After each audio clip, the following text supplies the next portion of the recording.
We're live. Good morning. Good morning. Thank you guys for stopping by. Let me just make sure you can all see me, hear me, all that good stuff. And thank you for coming by. I know it's a little, maybe for some early for the weekend. Probably for me too. I struggled a little bit this morning. Kind of had a weird headache when I first woke up. So I had to start off with popping some Excedrin when I first woke up. So we're going to be talking about this odd, weird story. Let me just check myself on Facebook. Oh, they launched with the wrong damn name on Facebook. All right, let me fix the title for Facebook. That sucks. That shouldn't have happened. Bum, bum, bum, bum, bum, bum. So I'll fix that. And also, we're going to watch the press conference. It's a short press conference. We're going to watch the traffic cams. This is a really bizarre story. Edit live. Okay. So guys on Facebook, just give me 1 second because the title's wrong. Amazing. Start off early with issues. Start out early with issues. Yeah, this is a really, really weird story. There we go. I figured it out. Edit. Boom, boom. Okay. So I fixed you guys on Facebook. We're good to go. What's up, everybody? Good morning. How you doing? Yeah, I was kind of up late. Still trying to fix my scheduling. We're gonna be talking about Carlee Russell. Okay, this is out of Alabama. Where am I at? I'm gone. I'm missing Alabama. And this is odd. It's pretty odd. Let me save this so I can zoom in. Zoom into this picture so we can all look at it together, read it together. Boom, boom, boom. Okay. Carlee Russell. Okay, so this was on July 13, 2023. This is super, super odd, weird. At first, when I first heard of the story, I thought it was like in Texas. I don't know why I thought Texas. I'm like, oh no, not another Texas story. I'm like, no, I can't. As soon as I thought it was Texas at first, but it's actually Alabama. Risa Cat, thank you for the super chat. Early, Mel, this happened 30 minutes for me. I'm going to tag you in something related to it on Facebook. Yeah, tag me. If you tag, let me know in the chat. I'll look for your name. You're going to tag my personal or my iCkEdMeL thing. Because there's iCkEdMeL. No, there's iCkEdMeL, and then there's iCkEdMeL. Just let me know, because with Facebook, I have to switch the accounts to see where you tag me. So, okay, let's go through some of the basic details here, and then we'll watch the press conference. I haven't watched the press conference yet. The traffic cam, I saw only a little bit, but I wanted to wait for you guys. And people are trying to like decipher the video. They're zooming in, zooming out, because this lady calls 911 because she says she sees a toddler on the side of the highway. It's nighttime. And she gets out. We're going to get into it, but I guess she screams or she's talking to a family member. She goes missing. Nobody sees this toddler, and nobody sees her. So on July 13th, 2023, at approximately 9:34 p.m., the Hoover 911 Center received a call from a 25-year-old female on I-459 South near mile 11 marker. Mile marker 11. Which, by the way, Plunder, she put in a FOIA because for the 911 call. So I don't know if she gets it. That would be interesting to listen to, or if the media gets to it first. Okay, thank you, Riza. When I get through this, I'll check it. So I'm curious to see what that 911 call sounded like, if there's anything to it. So they received a call from the 25-year-old female who reported she saw a toddler walking on the side of the road of the interstate. After calling 911, the caller stopped to check on the child and called a family member to report the same details. The family member lost contact with her, but the line remained open. Officers who were already en route to the location of the initial 911 call located the female's vehicle and some of her belongings nearby, but were unable to find her or a child in the area. Hoover police have not received any other calls of someone missing a small child. So nobody's called that they're missing a child, and from what I believe I've heard, nobody else saw this child but her. Detectives are currently investigating the incident and are requesting the public's assistance to help locate Carlee, if I'm saying that right, Carlee Nicole Russell, a 25-year-old black female who is 5'4", between 150 to 160 pounds. She was last seen wearing a black shirt, black pants, and white Nike shoes. So Flossie told me to save this picture. This is actually the last shirt she was wearing. I think it was from that same night, I believe. I don't know if Flossie's in the chat. Raging Cajun, thank you so much for the 4-month membership. I'm following iCkEdMeL for years. Thank you. So this is the last shirt she was actually wearing. Okay.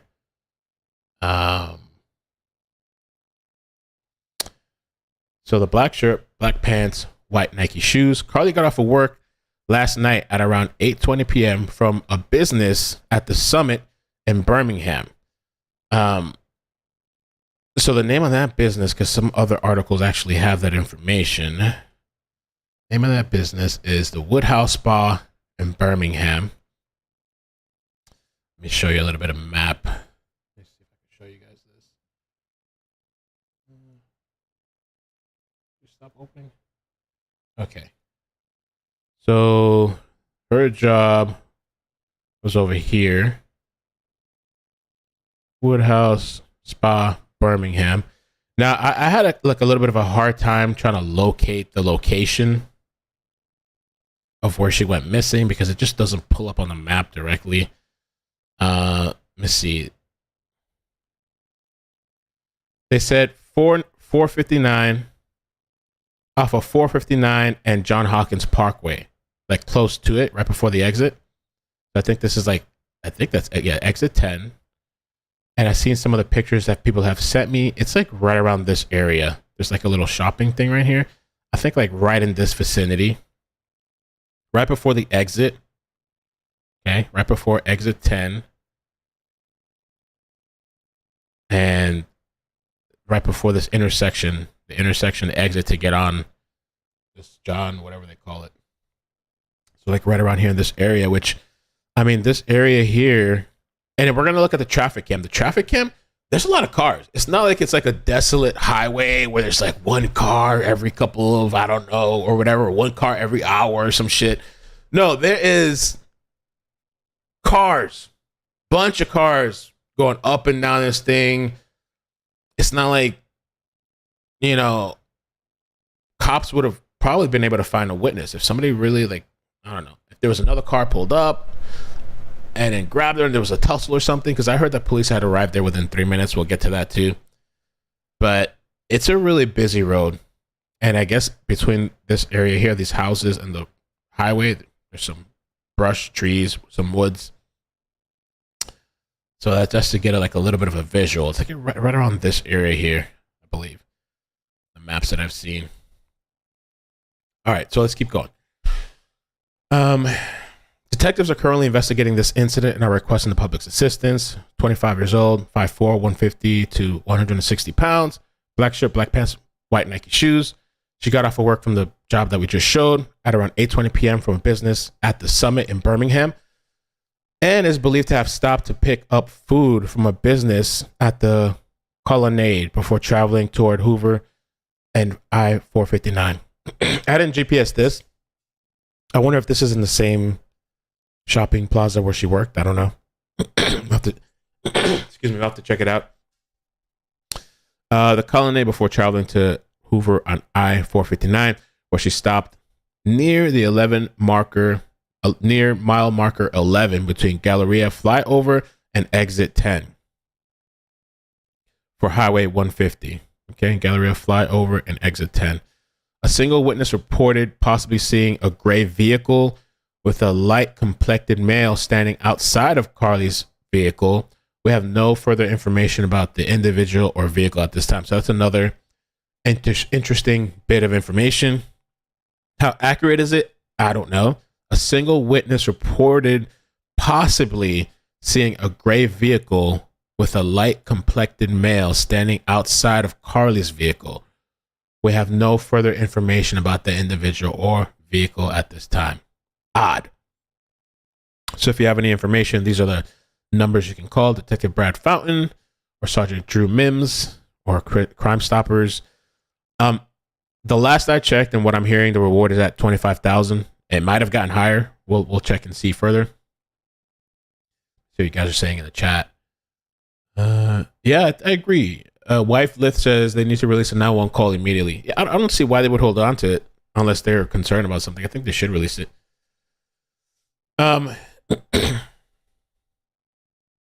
Okay. Let's listen to the press conference and then we'll get into out today. I want to relay some of the facts as we know them so far and a few additional details that we've been able to uncover in this case. On July the 13th at approximately 9:34 p.m., the Hoover 911 Center received a call from a 25-year-old female on I-459 southbound near mile marker 11. She reported that she saw a toddler walking on the side of the interstate. After calling 911, the caller stopped to check on the child and also called a family member to report the same details. The family member lost contact with the caller, but the line remained open. Police officers who were already en route to the location of the initial 911 call located the female's vehicle as well as some of her belongings at the scene. They were unable to find her or a child in the area, and Hoover police have not received any additional calls of someone missing a small child. Detectives are currently investigating these incidents and are requesting the public's assistance to help locate Carlee Nicole Russell. She's described as a 25-year-old black female who is 5'4", 150 to 160 pounds. She was last seen wearing a black shirt, black pants, and white Nike tennis shoes. Carlee got off work last night around 8:20 p.m. from a business at the Summit in Birmingham. She's also believed to have stopped to pick up food from a business at the Colonnade before driving towards Hoover on I-459, where she stopped near mile marker 11. That location is between the Galleria flyover and exit 10 for Highway 150. A single witness has reported possibly seeing a gray vehicle with a light-complected male standing outside of Carlee's vehicle, but we have no further information on that individual or the vehicle at this time. No piece of information is too small in this investigation. If you have any information, please contact Detective Brad Fountain at 205-444-7562 or Sergeant Drew Mims at 205-739-7274. You can also call Crime Stoppers of Metro Alabama at 205-254-7777 if you wish to remain anonymous. An anonymous donor has offered $20,000 for the safe return of Carlee Russell, in addition to $5,000 offered by Crime Stoppers. Again, you can call Crime Stoppers if you wish to remain anonymous, or you can call either of the investigators whose numbers I provided. The Hoover Police Department is currently partnering with many of our local, state, and federal partners in this investigation, and we're very grateful for the outpouring of support from our local community as well as the law enforcement community. We will continue to provide periodic updates as we have them, and we'll utilize our Twitter account at Hoover PD to release any pertinent information to the public. We would also ask the community to keep the Russell family in your thoughts and prayers during this very difficult time. At this time, I'll take a few questions. Do you believe that she was taken by someone perhaps when she pulled her car off? We currently are investigating every possibility in this case. We're certainly leaving nothing off the table. Was her car door left open? I don't know the answer to that. And is there any... Was it what? Was her car door left open? I don't know the answer to that. Possibility in this case. We're certainly leaving nothing off the table. Was her car door left open? I don't know the answer Was to her that. car door left open? And is there any mentality that this child might have been bait, or if there ever was a child? You said there's no missing persons cases for children.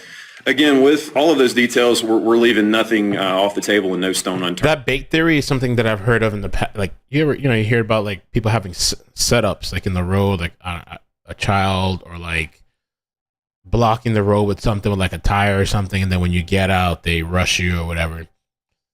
But I haven't seen the full video. We're gonna watch it, but I don't see it like that happening on video. And investigating some of these facts. Are y'all getting a great deal of tips? There's a great deal of public awareness. I know folks are handing out flyers.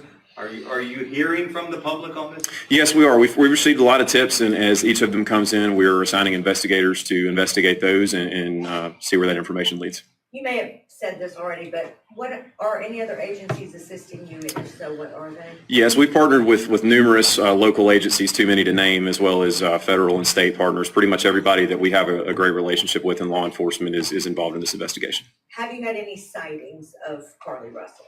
We don't know. Again, when we get a tip, we investigate that and follow up to the best of our ability. And I know that families organize their own search. Are the police doing any organized searches? Yes, we have a myriad of resources. Everything we have at the Hoover Police Department, in addition to those partners, is involved in this investigation right now. As you said, the family is doing some searches as well, and we're maintaining very close contact with them in that process. Do we know if Carlee had hung up or did the dispatcher hang up when you guys had got that initial call? Carlee was actually on the phone with a family member when the call was terminated. However, the phone line remained open, and we followed up from there. But she had called 911, correct? Yes. So how did that 911 call end? I'm not sure. Is there a way we could get the 911 call? I don't have that at this time to provide to you. Family members said that they heard her scream before the line was left open. Have you guys heard that in your investigation so far? The family has relayed everything that they are aware of to us, and again, we're following up with any information that we're provided. The family asked if it was possible to put out an Ashanti alert, I believe. Is that something that could have been done when you guys got the notification that she went missing? So alerts of that nature are handled by Aaliyah, and we've provided all the facts of the case as we currently know them to them for them to review the case, and if they deem that to be appropriate, they will issue an alert. Can you tell us who people should contact over the weekend as the search kind of continues? Yes, I'll repeat the same numbers. The two gentlemen to my right are Detective Brad Fountain and Sergeant Drew Mims. They're with our Crimes Against Persons unit. Detective Fountain's number is 205-444-7562. Sergeant Mims is 205-739-7274. And again, Crime Stoppers of Metro Alabama is 205-254-7777. And you can call any of those numbers. They have people that either get messages or can return calls very quickly. When police arrived at the scene on Thursday night, was her car running and was her phone located there at that location? We did locate her cell phone at the scene. We're currently analyzing that phone to see if there's any information on there that could help us. As far as the condition of the vehicle, I'm not aware. Have you ever had a stranger abduction in Hoover? I would have to check our records for that. How common are they? Again, each case is unique, and this case is certainly a unique instance in our city, and we're doing everything we can to solve it. Is there a staging area that you guys would be staging for searching or anything like that? The police department is handling all of our resources internally, and if we need additional resources, we'll reach out to our partner agencies. Does the missing woman have any mental illness history or any physical conditions that people should be aware about? I can't speak to that right now. Last question. Hey, what? Physical conditions. Resources, we'll reach out to our partner agencies. Does the missing woman have any mental illness history or any physical conditions that people should be aware about? I can't speak to that right now. So yeah, they asked if she has any kind of mental illness or physical whatever. He said he can't speak to that. So I'm thinking either he doesn't know or maybe she does have something and he can't say.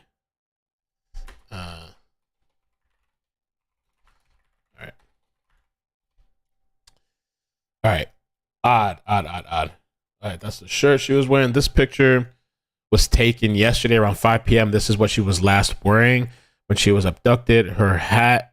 So this is her hat, wig, Apple Watch, and phone were left behind. Share this post.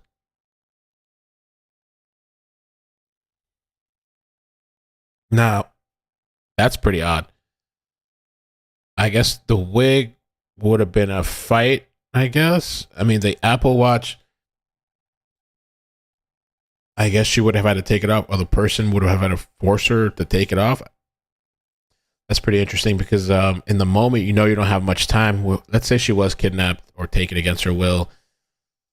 In that moment, you're just trying to get the person away. So I guess they had the wherewithal and thought, let me take this out. I mean, it's possible, but they had the wherewithal to let me force this watch off of this person so they can't locate him.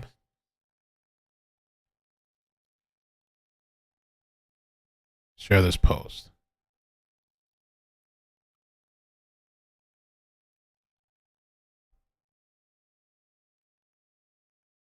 News starts with breaking news. And we start with that breaking news. iCkEdMeL says it's easy to take off Apple Watch. Okay, I never had an Apple Watch. Federal and local authorities are searching for a missing woman after she reportedly stopped on the side of I-459 to help a child. Her name is Carlee Russell. This story has certainly shaken all of us because the details are very concerning. Our Ajane Robinson joins us live from the scene with the latest. And Ajane, I understand there's a large search underway right now. Yeah, that's right, Claire. I'm here in Hoover where several family, friends, and community members have gathered to help the Russell family look for Carlee. Now, for several hours today, her family have been handing out these flyers asking anyone if they have any information to please call them and let them know. Now, they've been going to different neighborhoods, also posting on social media, again, asking anybody if you have any information about Carlee's whereabouts to please, again, let them know. Now, just to recap what's been going on in the last few hours. Now, we know that Carlee is 25 years old, 5'4", and was wearing all black with white Nike shoes. Now, just to recap, last night, Carlee was traveling home on I-459 South near mile marker 11 when she saw a toddler walking on the side of the interstate. Now, after calling 911, Carlee stopped to check on the child and called a family member. Now, this family member tells us that she did hear screaming and interstate noise, then lost contact with her, but the line did remain open.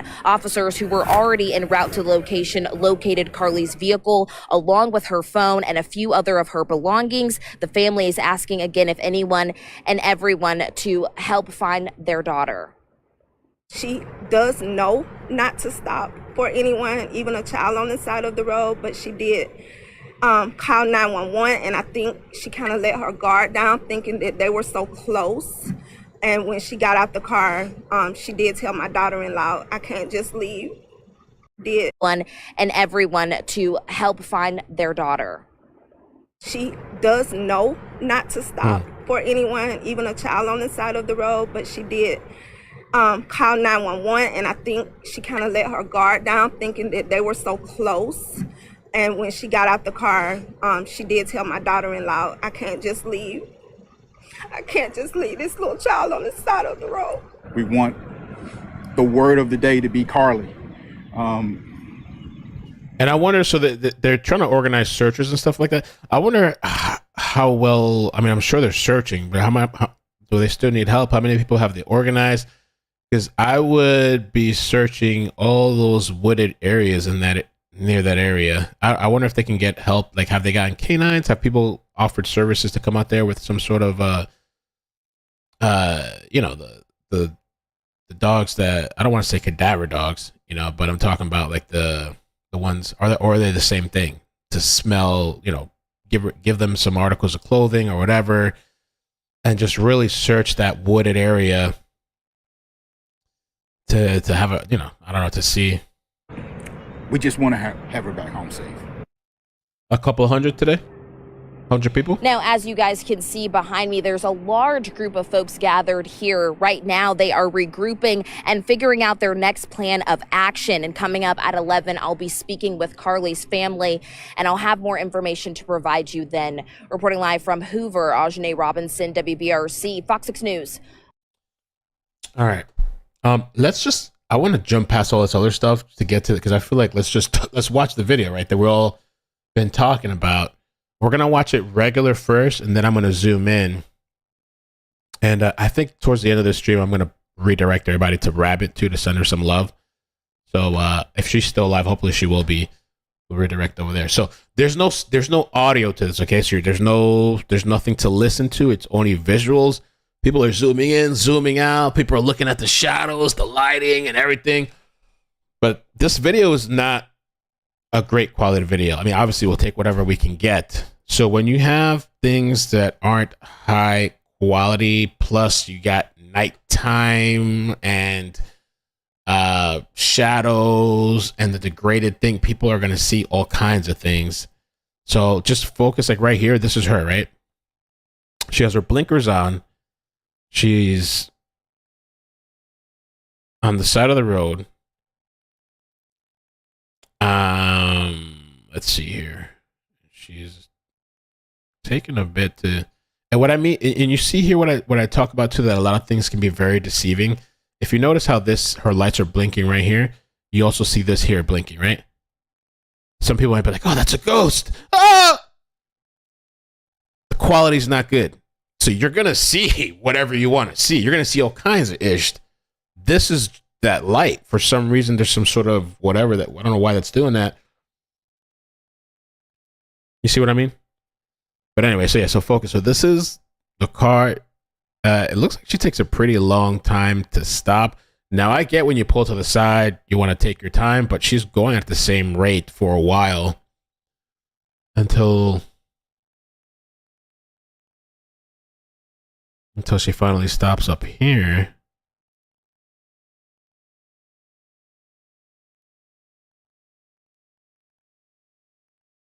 And she's just there.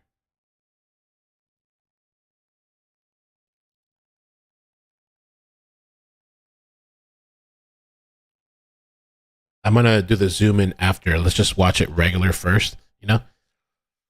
And so she's just there, stopped. I wonder if they show her get out of the vehicle.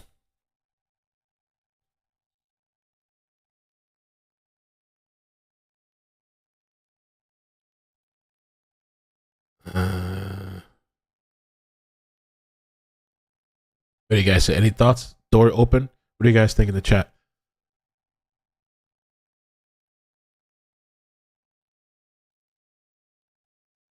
Another person with blinkers, though. Okay. Oh, they're just getting, they're just driving with blinkers on.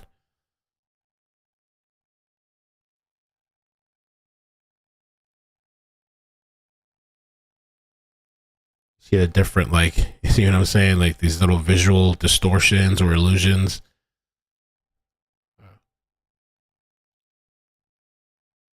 People get caught up in this stuff all the time, and it's cool. Like, I get it, because you never know. Sometimes people will find stuff that maybe other people haven't seen, or even officials. But you definitely have to keep in mind that there's gonna be all these little visual distortions and stuff going on because of the quality and the light, and it's dark. And some cameras just don't do great with dark when it's not well lit. But I don't see I haven't seen a child. I don't know where she would have seen a child. You see this camera, maybe this is the only one there. There's no camera behind it because it starts off with her blinkers on. And also, I don't know how this ends. She's in her vehicle the whole time.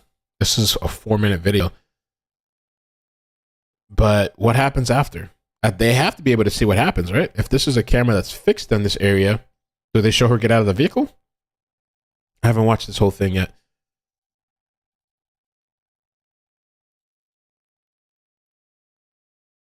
Roseanne says, you can see the driver's door open and she walked behind her car right after she stopped. She walked out of the car? All right, so we're going to have to zoom in after this.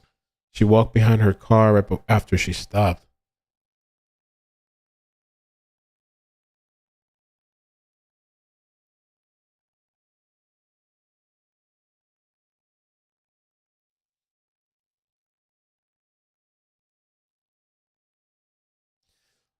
Remy, so we're going to take a look at it, what it looks like during the day. Rabbit has a subscriber that sent her a video and drove by it. Rabbit was kind enough to send it to me. Vic was pointing it out as well. That's why we're going to take a look at that. And then we're also going to try to redirect everybody after our stream. Hopefully she's still on. We could just send some love over there too. She walks in front of her car. Oh. Our car pulls off and no headlights on.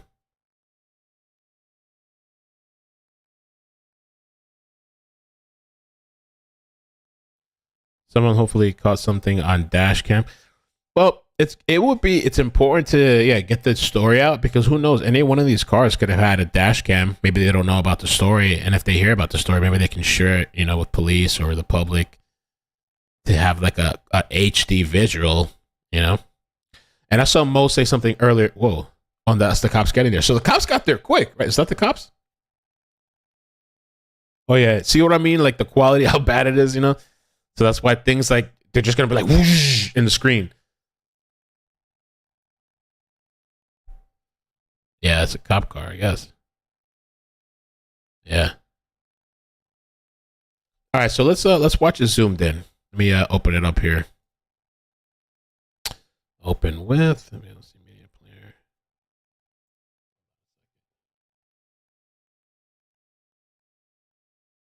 Now keep in mind. Let's see. How do we full screen this thing?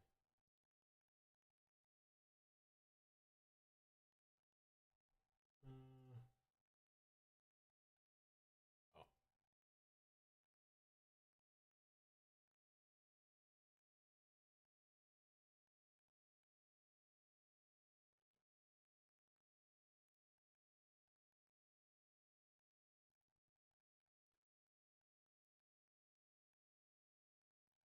okay.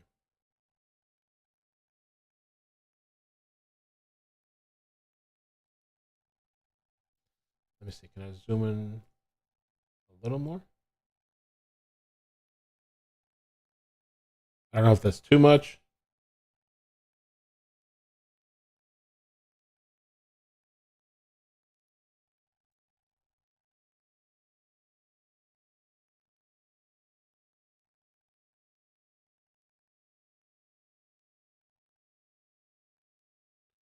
Oh, Amy, thank you.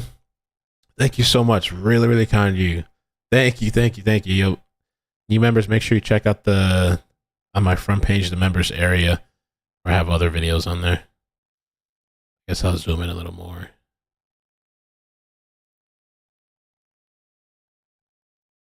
Quality is it's just gonna get worse the more you zoom in.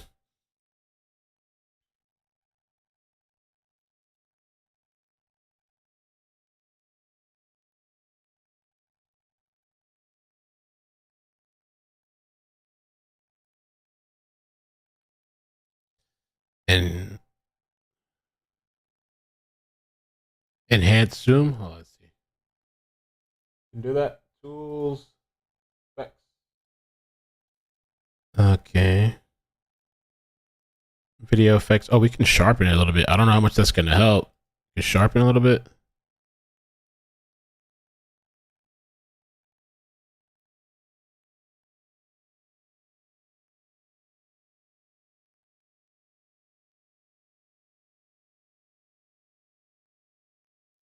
Let me see.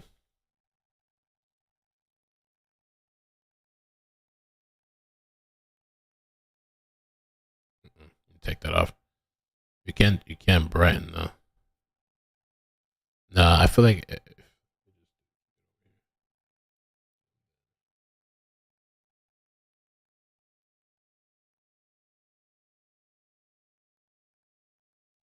shit. I feel like that almost makes it worse. I did sharpen it a bit, but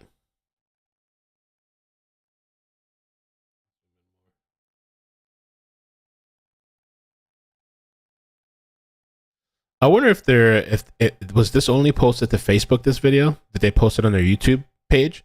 Because I wonder if the YouTube page has a higher quality.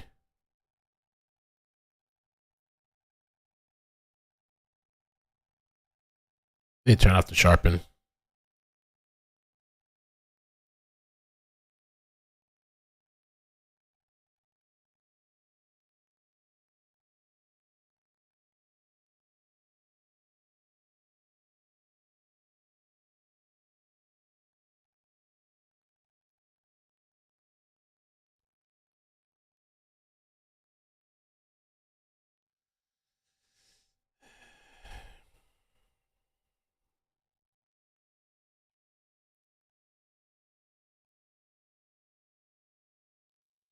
I don't know. I don't know if it's better to look at it zoomed out versus zoomed in.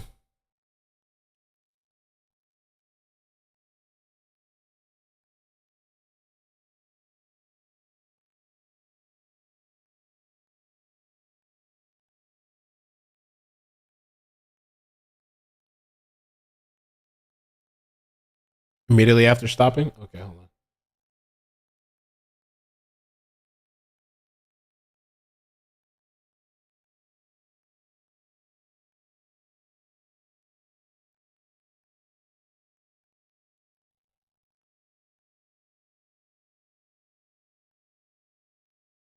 Horrible quality.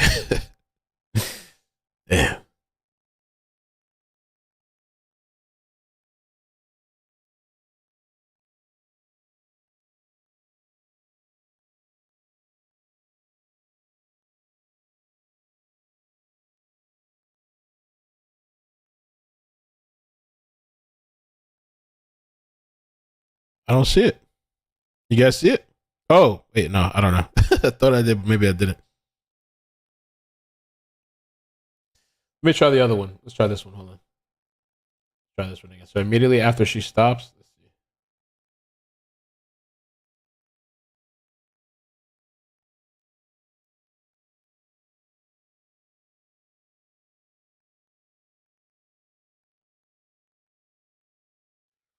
I mean, if there was another vehicle or somebody had taken her, you would have been able to see it, right? Like, I mean, cops cut it off, but cops would have showed that, right? If there was somebody that had pulled up and taken her in a vehicle, I mean, I'm not saying there's somebody who wasn't waiting in the woods.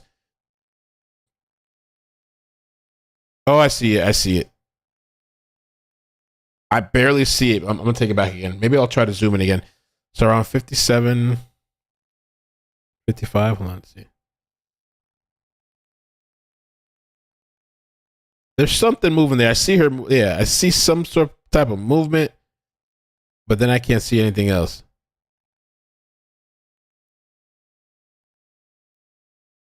So where did she go?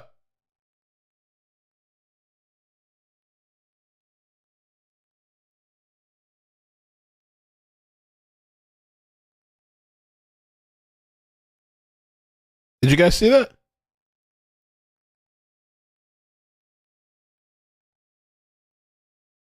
In the woods or thing?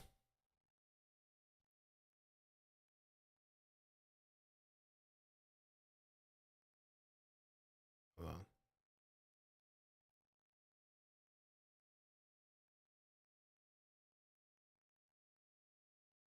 Jesus. Okay, she's moving.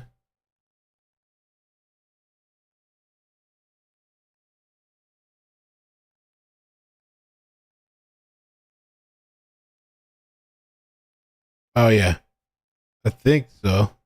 Yeah, yeah, yeah. You can barely see it. Wow. So what's that? 58? So like 56 to 50. Let's go 55. They're right there. I think so. I don't know if it's an optical illusion. Let's see, 45. Because the cars are driving by.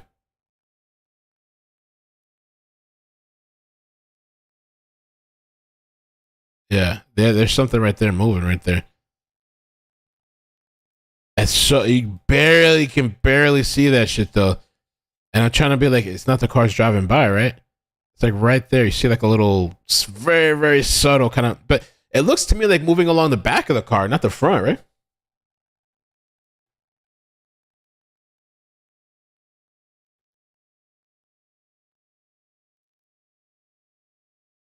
$58. Let's go. Let's do fit. So let me try with the zoom in. Zoom in, we can't see shit. Well, the problem with zooming in is that the quality degrades, but I at least we have the timestamp now. Let's see.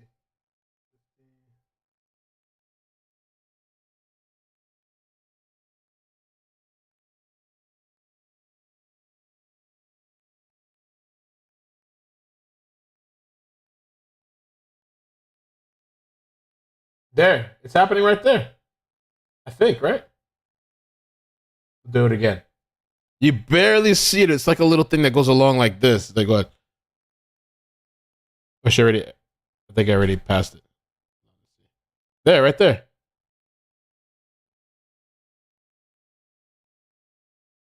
Right there. Right there.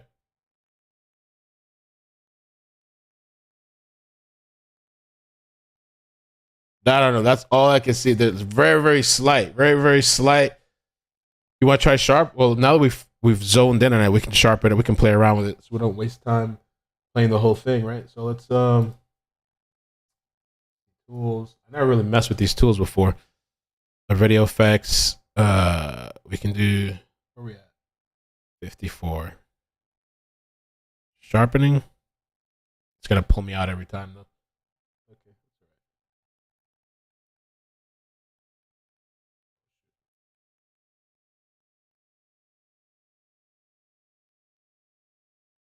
Right there. You see it even more, kind of. Right there.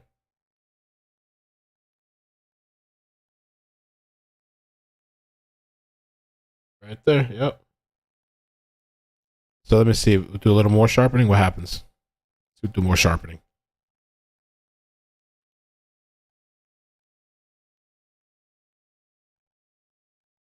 Yep.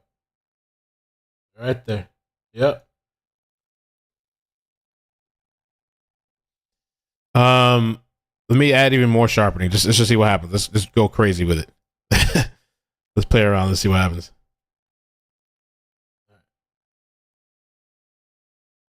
Right there. Yep. All I'm doing is rewinding it back a little bit, a couple seconds, so you could kind of see. Maybe it's a little harder to see now.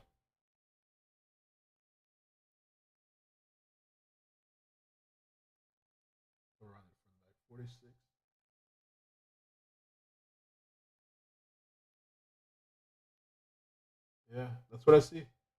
In the 50-second mark. I think it's a little harder to see with all the sharpening. Let me lower it just a little bit. I don't know what this means. Let's try this.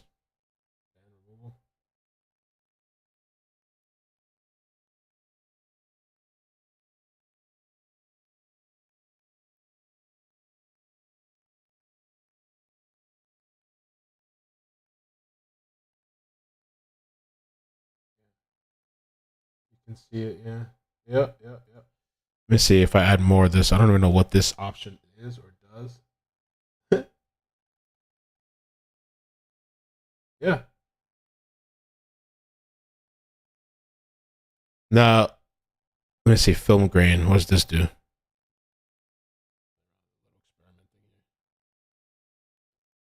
do variance. We add some more. Perhaps we add more of this.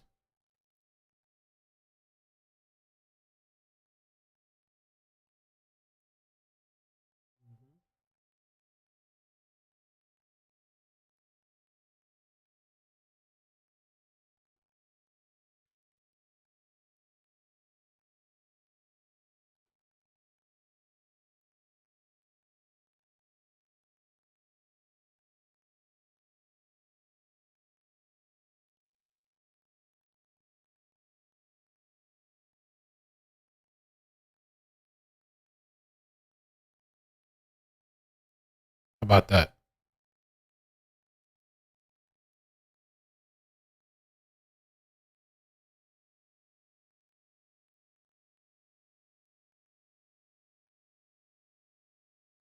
It looks like somebody walking around the car.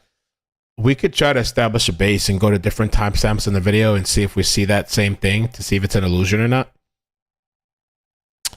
We can make it brighter. Let's see, too bright though. So,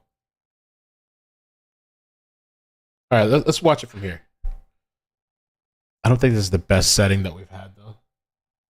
Let's see, what's the best one? I hate that it zooms out every time.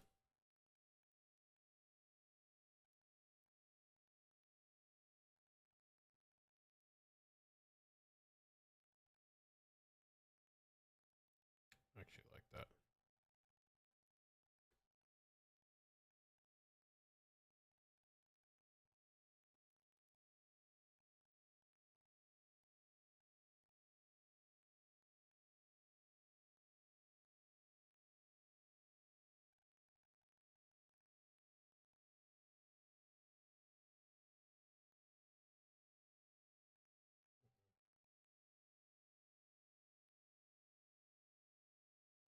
Yeah, you can see it, but not as good. Image adjust. That's not a good thing. It's better like this. Mel, can you try by 105 by the food sign? That's closer. 105.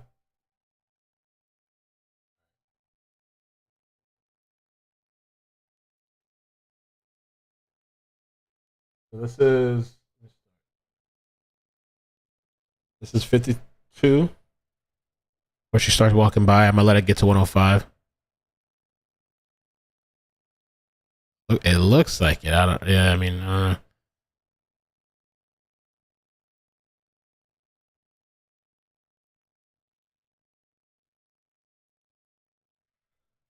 it's 110 now.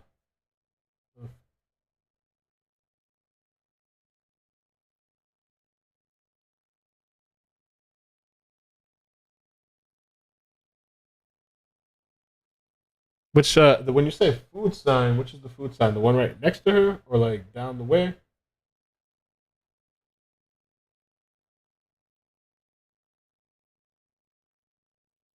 They pause it. I feel like see is a film grain.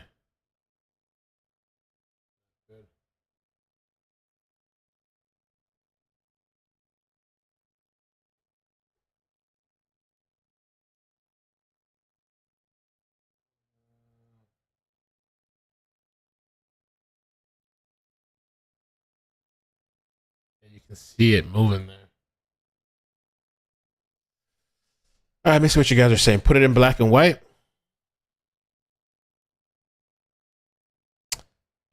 Colors.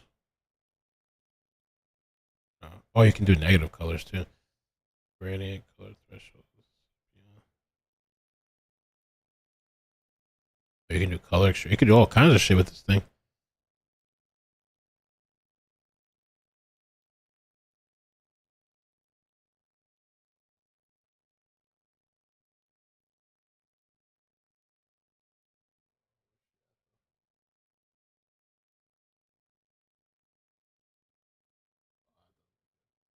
I'm not gonna be able to see shit with that. Let me see.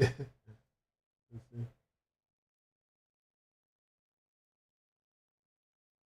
Yeah, you can still see something, but it doesn't help with that anyway. Let me see. Color threshold.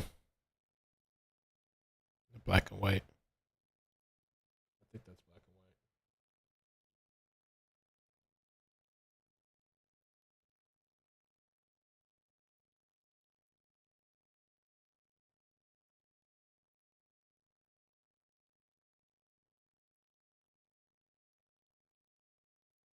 white. Mm-hmm. Yeah, you still see it moving there.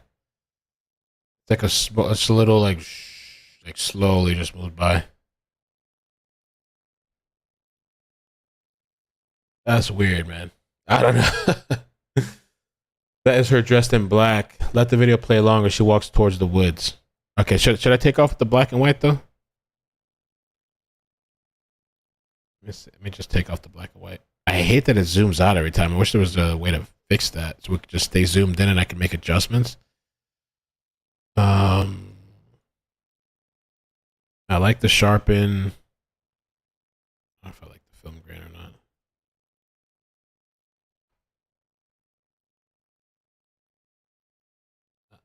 Ugh, horrible.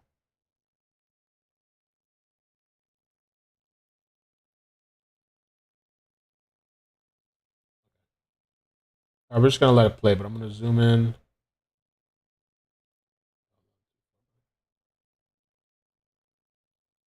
I think that's like worse.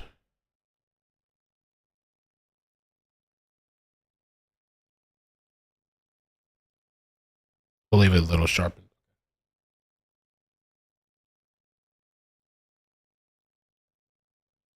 All right, so let's watch where she walks by again. Okay, so she's walking by right there. We think it's what it looks like.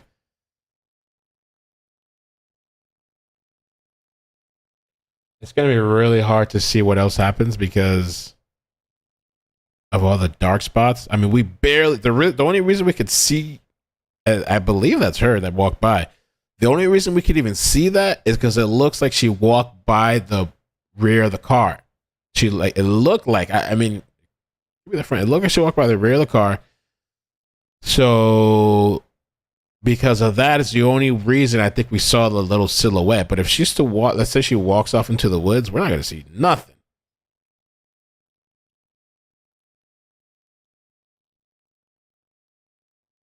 Because it's so dark there already. What I will say though, I think that really was her though, the walking by, because, and this is what I wanted to do, kind of watch the rest of the video. If we see a silhouette like that walking behind the car, and so far I haven't seen that, so I really think that was her.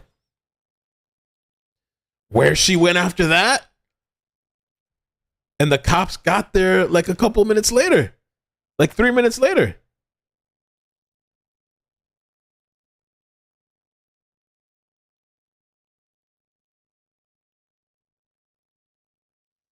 Maybe we need to watch it again zoomed out. I don't know.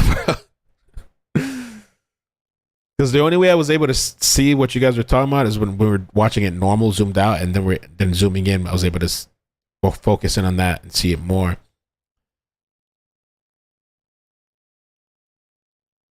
This is weird, man. I don't know what to think.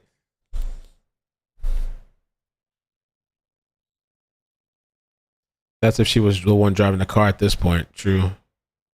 Her headlights are on. We would see a disruption in the lights. Around the 350 mark, you can see the lights in the. You see lights in the ditch. 350 mark. All right, I'll look out for that. Maybe I'll have to zoom out a little bit. 350 mark. Okay, I'll play it zoomed out again. I'm just gonna watch this little. We're almost done, and I'll zoom it out and start from that.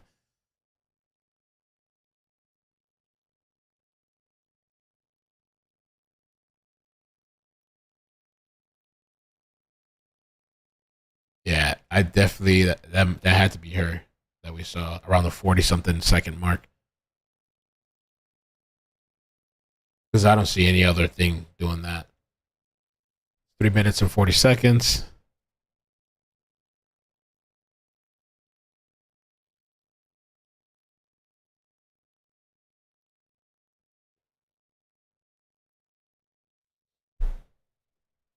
This is the 350.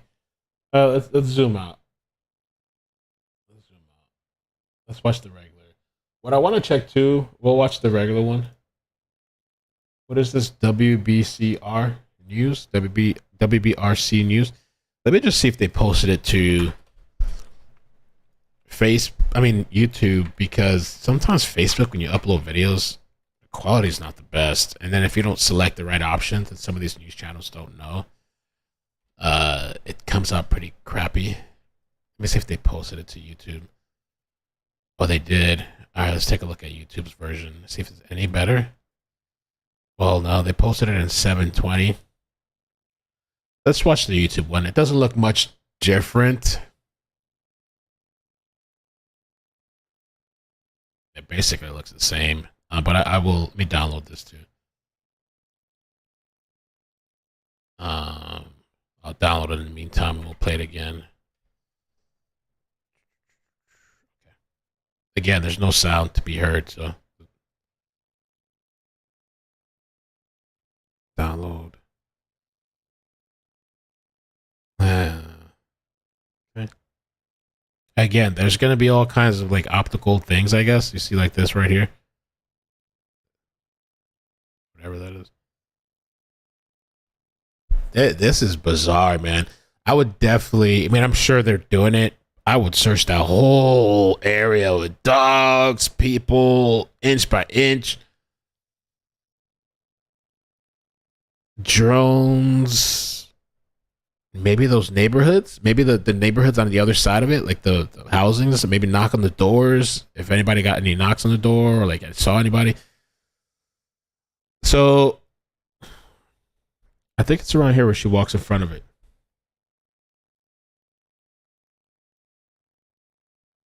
Yeah. Yeah, she's walking in front of it now.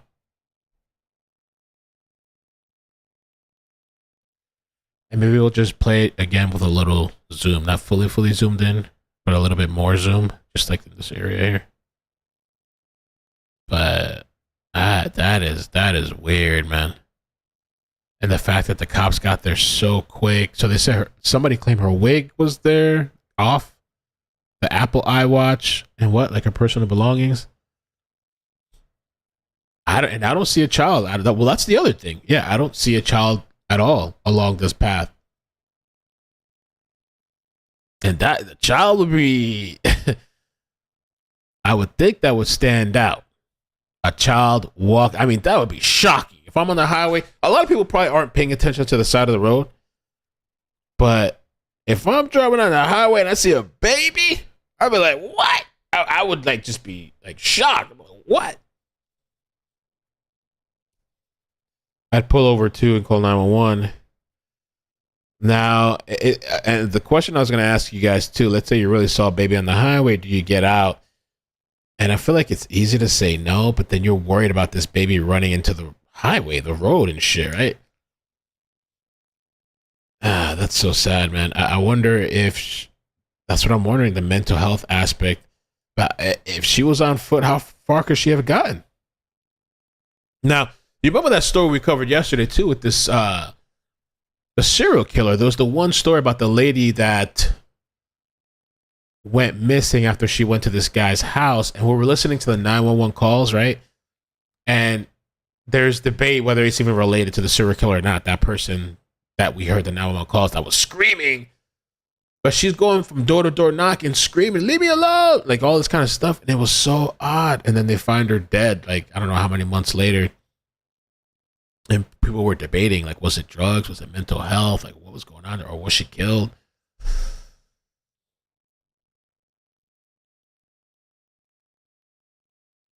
I don't know, bro. What are we at? 311 right now?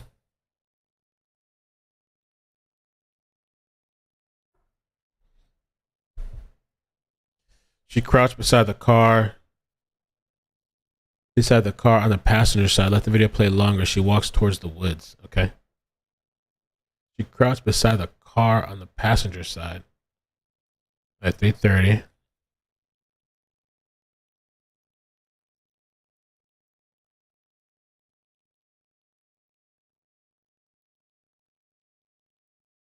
Oh, I think that's what somebody's talking about, like the lights. This is just an illusion from the video. That's not somebody out there. If that's what you were talking about, the person earlier, I don't know what that is, but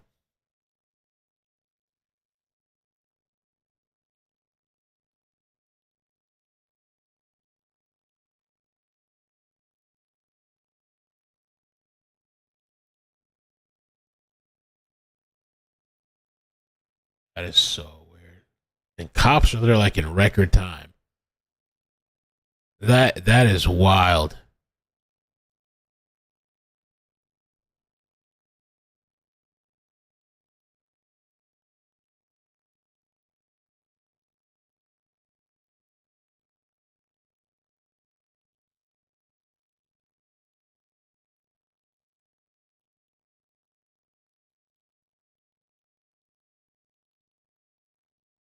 There's the cops.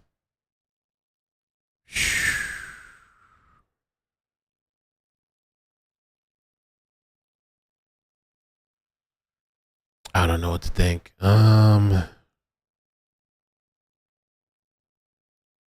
really don't know what to think. Jesus.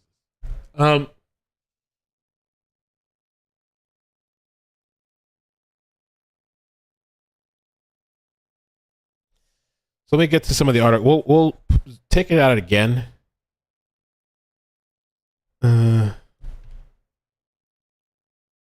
But let me just get to some of this. So this happened on 934 Interstate 459 South near John Hawkins Parkway exit.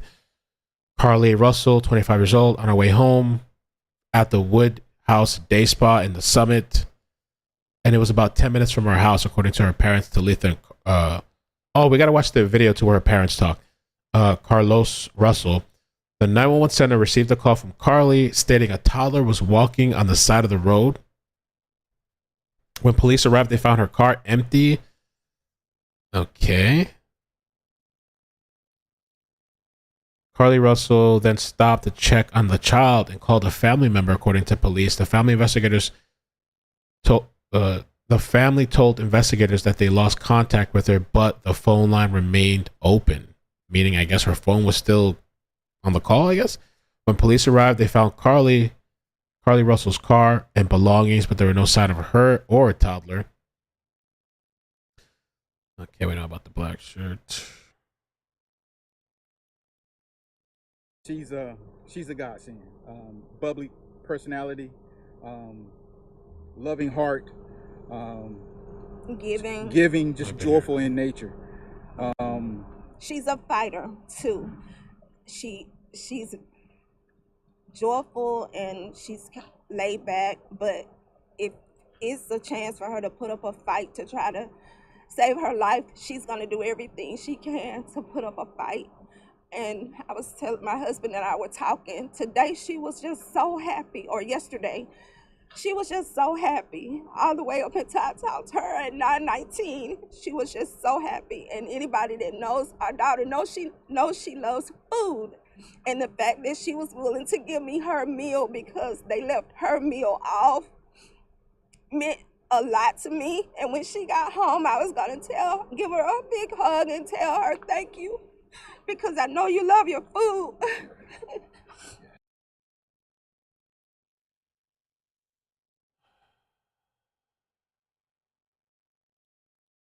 Russell's mother told Alabama Local that the person her daughter was on the phone with was the son's girlfriend, who claimed she heard screaming before the call went nearly silent. So apparently there was some screaming too.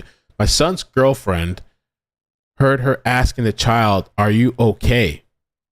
She never heard the child say anything, but then she heard our daughter scream.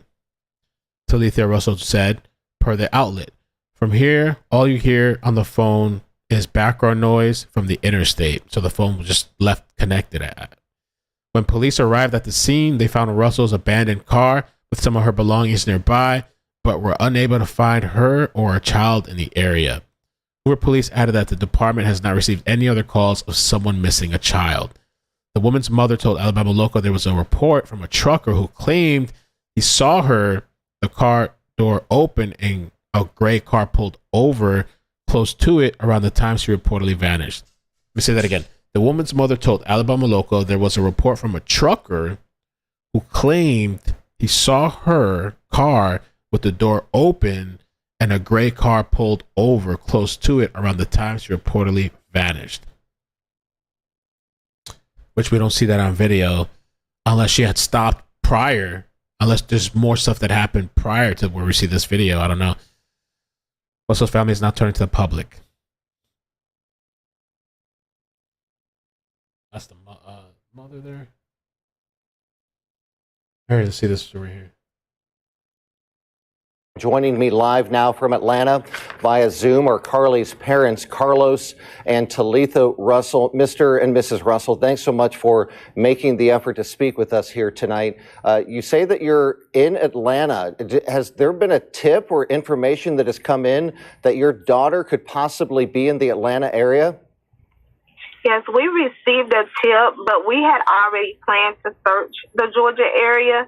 The tip turned out not to be a viable tip. Nonetheless, we had planned to visit and search the Georgia area anyway, so it was not a waste of our time. We put out flyers, searched the areas, different areas, exits. We probably covered at least 20 exits. And so we got a decent amount of ground covered. Police say that they are looking at all possibilities, all theories here. Do you believe someone has taken your daughter against her will? I'm not sure why they're looking at all possibilities. It's very clear she was abducted from the phone call that she last had with one of our relatives, and they heard her scream. The 911 call that she made to the Hoover Police Department stating that there was a small child on the side of the road, and the evidence that was left behind. We are 99% sure that she was abducted. And we felt that way from the beginning. Okay, yeah. Can you, let's talk about the details from that, from what happened to her last night. It is believed that she was reported missing after she vanished after reporting a child walking on I-459. Police say there are no reports of someone missing a child from the area. What are your thoughts on that particular detail of this child on the side of the interstate? Could that child have been a decoy to lure someone like your daughter out of her car, or do you believe it was a legitimate child who was just out there walking? No, we do. We believed from the very beginning that was a decoy. We've heard of those decoys, and we've actually told our daughter, don't fall for those decoys. She did, but she's a very passionate person. She's a caring person, and she told the family member that she could not leave a little child that appeared to be 3 or 4 years old just on the interstate. Mm-hmm. She was advised to just call 911, which she did. 911 asked. I lost connection, I guess. Walking. It's weird. Our daughter Carlee got out the car apparently and asked the child, were they okay? Were they okay? The family member heard her on the phone, and then they heard a scream. So it's very obvious. She left her car running. She left her car door open. That means she was planning to go back and get in her car and come home safely. We had a little issue there with your Zoom, but hopefully we can hang here for just a second more. I think this is important. What is your message to your daughter and her potential abductor if they are watching this, if they see this interview tonight? Our message is that we are trusting God. Carlee, I know you are scared, and I know you are just praying to God because you do have faith, and you hang on to that faith, and your family and your friends, we're all hanging on to that faith. We're not letting any negative thoughts enter our heads. We're not going to let the enemy have the last word on this. We are trusting God that you are coming home safely. So you believe that no matter what. And we are praying that God will touch the heart and the mind of her abductor and change their heart and their mind and soften it, and that they would just turn and hear the voice of God and let Carlee return home safely. Well, I know every parent, every grandparent, everybody just hearing that. Our thoughts and our prayers are with you. Thanks so much for your time tonight, and good luck with your search efforts. Thank you. We are praying for you. Thank you. Thank you. Here is another look at Carlee Russell tonight. Police say she is 5'4" very weird, and weighs between 150 to 160 pounds. I wonder if anybody out there, if you can find examples. I've heard of decoy stuff like that too, but if we could find any stories out there, I'm kind of curious about that too. I mean, I've heard of stories of like people, like I said earlier, like leaving something in the middle of the road. So you drive into a certain road, you can't, so you want to get out to like move it out of the way, and then that's when people will rush you or whatever. I don't know about a child as a decoy. I mean, it sounds very plausible, but I wonder if there's any stories about that we could talk about. Let me see here too. There is a Facebook group. So I'm gonna put the link in the description as well, because I'm wondering where they're at right now as far as like what kind of help are they getting, local help, what do they need, how can people help. Let me refresh the page. Okay, she posted the night before on Twitter about someone staring at her. She made the below tweet at 8:30 p.m. 7/12/2023. People are such creeps. This man stared at me while sitting in his car for like 10 minutes. I wonder where she was located when she posted this. Link. Let's take a look. Interesting. People are such creeps. That was the previous night.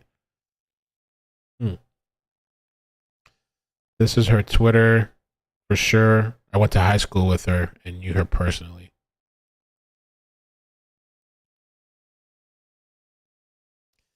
I've been pulling some of the cam footage y'all have been posting, did some adjusting, and got a couple of them a little easier. The first two images are the same.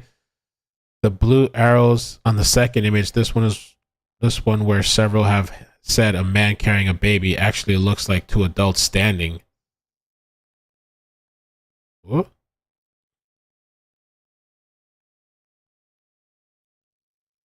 This one where several have said a man carrying a baby actually looks like it's two adults standing.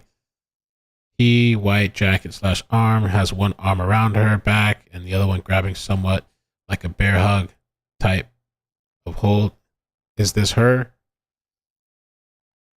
Is this her he has? This is absolutely two grown people standing there. The other pics show a little more clear. Let's see.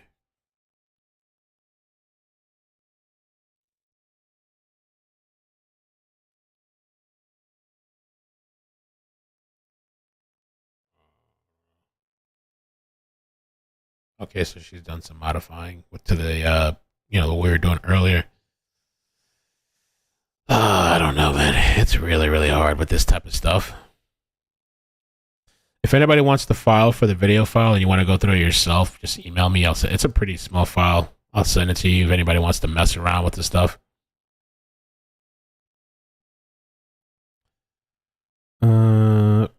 what if people who took this beauty traveled from another state? The location from an aerial view. Checking home security footage of this nice neighborhood might be helpful. That's what I was talking about. Like if they go to the... Oh, we got to check out the video too. We should get moving. Yeah, this is kind of like the aerial view. So there's some nice areas right across. I just wonder if any of those people got any knocks at night or heard any screaming or running, like somebody running. Anything on cam would be very interesting. Let me take a look. Oh, hold on. I forgot to. A couple people sent me this. Hoax and somebody else. This is supposed to be zoomed in. I slowed it down. Oh, I didn't think about slowing it down. So this is what we were looking at. Okay, good. She slowed it down. That was a good idea. You can see the whole thing here, kind of moving along. Her moving along. I can see someone grab her. Okay, let's see.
I don't see somebody grab her.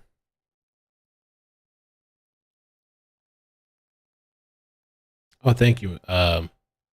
Thank you, Cheeks, for sending me this story.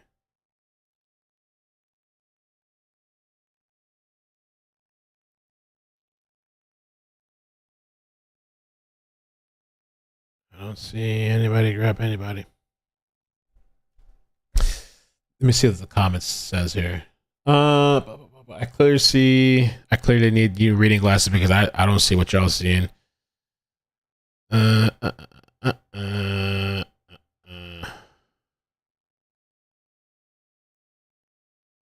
I got some guy. I don't see nothing. Can't see anything. The only thing I can see is it looks like she walks around the car. That's all I can kind of see. And if you're thinking about this, the way, because I was thinking as we were watching this too, like, all right, let's say so she's driving down the road, right? She's driving down the road, and she sees a baby, right? A toddler. If she saw a toddler and then she's coming to a stop, and she ends up stopping all the way down here, she's been past that baby a long time ago, wherever that baby's at, theoretically, right? So she goes all the way up here. She comes to a stop. Find it all the way down there. If she saw a baby, that baby's going to be all the way behind, somewhere way down the road. So I guess she stops, at some point she calls 911, and then she calls her family.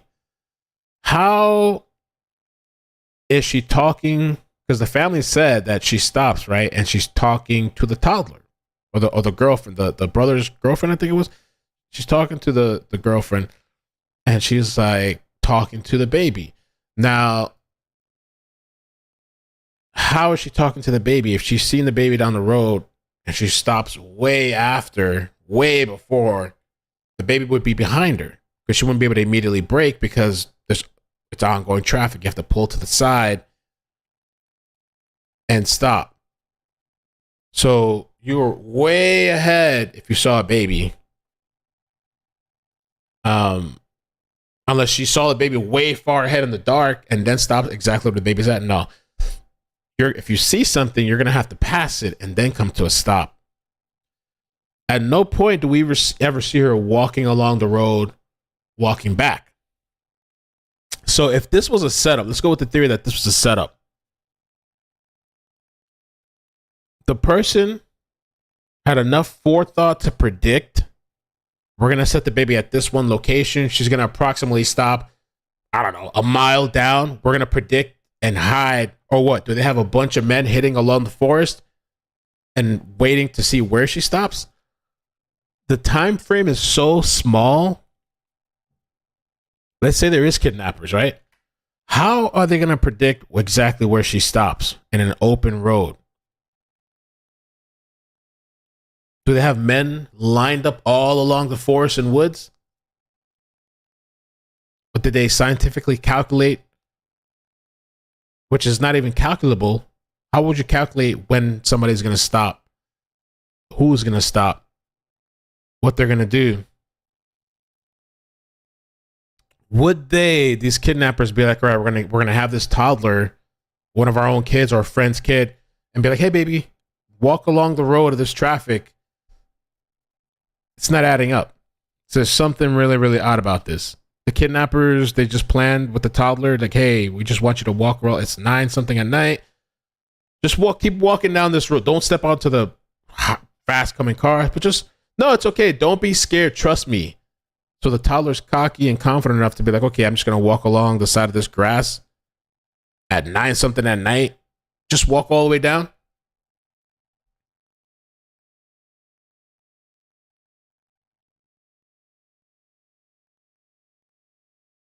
It's weird.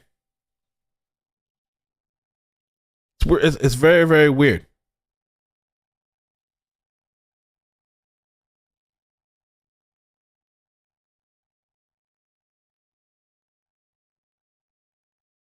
I'm just thinking of like the forethought and planning that would have to take place. And this is not even something you can plan or calculate to know where somebody's going to stop their car. And if the plan is, let's say that is the plan on this highway, we're just going to have a baby on the side of the road. Just imagine, like, yeah, of course, not everybody's going to be paying attention to the side of the road, but I would think that there would be multiple witnesses and there would be people calling 911 at least, even if they're not going to stop. I saw a baby on the side of the road. This shit was wild.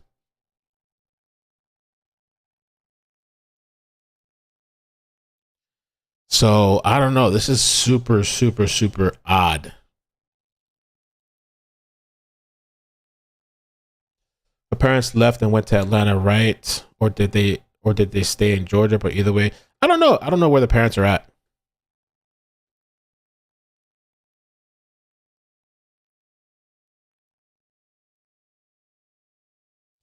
Jason says human trafficking is set up using a child as bait, Mel. I don't know. I haven't watched The Sound of Freedom. A friend of mine watched it and she said she cried. She said it was really good.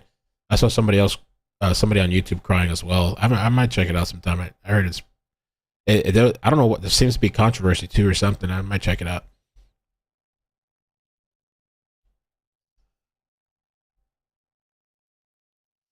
All right, let me look at Rabbit's thing, the video that her subscriber made for her. And I said I was going to forward people over there. Okay, check this out. Okay, I wanted to get some I got so much shit. I wonder if I could forward this to Rabbit and be like, let's continue the conversation there. Attention all women. If you see a random car seat, please call somebody. They want you to go up to that car seat and just look around while they'll really snatch you really quick. Maybe you've seen the Facebook posts or the TikTok videos like these claiming empty baby car seats are being used to lure women into sex trafficking. Well, these claims are going viral and creating unnecessary concern for both women and law enforcement. NBC2's Dave Elias separates fact from fiction.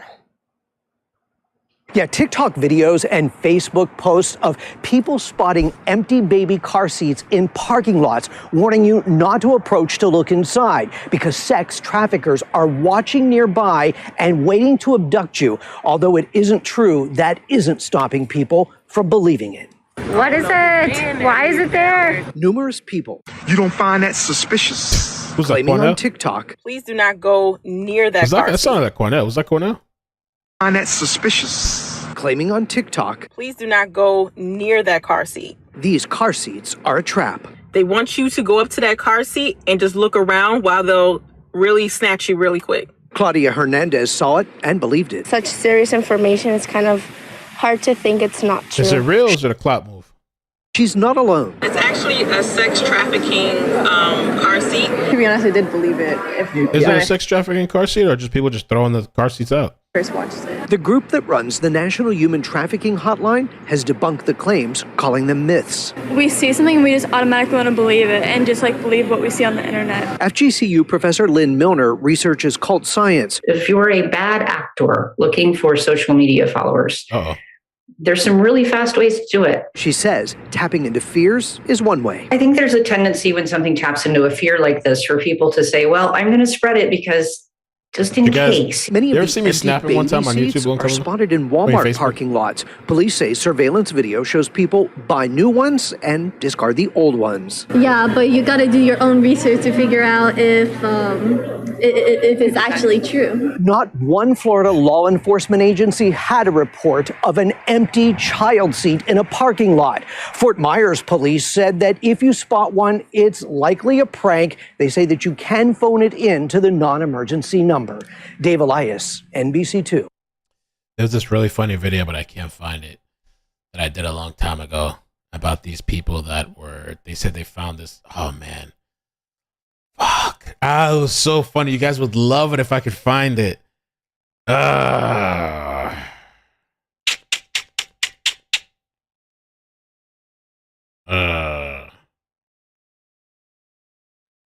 I remember because I think there was this clout move one time where these people claimed they found a child on the side of the road. It was so weird, though.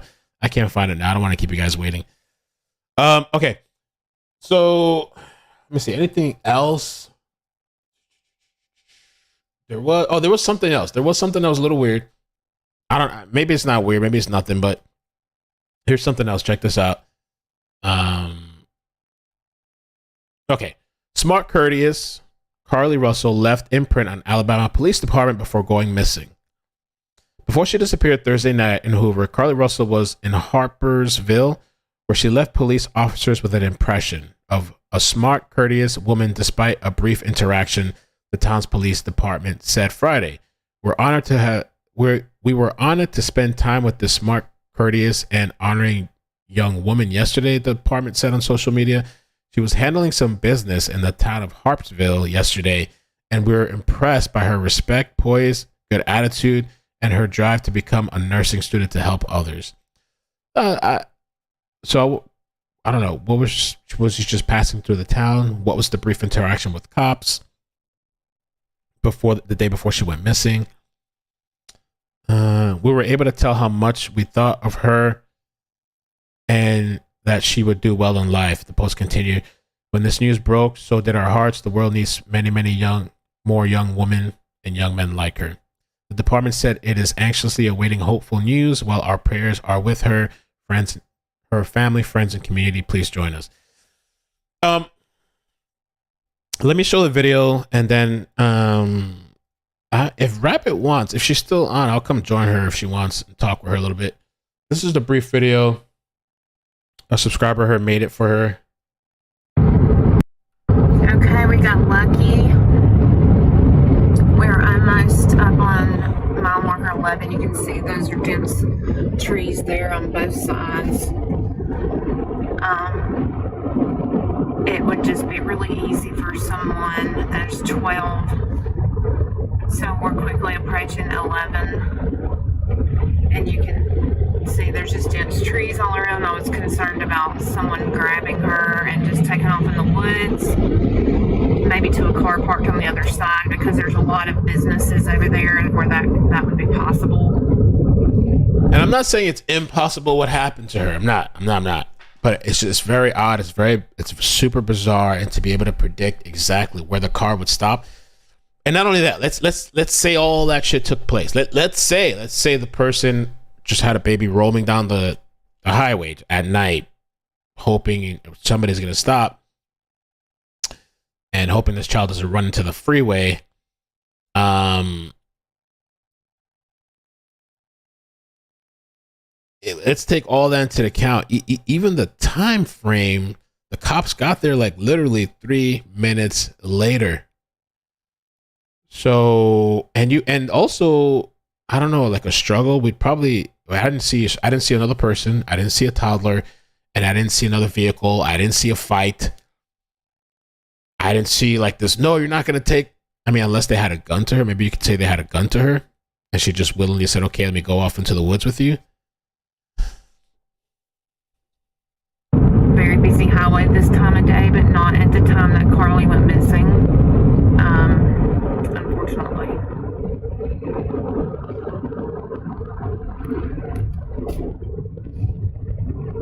Oh, she ended her life. She's over. Her life is over. Okay. I was gonna redirect people there. All right, next time, I guess. Or if she wants to come over here. 11.2. So right in this area was where the toddler would have been. Very nearby exit. I would have done the same thing Carlee did. So, okay. Exit 10. The food sign. 11.2. So the right 11-mile marker. In this area was where. Okay.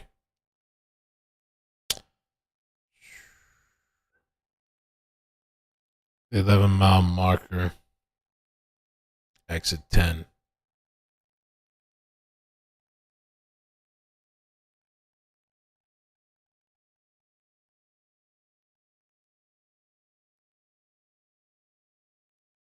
The thing I've been trying to figure out. It's 11.2. So right in this area was where the toddler would have been. Very nearby exit. I would have done the same thing Carlee did. I would have pulled over and checked on that child. And right there is 11.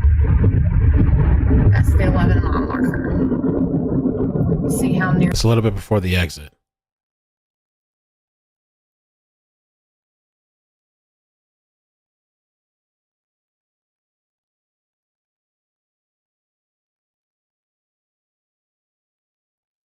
I guess, I don't know, because I would think it's like, right, this is the exit. But I thought it was more back here. Can we go along this highway? Let me see something. We do in person?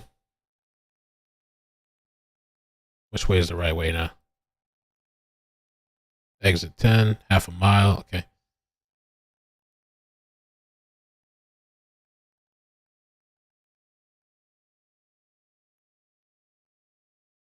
There's the food signs.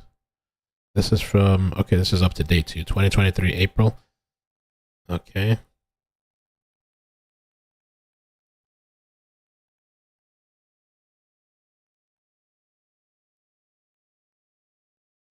Let's see, right around here.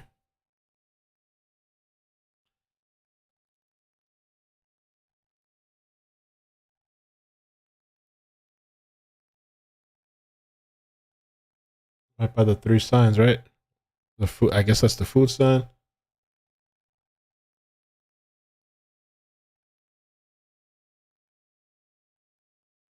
Or is that that's the food sign? This is a food sign.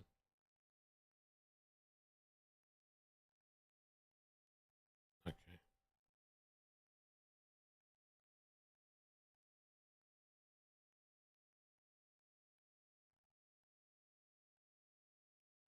All right, right around here.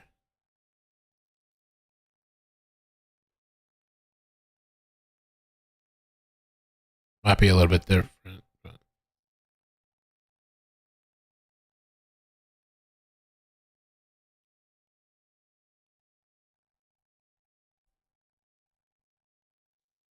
I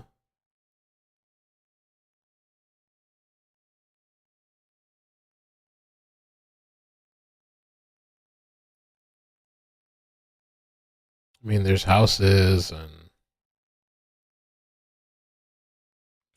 I mean, my thing would be that she would have got off on this side of the road, or she parked on this side of the road. I hope they have the help and resources out there. 11-mile marker. Yeah, let me see. Did I see that?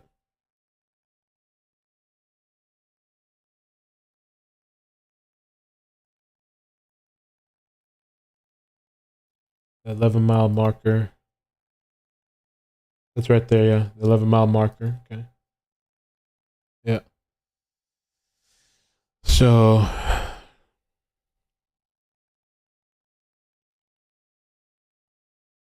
yeah.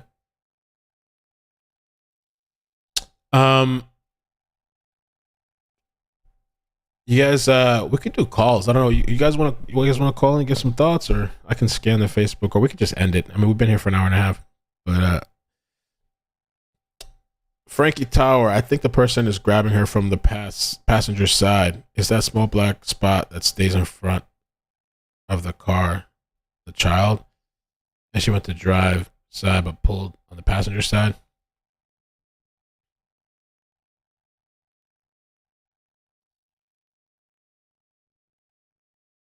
Oh, Bama, thank you so much for that video. I appreciate that. Yeah, I reached out to Rabbit and Vic was telling me about it. Thank you for giving us a visual. Do you have any thoughts about this situation?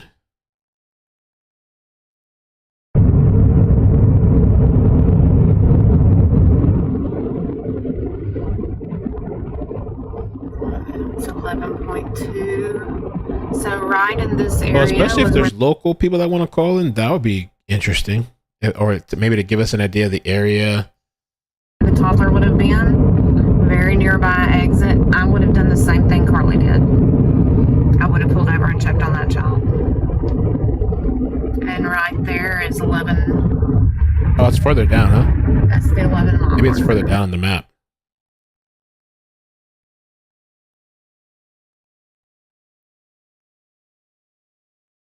I mean, we did see the 11-mile marker, but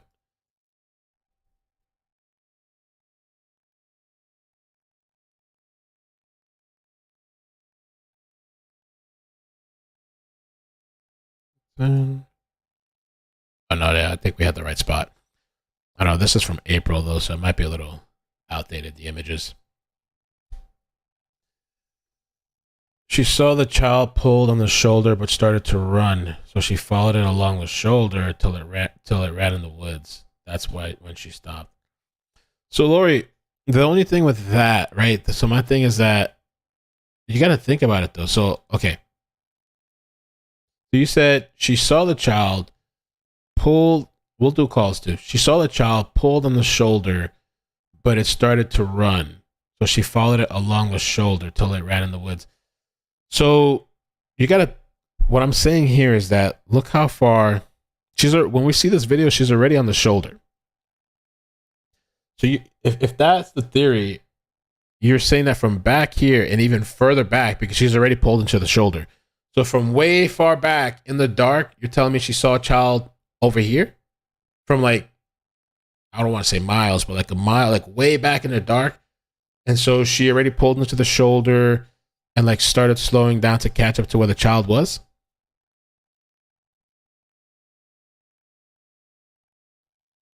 Let me open up the lines. Let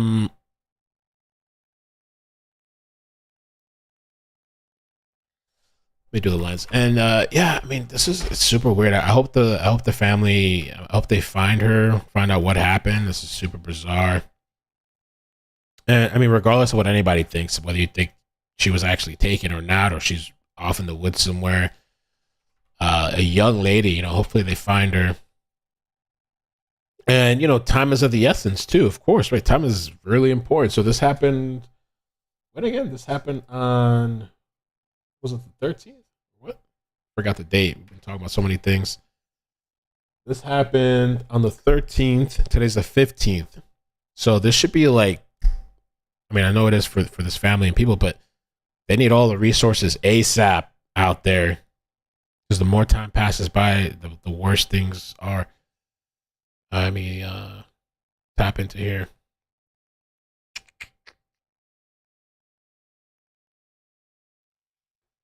Give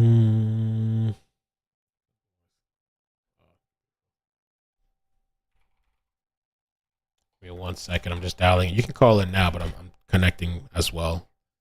Give me a second. The number is up though. I'm just connecting right now. The computer's acting funny. Post call in.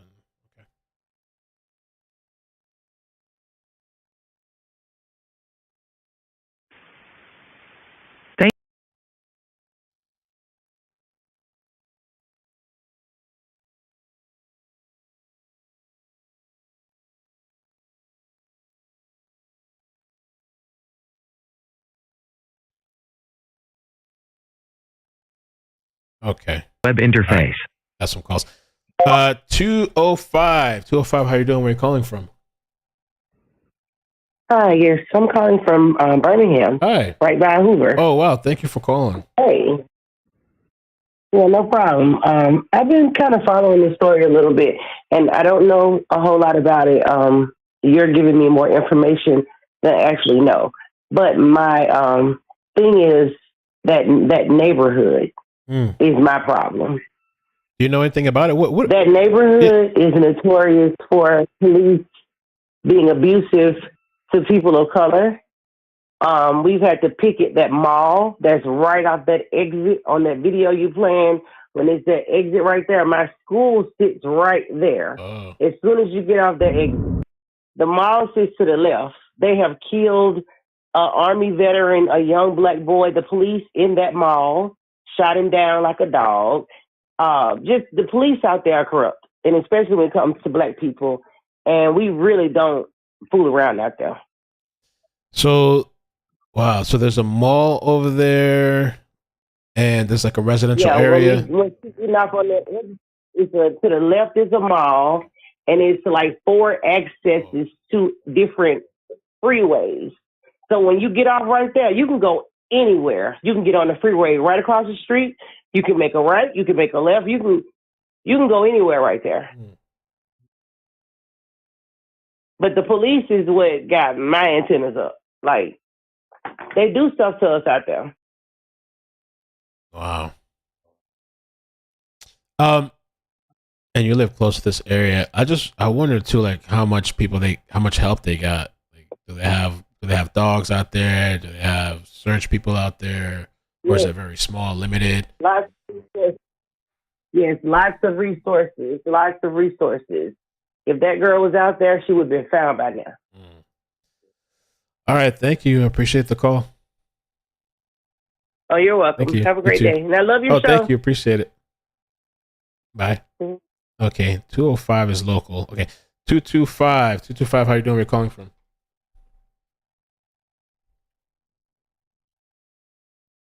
$225. Oh, hey. Hey, man. how you doing? Good. This is Tanya. It's my first time calling in. Amazing. Thank you for calling. Thank you. Thank you for answering my call. So I wanted to kind of discuss what you were saying about how weird the situation of her just kind of riding slowly down the road. Mm-hmm. And I started thinking about what I would do if I would see a kid. And what I would do would be get off at the nearest exit, call 911, and then loop around and re-enter the interstate to see if I saw the kid again.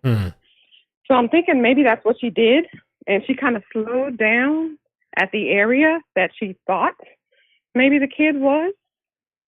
That's plausible. And that's why she kind of pulled over and was just driving real slow, just looking for the kid. And when at the point she thought she saw it, that's when she stopped. But yeah, it's very, very strange. I think, all the lights and stuff make it so hard to see anything. We barely saw her. So I don't know if there's anybody out there or not, Yeah, I wish that they had higher definition cameras over there. Yeah. Especially for night. You would think maybe the cameras would have some kind of night vision mode or something. Because they're not much good at night at all. Yeah. But anyway, I've been subscribed for a while and a member for a while. And thank you. First time calling in. I'm not a chatter. Okay. So I'm always trying to chat. But keep doing what you're doing. It's been nice to see you grow. I started subscribe to you when you covered a case in Louisiana. That's where I'm from. Ooh, I was born there. And it was it was a case where a young man left a sleepover. I can't remember his name, and they found him in a field face down. But yeah, I've been riding with you you're talking about? I wonder if it's Quan Bobby. I think Charles. That is the name. Yeah, that was a really weird story because the kid's friend, the mama was like into drugs and shit. I think she was giving the kids drugs or something. She was like one of those moms that gives kids stuff and trying to be the cool mom and stuff. Yeah, that was a weird story. That's very common in this area. Wow. Yeah. I don't know what happened with that. I really don't. I don't know either. I tried looking it up the other. other day because that was super weird because they say he drowned in like 2 feet of water. I guess they said he fell over and drowned. It was really, really, really weird. Yeah. Yeah. But thank you for what you do. Thank you. Yeah, I appreciate it. Thanks for the call. And thank you for the support. No problem. All right. You're welcome. Bye-bye.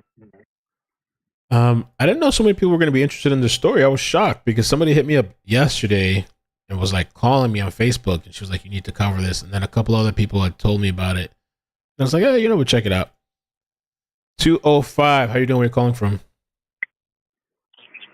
Hi, this is Bam Beauty, and I'm calling from the Birmingham area. Hi, thank you for calling. I just saw that some people had wanted me to check in and answer questions or try to clarify anything for you. I could. I don't know how much help I could be. Do you know this area? I do.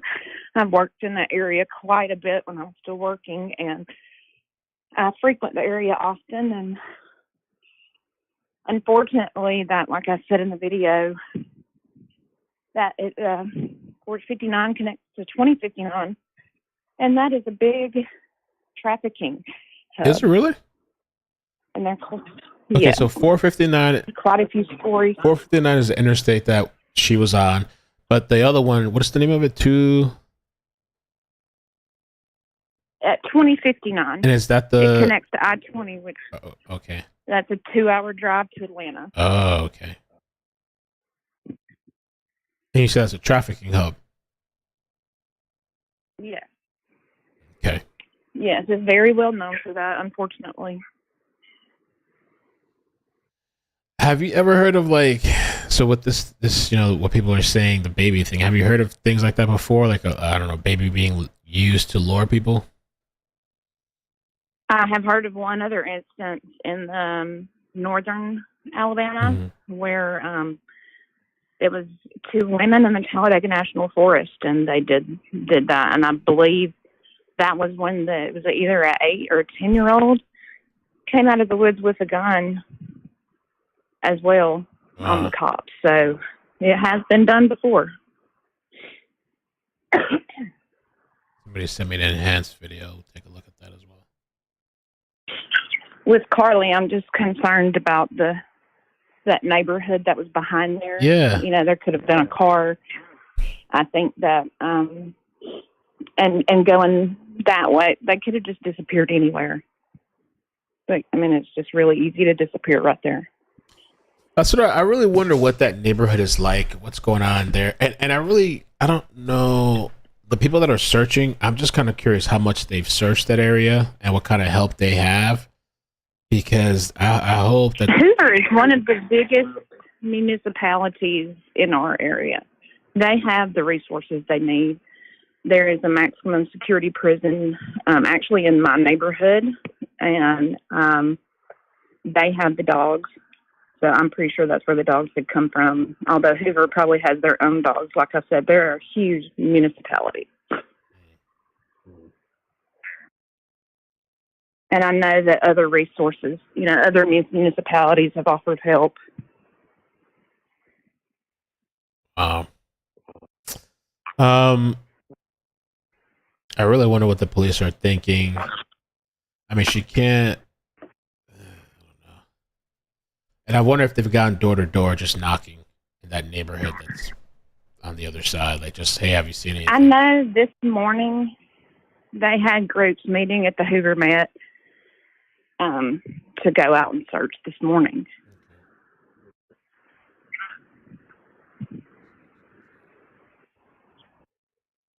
And there's malls there too. It's like the lady was saying it was like a mall area there. Yes, what are these two sides? There's a mall on one side, and what's on the other side? Is it 2 malls or shopping centers?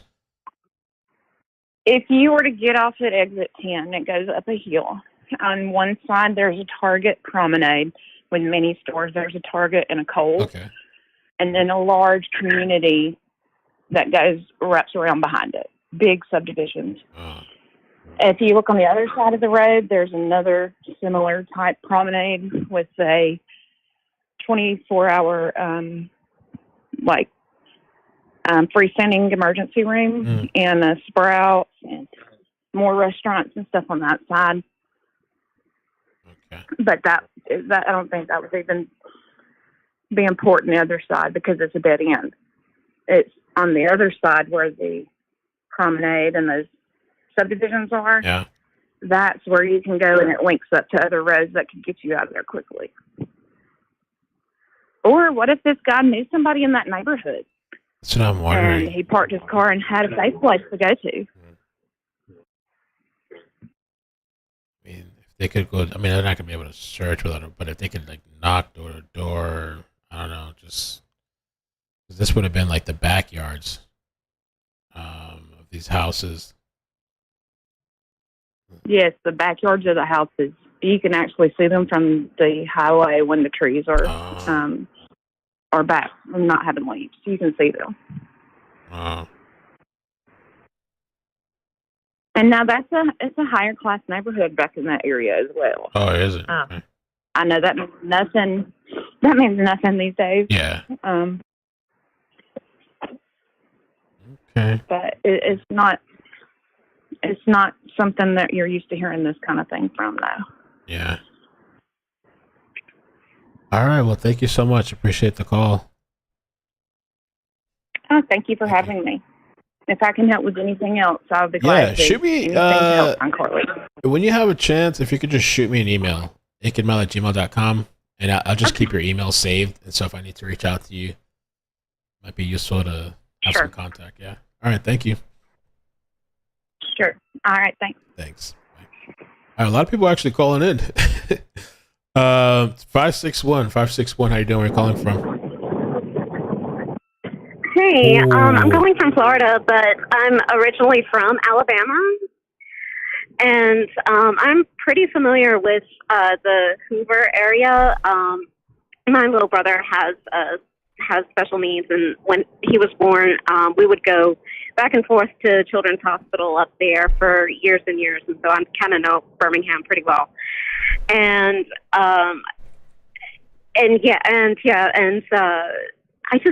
Watching that video, I just find it so interesting that with all the headlights that we see, approaching, right before the footage of, what looks to be possibly her, possibly the abductor. I find it interesting that we don't see the child, because you would think, like, the headlights kind of do illuminate things pretty clear on the side of the road. Right. You would see something. So that's rather odd to me. And I do hope there's somebody somewhere maybe can, enhance the footage, even better. Yeah. Maybe put some kind of like thermal layer over it, perhaps, or something. And I think it's really a good thing that we have the camera footage of that, because it does, document the abduction. But it's just, we just need it to be a little higher quality, is the only thing. And, but that, it did look like her for sure. That in the one for the 2 or 3 seconds where you pointed it out there, it looks to be something covered in black like that. And it's so crazy to think that, my own stomping grounds, like to see where this, used to, where this happened, it's very scary. And I have like friends over there. So, I have them on, high alert, like to watch for things like this. And to kind of piggyback on like what one caller was saying about how corrupt, like the police department is over there, I find it interesting that you mentioned that they put out, how, they had this interaction with her just prior to her disappearance. I wonder if that's to stay safe. To save face. To go ahead and put that out there. I thought that was kind of interesting and weird. Yeah, I don't know what was the interaction before that, with the cops. And did they actually have an interaction, or are they just saying that? Right. Because they weren't very detailed in that. Like, she was a great person.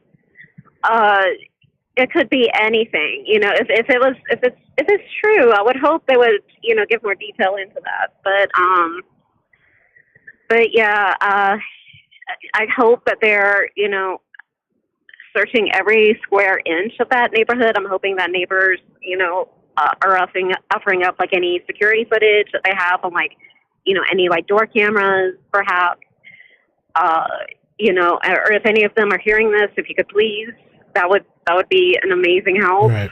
Because anything could be going on. And I really hope other drivers along the road someone's got to have seen something. Like, it's just impossible not to. Yeah, I think that's what's important to like get the story out there, so maybe somebody will hear it, and maybe maybe if they saw something, or like Mo will say, maybe somebody has dash cam out there.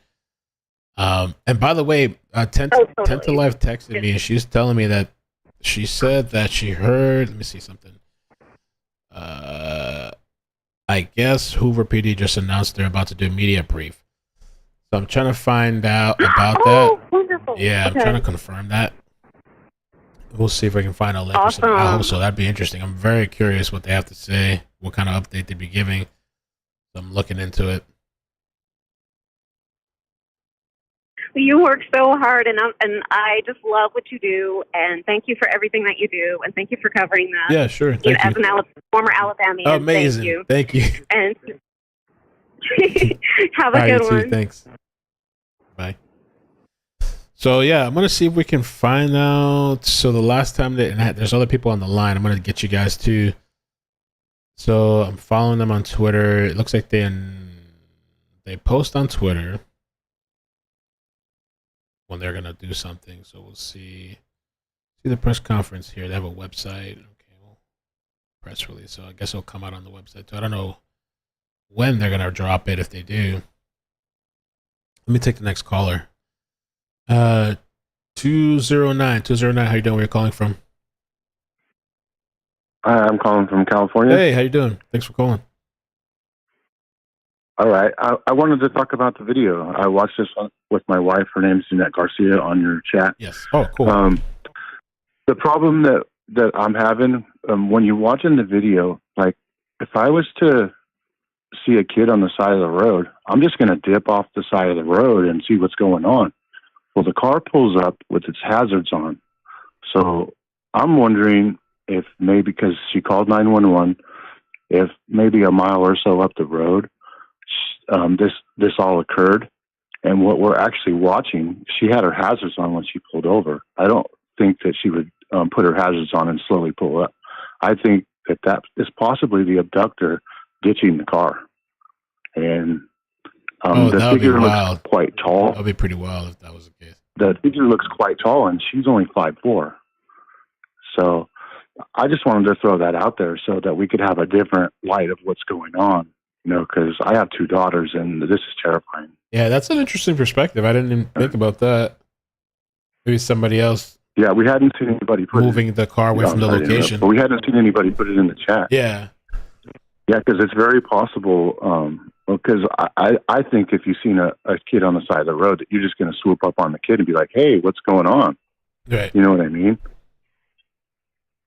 But that's all I really wanted to say. I just wanted to put a different perspective out there of what we're actually watching, and maybe some of the other users could shed some light on it. Thank you, man. I appreciate that. Thank you so much. All right. Take care. Yeah, thanks, Mel. You're great. Thank you. Bye. So yeah, the way she had heard that through somebody commenting, say that they just got an alert that Hoover PD is getting ready to brief the media on her disappearance. So while we take the calls, we'll just keep an eye out for it. But yeah, if I do end up getting off and I haven't done it yet, just make sure you're subscribed. Turn on all notifications. I do have notifications for today because I will jump on, but that would be dope if they do it while we're still on. 205, how you doing? Where you calling from?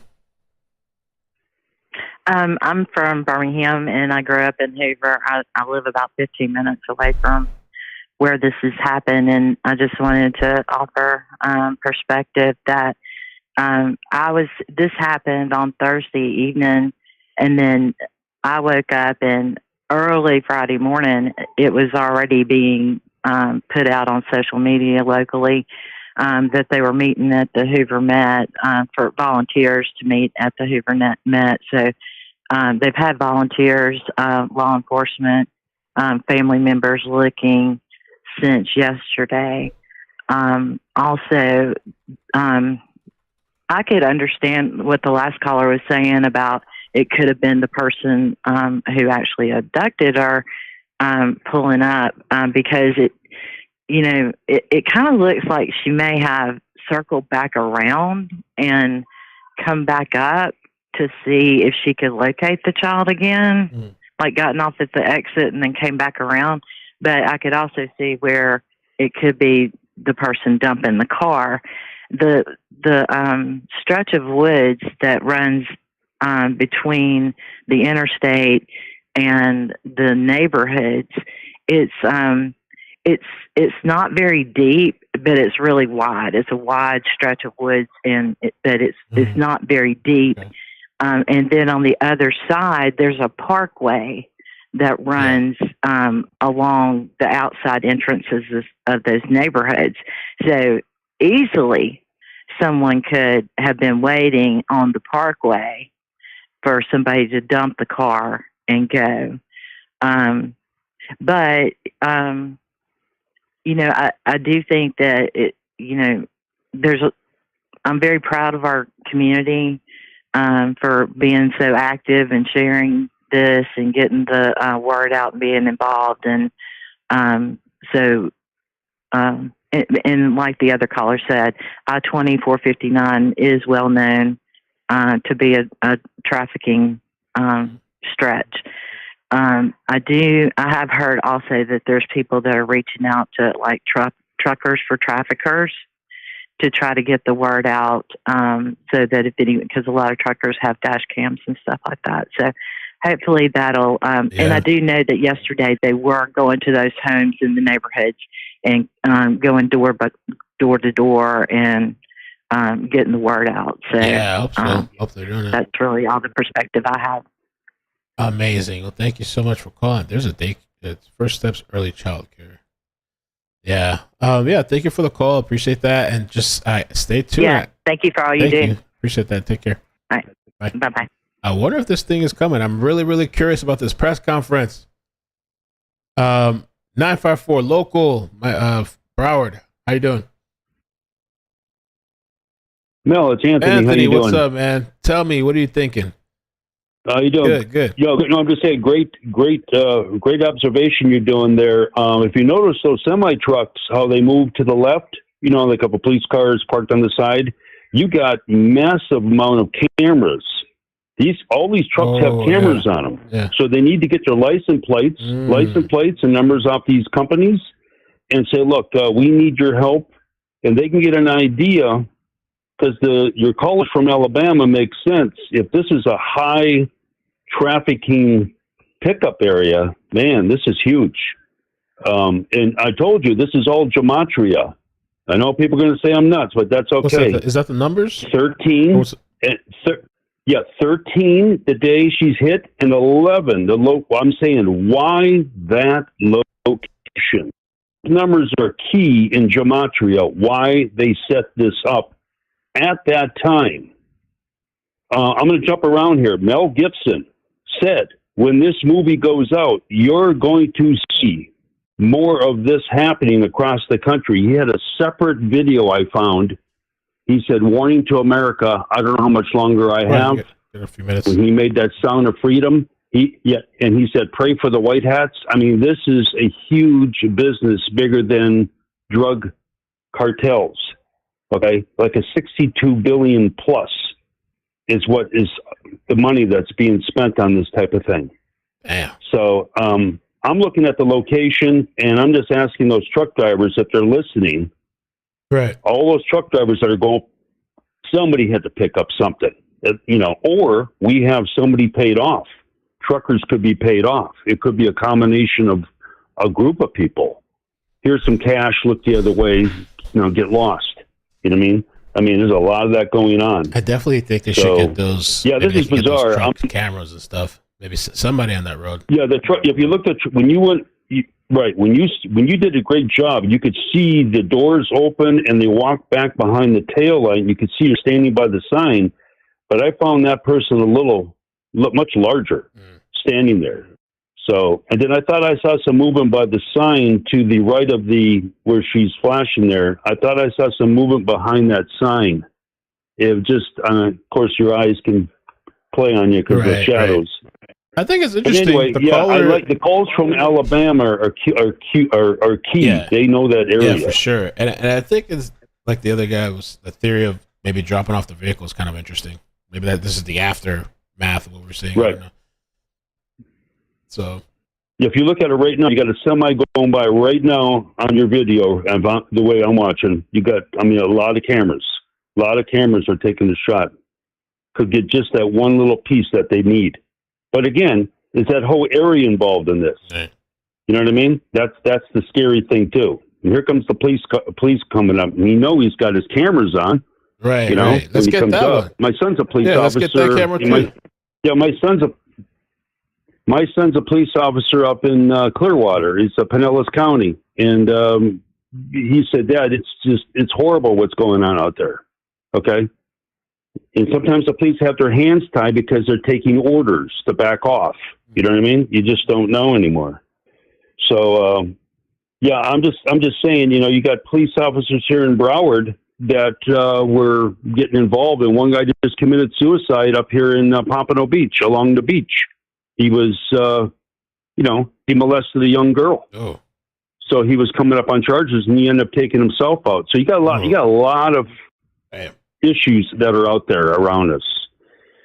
So, but anyway, thanks, I'm going to man. get off the line so people can speak. And great job again, guys. Right, thank you very Take much. care. And back when you and I talked back on Sheridan with that area with the clothes, look where we're at today. Know, right? It's amazing what's going on. Yes, All sir. right, take care, man. Have a good one. God bless. That's Anthony, local in Florida, channel regular. 567, how you doing? Where you calling from? West Virginia. How are you, iCkEdMeL? Good. How you doing? Thank you for calling. I'm good. I love your shows. Thank you. Stupid butthole YouTube notifications are late, so I caught the last 40 minutes. But I don't know if this theory's been put out there or not yet. But I wanted to get your opinion on it. I think that when her car comes into frame, it's possible that she's already picked up the baby. Baby's already in the car, and she's driving slow looking for a landmark, which would be like a milepost or a sign for law enforcement to meet her. You know what I mean? Mm. Like if she's already picked up the baby and she's already called 911, law enforcement is telling her, like if you're on an interstate, you have to have a landmark in order to meet law enforcement. So I think it's feasible that when she comes into frame, baby's already in the car, and so she's pulling forward to either the exit area or the mileposts there, and then pulls off, on the side in order to meet law enforcement. Either she was going to pull off on that exit, or she something happened. Something got her attention on the side of the road. Maybe she thought a parent or something like that, was looking for baby, and so she pulled off there. But I think the reason we don't see baby, walking or anywhere in any of the lights is because it's very possible baby's already in the car, and she's called her family or called 911 or something like that. So because there was also something about a gray car, right? There was something about a gray car that was being pulled in front of her, and we don't see that. So if she would have stopped to pull baby or stopped off to the side of the road to pick baby up, and there was a gray car, it's also very possible that when she grabbed baby, kidnapper jumped in too. And so, they pulled ahead to maybe there's I work on the railroad, and there's a lot of times where there's little walk bridges in between wooded areas for crew swaps and things like that. I don't know. I think it's, what do you think? What do you think about that theory? I feel like the other one's more plausible, that this is maybe the aftermath of somebody moved the vehicle further up after something happened to her. Maybe we're saying the aftermath. I don't know about her stopping, picking up the child, and then driving further down and then stopping for a landmark, I guess. Because the one conversation, I don't know, that one conversation where she was talking to the girlfriend, and they said that she was asking the baby if the baby was okay, which that could have happened in the car, I guess, or outside, I don't know. Let me see, because she talks to the baby. The baby doesn't respond from what they don't hear anybody. Then she screams, and then they just hear the interstate. I mean, the weird thing about that, if you think about it, they never mention hearing a guy or a voice or some other person like, "Hey, come with me. Hey, whatever." She just screams. Mm-hmm. That's kind of weird too. I don't know. Yeah. Yeah, I think it's a good theory too that that's the person dropping the car. You know, that they've already got her and they're pulling ahead and dropping the car. That's very true too. Mm-hmm. Well, thank All you. right, I just Yeah, wanted to put appreciate that it. out there. Yeah, thank you for the Get call. your Thank you for the opinion on call. that. Yeah, appreciate it. Thanks. Have All a right, good you day. too. Bye. Yeah, that's on your theory too. I haven't heard that one. I think. I mean, I'll tell you when I get through the calls what I'm thinking so far, but it's still really early. We don't have any information. 718. How you doing? Where you calling from?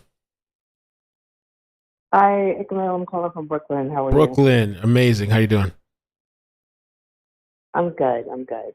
I just wanted to say I have a really hard time believing that she would actually pull over on the side of on the shoulder of the highway to see a toddler, especially in the dark. I don't know any black person that would do that. I'm black. I'm sorry. I don't know any. I mean, we'll call for help, but I can't believe that she actually pulled over for a toddler. I don't believe that story. I believe she was already kidnapped prior to that video of her on the interstate. Okay. And the person getting out, I believe, was one of the kidnappers. Also the driver's side was one of the kidnappers, and was, like that one caller said, was this in a car to go, escape with whoever the accomplice was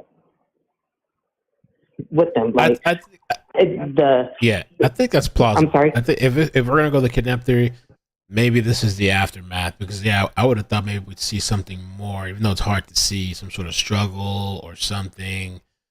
This could be maybe the kidnapper moving the vehicle further down. I don't know. Because, when you look at it, look how the car veers off the shoulder, like you said before, with the hazard lights on and driving the way it was driving before it came to a complete stop.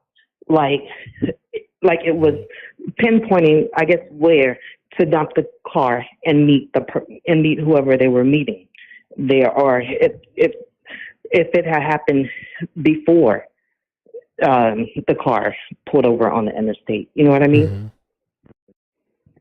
But I don't believe she was driving that car. Like, I completely don't believe she was driving that car and stopped on the side of the road to see what was going on with the toddler. I don't believe it, because the toddler would have walked into traffic like no one else noticed this toddler. It doesn't make sense. No.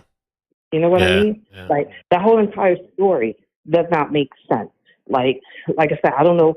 I think was she just getting off of work and then going to pick up food or something?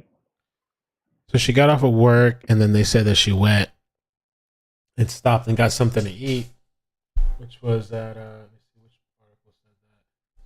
let's see which one said that. Okay, yeah, she have around 9:34. She was on her way home from her job.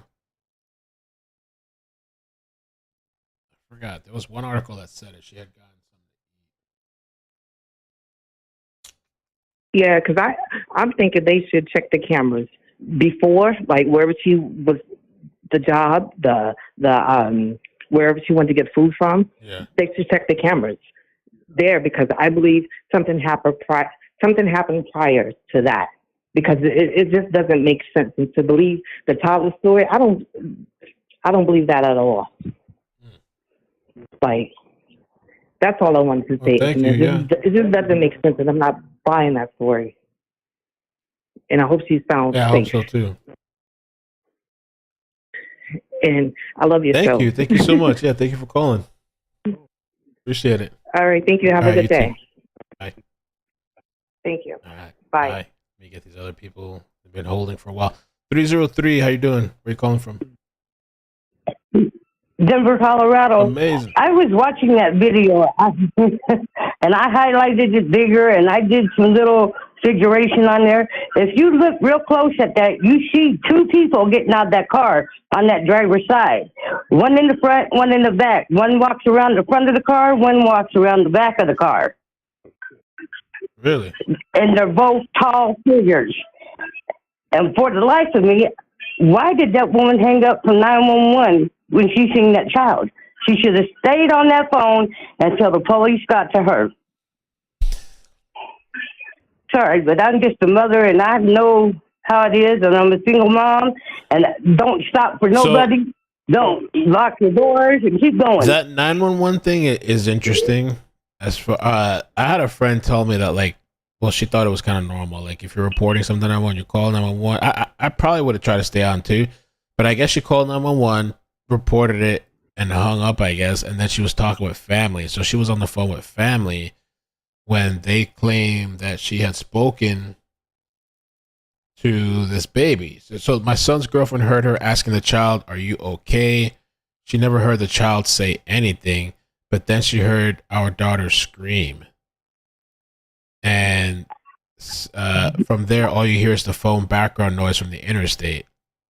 So she's talking to somebody or something, or at least she thinks she is something. She says, "Are you okay?" I mean, I don't know. And then you just scream, and that's it. You hear just background noise. That's really, really weird. I don't know. Super freaking weird. And 911 let her go. It is. I just don't understand. She should have stayed on that phone until the police got to her. I've had incidents where I've been followed by a car, and being a single woman with a child, I called to confirm that they were coming. They told me to get to the nearest lighted area and stay there. That's not a lighted area. I'm sorry, but she should have kept going or something. But that's two people that got out of that car. Right. If you look at it, you can see one going around the front and one coming around the back. But thank you, Mel. Thank you so You're much. excellent. I've been keeping up with you with the Letitia Stout and all that going on. Thank you. And well, I'm telling you, these last couple of cases have been Crazy, off right? the wall. Yeah, it's just getting worse and worse, it seems like. It's going to make me start drinking. I know. All right, thank you so much for the call. Appreciate it. No problem. Take care. Bye. Maybe gonna make me start drinking. 407, how you doing? Where you calling from? Hey Mel, it's G. Jakes, what is up, man? Oh, okay. So this is nutty. I have to agree. I agree with a couple of callers that called in regards to what did they say? The truckers and the dash cam. Because, I watch those videos where they're, documenting the shitty drivers and whatnot. So I'm like, is every cab equipped with a dash cam? Because if that's the case, the trucker who called in, have they, connected with him and said, hey, let's see your dash cam? Because clearly if he saw it, then his camera saw it. Right. That's what they said. That there was a trucker that said they saw going back, right. So if going based on what Anthony said in his call, run the plate, you know what I mean? Like, whatever plate. Then again, knowing too much and knowing too many cases, I'm like, the whole truck driver angle, it throws me off because, there's a lot of truck drivers who are out there living a very, dark lifestyle behind those 18. Uh-huh. So there's that aspect. I heard it goes down too at those truck stops. Those trucks, all kinds of shit going on over there. Yes. Mm-hmm. Right. And then, of course, this has me also thinking when everybody was making the theory that maybe the clip that we're seeing is actually the vehicle being dumped. Mm-hmm. What I'm trying to figure out is actually a couple of things. With all the local callers who, Roll Tide, by the way, my family's a big Alabama fan, but if this is such a high traffic area or a high known traffic area, why is there not a lot more is there a lot of police presence along this particular area of highway if this is a high traffic area in regards to human trafficking? Well, you know what I mean? If this really is such quick. a hotbed, you would think. Police were there 3 minutes. I think it was like 3 minutes. They were there super quick. I mean, that's what it looks like on video anyway. I mean, unless something happened earlier, you know, but they were there super quick. Maybe they were already on the highway, I guess. Okay. And then the other question is that the only portion of the video that they did release? Because again, I'm thinking, you know, like you, like, why are we getting this random, I'm just wondering, because somebody else made the call, like, they need to track her from when she left work. You got all the traffic cams. Let's go ahead and follow her car. And as she's getting on the highway, like, let's make sense of this, because I'm not local. I've had issues where I've been on the turnpike, missed my stop, had to get off and turn back around. It's like, how much time is that for her to loop around to see if she picked up a child? And then to me, that kind of doesn't, or not pick up, but to see if she could locate the child again. The thing that throws me off about that is if she had originally told her parents that, you know, she couldn't leave a helpless child on the side of the road, at what point in time did she turn around and loop back around? Because she would have ended up leaving the child on the side of the road. You get what I'm saying?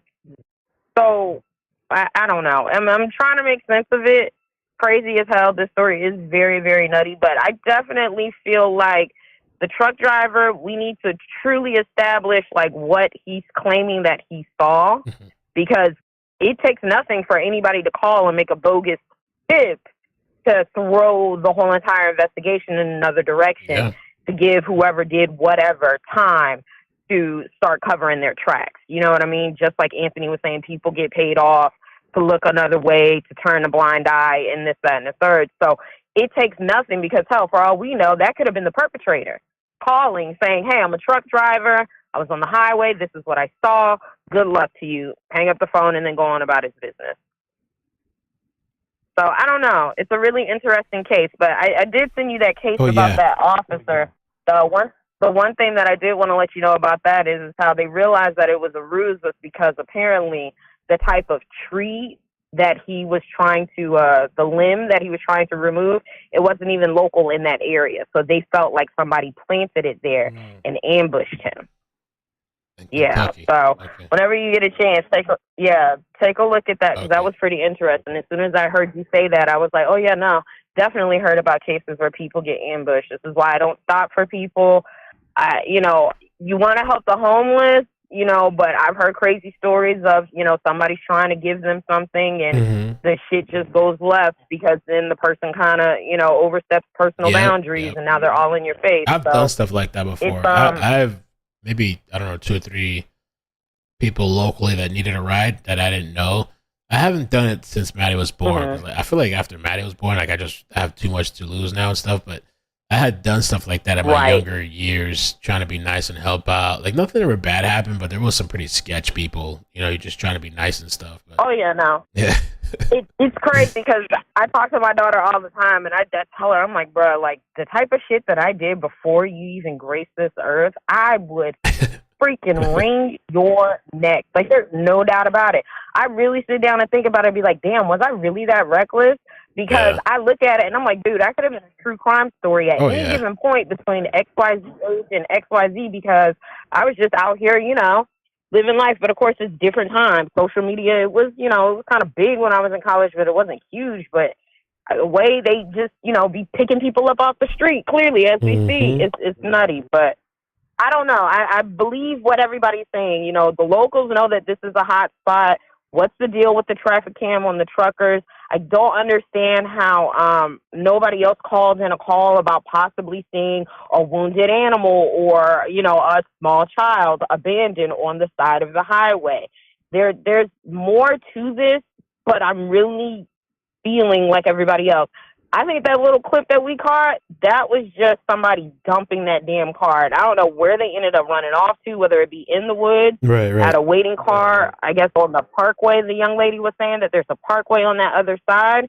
I don't believe the theory that she was looking for a landmark, because if she wasn't that far off from the exit, why not just get off the exit and say, hey, I got off exit 11. I'm at the first McDonald's to your right. I'll be here with the child. So just to pull off and just wait by a mile marker, that as a landmark, no, I don't believe that. I don't know. But this is interesting. But I definitely feel like until we get the full video clip of what was going down on that parkway, I don't think we're really going to know what ended up happening. I really don't. I don't know if she picked up the child before this double looping to see if she saw the baby again after hanging up. I don't know. But, this ambushing shit is for real. Like, I see shit in the road, I'll be like, screw it. I'm driving around. I'm not stopping. I'm not checking.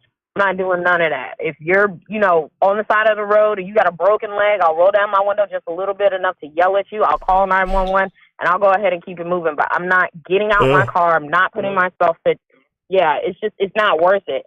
And I understand that it's a child. And as a mom, I get that. If my child was that, like, well, how would I want people to respond? But it all sounds like a setup. It sounds like a setup. I don't know if there was even really a child there to begin with, but I guess the family heard her talking to a child. Who knows? I don't know. But I think we need to see more video. And I definitely think that that trucker who made that call saying what he saw, they need to link back up with him and say, hey, let's get that dash cam off you really quick so we can take a look and see what we got. Yeah. But all right, I'm going to let you go. Like I said, take a look at that. Yeah, I'm going to show it to them. And, I'm in the chat. Right, we're running errands right now, so I got to get off. All right, thank you for calling. All right, I'll talk to you later. All right, take care. Bye, chat. Bye. All right. 303. How you doing? Where you calling from? Hey, Mel, it's Marie. Marie. Hey, from we always talk Denver, right? Hi. Denver, yeah. Hey, we're watching your YouTube, and my daughter and I were just talking, and she said, yeah, Mom, that's a big thing. They were talking about it on Facebook. It's not the car seat thing. It's an actual baby, and apparently it's a big deal. So they're putting babies in car seats, you're saying, as a setup? No, they just leave the baby sitting there. It's not the car seat or anything. Oh, baby, okay. And then I guess they, like, hole up in hotels and stuff with these SUVs, and then they plant these people so that, like, they can take the people and build their, I don't know what it's called, trafficking. Yeah. That's it. Babies. What do you think of that? Used for setup. I'm going to try to look into more of that. I would think there'd be more stories where we can find some of these situations happening. Babies used for trafficking. Yeah. So far where I'm, it's really early in, so it's really hard to say. But like so far, like I said, I'm kind of curious of her mental health and maybe the history.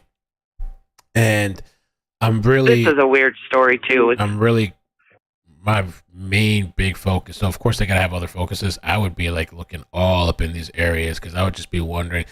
Because I mean, there's been some stories. Like there's a Florida story. What's her name? Victoria Reyes Diaz? Oh no, the other one, Kaya Taylor. Her car was found by a train track. The doors were wide open. Nobody knows what happened. And to this day, they've never found her. Car, I think, was running. It was super, super sus. Yeah. So, and here we go, another lady in the middle of the freeway. This is craziness. I mean, it is crazy just to see the way the traffic is. So much traffic, so many cars, busy. Yeah, and like Anthony said, I mean, those truck drivers, they have video at all times. And a lot of people drive with video now. It's not going to be hard to find something. It's just a matter of getting those drivers to pay attention, I guess. Right. So, Mel, I just wanted to tell you that and say thank you, and we love you. Thank you very much. Appreciate it. Okay, Thanks. talk to you soon. Bye. Somebody sent me a tweet about these police clearing up some type of rumor. Let me pull it up real quick, and I'll take the next caller. Got a lot of calls. Wow, a lot of people calling in on this one. Let me just pull this up real quick. Love That Neighbor posted this on Twitter. From the police, Harper's police, to all the FB page followers, generally concerned citizens, and those other individuals who have made comments. There's not much more to share other than what was initially posted.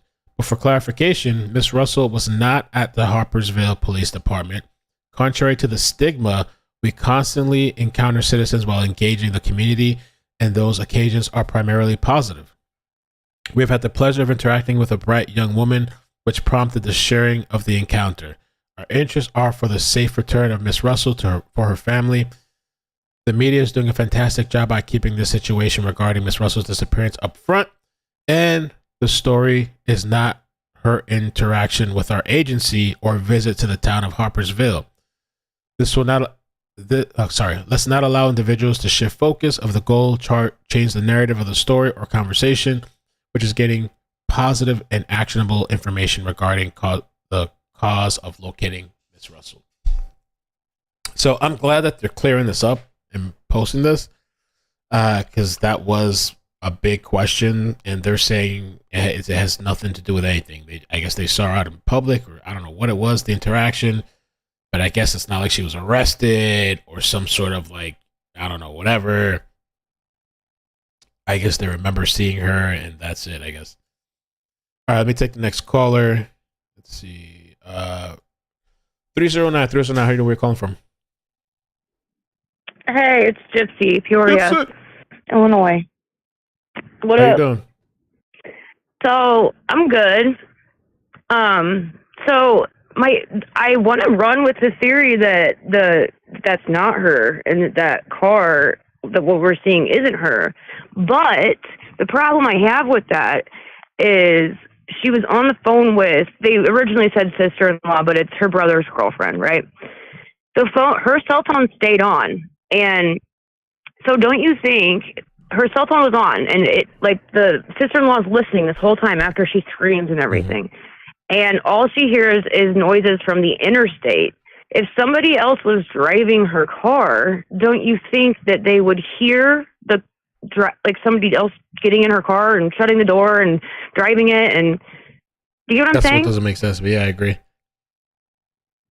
Also, I guess this is an assumption, which you know what they say about assumptions, but I'm assuming that the cell phone, the hat, the wig, and the Apple Watch were found outside of the location of the car, of the video that we watched of the car. So, which is weird, because do you have an Apple Watch? No, my mother and sister had one. I've never had one. I've seen it, but I've never had one. Well, they're not the easiest things to just rip off. So I would love to know if it was if it was broken, or, you know what I mean? Like, but so I guess that's my only issue with that theory. It makes a ton of sense. I agree that it makes a ton of sense that it's probably not her in that video, but I just don't understand why they wouldn't hear the car, like car doors and somebody else driving, even if the person's not talking, but like, they basically said they heard a scream. Yeah. And then that was it. They did. And also, I've seen people in chat asking, the child, when she goes to talk to the child, the family member states that the child did not respond. That's what the family member, the sister-in-law, brother's girlfriend, whatever. That's what she says. So, you know, I don't know. This is a weird one. So nobody heard the child. They did hear her speaking to the child, but nobody heard the actual child. Right.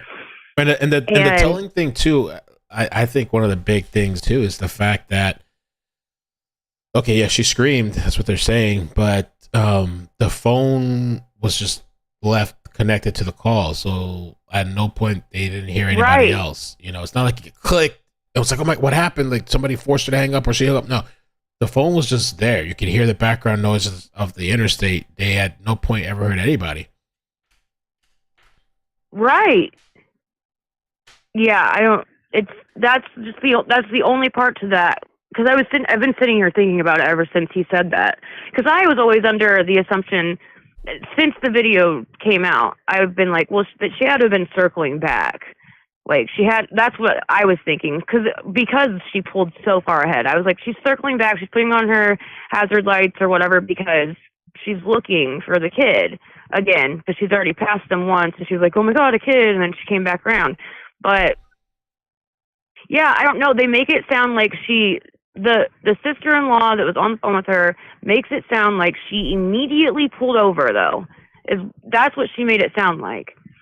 Like, as soon as she saw the child, she immediately pulled over. That is my understanding. I guess I need more clarification on that. It'd be super wonderful if they would release this 911 call, because we would have more. I guarantee you we would know if she circled back or not. She'd be like, okay, I'll go back, and oh no, I'm jumping out of the car right now. I see a kid. Oh my gosh. Let me see where I'm at. I'm going to pull forward a little bit and then run back and get this kid. But we don't even see that. Like, we need more clarification. I really hope police murky in this. come back. I hope police come back and talk, and that there's press there too that can ask some more questions. Yeah, me too. For sure. And I really want some clarification too on how long it took cops to get there, because I'm assuming 3 just from the video, but I don't. Well, they said 3 minutes. Yeah. So I don't know. I don't know. But yeah, that's all. I just wanted to make the point about this. The cell phone did stay on the whole time, and they said that it's just it's just cars whizzing by is all they hear. It sounds like the phone didn't leave anywhere. It was just on the side of the road after she screamed. And Story here said in the comments, thank you for the super chat, Story. Story says the Apple Watch, AirPod, and purse was found inside the car. They posted it 3 hours ago. What? The phone was found inside the car too? Oh, okay. That's not what the family said yesterday. It says here the Apple Watch, the AirPod, and the purse was found inside the car. The phone, the phone's not with her. It was, I don't know if it was inside the car or outside of the car, but the phone, it was there. The family said the phone was outside the car with her hat and her wig. Oh, that's the other thing too, the wig thing. Yeah. Yeah. Like they snatched her wig off, or, supposedly they snatched her wig off and her hat. Well, that makes more sense that the Apple Watch was inside her car, though. That does make a lot more sense. But still, the family, and I've seen it reported, too, that the cell phone was found outside of her vehicle. They're saying outside. Everybody in the chat saying the phone was outside. The other stuff was inside. I guess the phone and the wig outside? And the hat. And the hat. Phone, wig, hat outside. And the other stuff was in the car. Yeah. I might have to write that down in this little note thing. Yeah. Yeah, I know. I've got some stuff written down, too. We'll have to start a little list here. But yeah, no, I just wanted to make that point about the cell phone staying on, and I'm not trying to beat a dead horse. I'll let somebody else get on. Okay, thank you so much, Gypsy. Appreciate it. Thank you for your support. It was good talking to you. I'll talk to you on Twitter. All right, thanks. Take care. Have a good one. Bye. Bye. A lot of people calling in. Damn. Amazing. 734, how you doing? Where you calling from?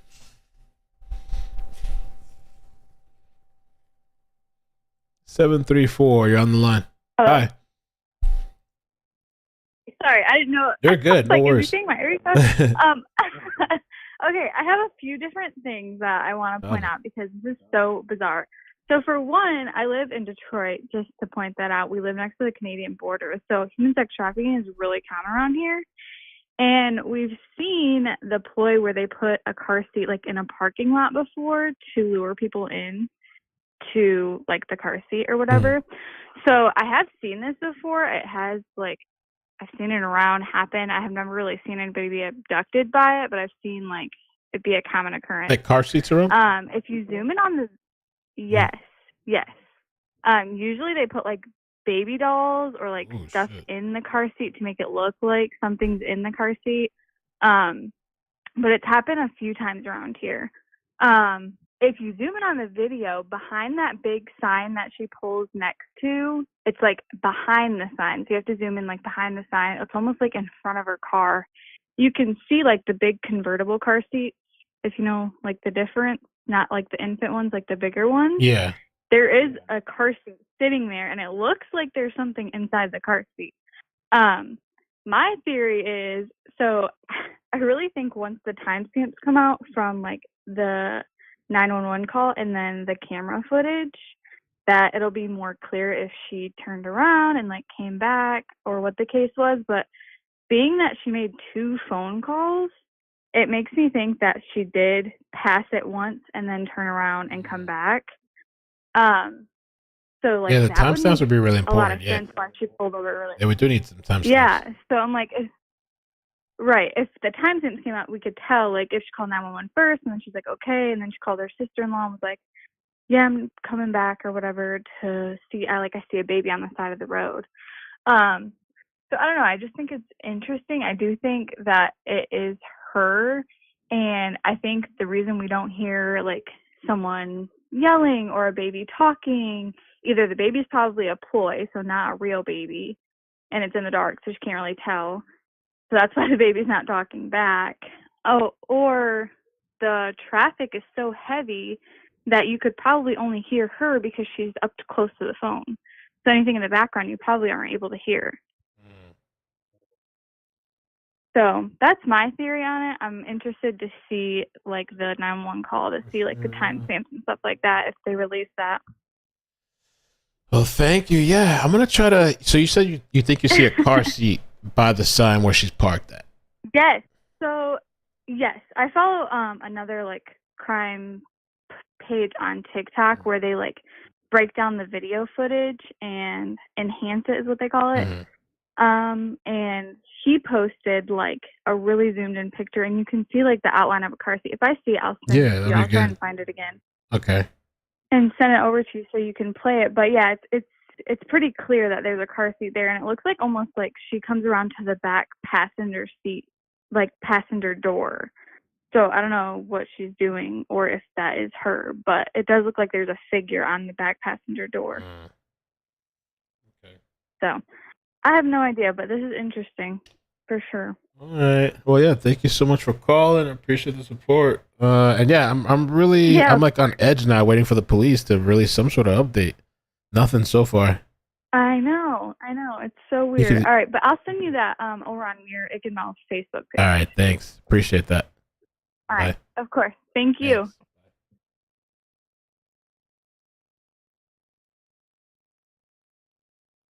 You could see the walking over even easier now with this one. Let me get the next caller. 502. Thank you for holding. Where are you calling from?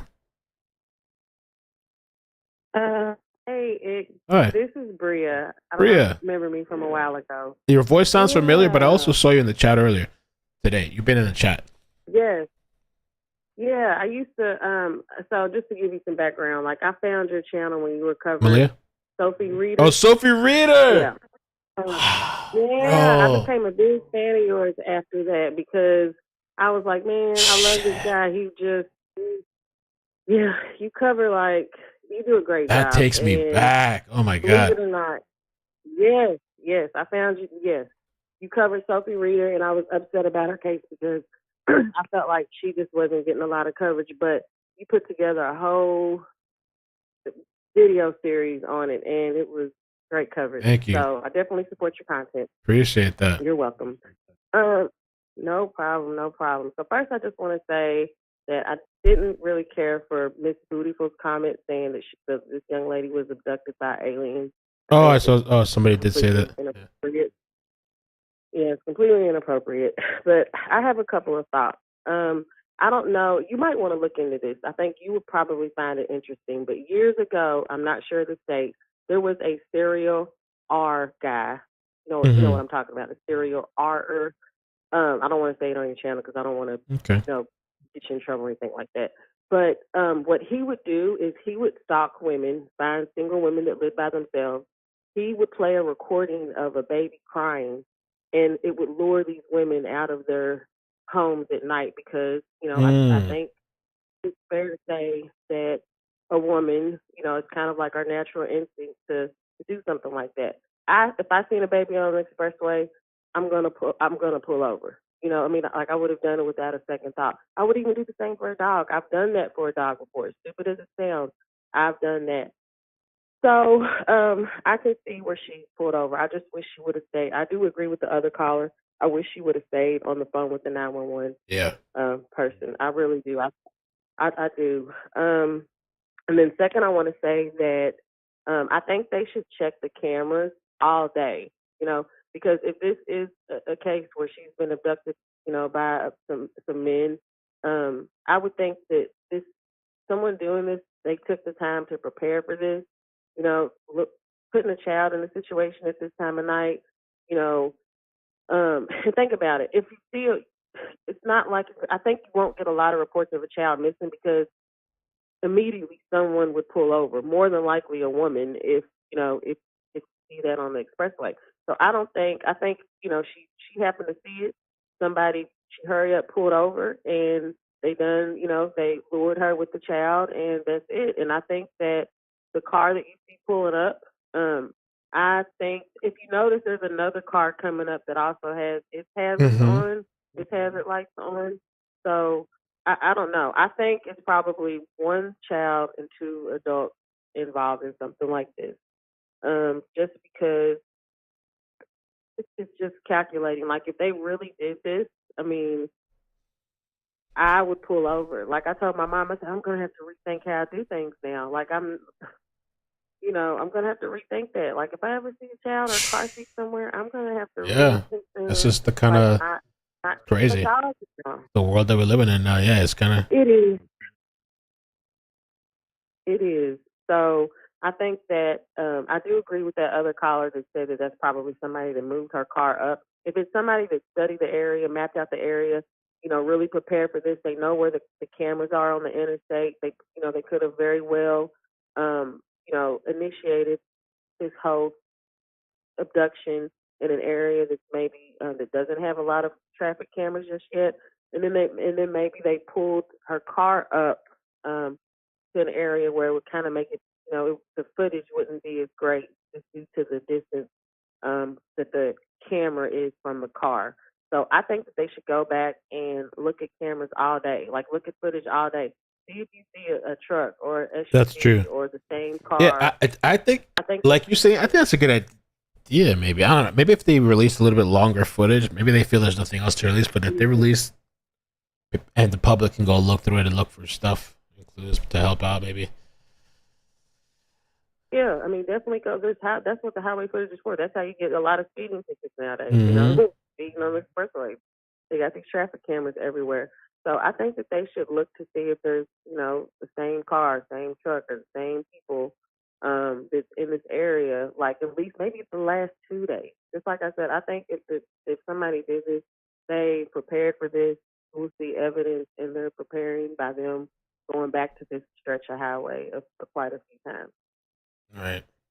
So, all right. Hopefully, I'm just glad that you're covering it, and I'm so glad that you didn't like national attention because remember I got upset about the Sophie. Yeah, that still never really got much attention. That's a weird one. She might be still alive. She might be. Maybe she might be really. That one really might. Somebody took her out. Somebody really, like, for sure. Oh. That was weird. Weird. Yeah, and there's been no updates. And it's like, they still have like a private detective working on it, but there was some weird stuff. Yeah, I thought I spoke to somebody local about that too. I spoke to a private investigator about that, but it just kind of nothing really happened. Yeah, you did.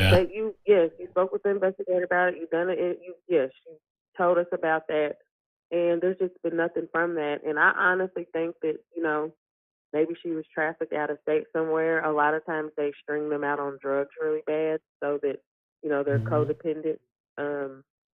And, I don't know. I would hope that she's still alive. Like, I checked for her just for updates on YouTube, and there's nothing new. But this is my last thing. I did see where Anaya Blanchard's mom is involved in looking for Carlee, and it brought me to tears. So I just really hope that everything turns out for this young lady. Thank you. Hope she comes home. Thank you for everything. Yeah, appreciate it. Thank you so much. Thank you for the support. Yeah, no problem. Hey, don't forget though. Look at that man that lured them women out with the recording of a baby crying. Yeah, for sure. Completely. I never heard of that before. That's interesting. Check it out. All right, thank you. All right. Texas. All right, take care. Thank you. Take care. Bye-bye. so weird. I want to look into that. I never heard of that story, the baby thing. All right, 912, how you doing? Where you calling from? Oh, Mel? Hi. Hey. Hello? Hey, how you doing? Hey, Mel. Hey. I wasn't expecting. I've been listening intently. I am Blue Eye Candy in the chat. Amazing. I absolutely love the channel, and I can't wait for the next court case that we get to review. I watch. know. I've been fiending for that. So anyways, I saw this first thing on TikTok this morning. I woke up early and was scrolling through, and it just sparked, my heart went out, just to her, and I'm posting it and reposting it. But I live over, and I'm in Southeast Georgia on the coastal area, and I was a 911 dispatcher from 2000 to 2009, yes. And the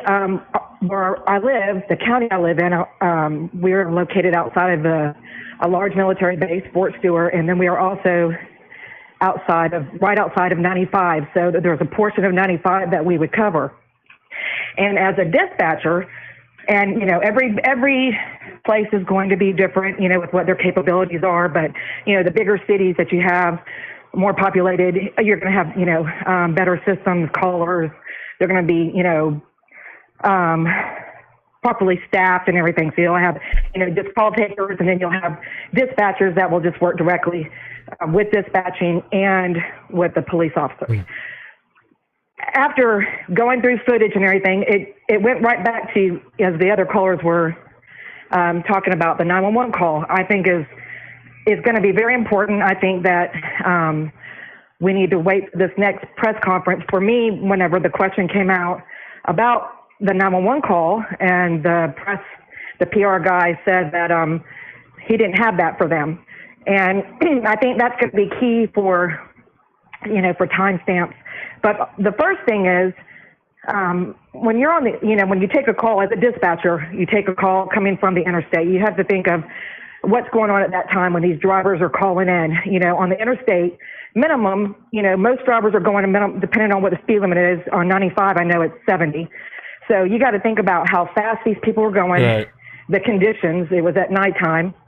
What she saw, and as she's seeing it, she's passing it. So that makes perfect sense that she would have to, come back around. But what's most important is when a caller calls in, and from my experience, their number is going to pop up, be it a cell phone. If it's a landline, it's going to pop up in the system. It should pop up the number, and it'll have an address most times when it's a landline. Cell phone, we've come a long way with GPS capabilities, and so there are some systems that are going to be able to even track that. My thing right now is how the 911 call ended. And as a dispatcher, there's going to be criteria that you have to hone in on as to what kind of call type you're going to put out for dispatch, if it's going to require, police, fire, EMS, okay? And so when the dispatcher's taking this call, if that's what was said, if she in fact said, I see a little, looks like a toddler on the side of the road, and I don't know, as far as every dispatcher is different, but there should usually be a protocol. That dispatcher would want to stay on the phone with the caller. Plus, you want to find out, traffic, looking at it, from I don't know how fast it was traveling. It looked like it was kind of slow. It was congested for me, looking at it. It was well lit up with the cars, but they would have stayed on the phone with her, because you got to remember, it isn't debris in the road. Even if it's an animal, they're, not to say, but this is a child. So you want to locate a small child before you're off the interstate. You're not off a regular street. So that would be an emergency. So you have a unattended juvenile, is what it would come in as. You're going to have a big police response for that. Now, the 911 call is going to be important, because maybe she told the dispatcher, I don't know what I saw. It could have been a type of figure or something like that, on the side. So I would expect that they would come out with more information on this 911 call, Right. and I can tell you, when it involves a child, when something like this happens, immediately police is at the 911 center. They're going ahead and having them to pull the tape. They've already got it in their possession because they're going over this call, and they're wanting to know. You had to go back to why was the call disconnected? Why did the dispatcher not insist upon staying on the phone with the caller?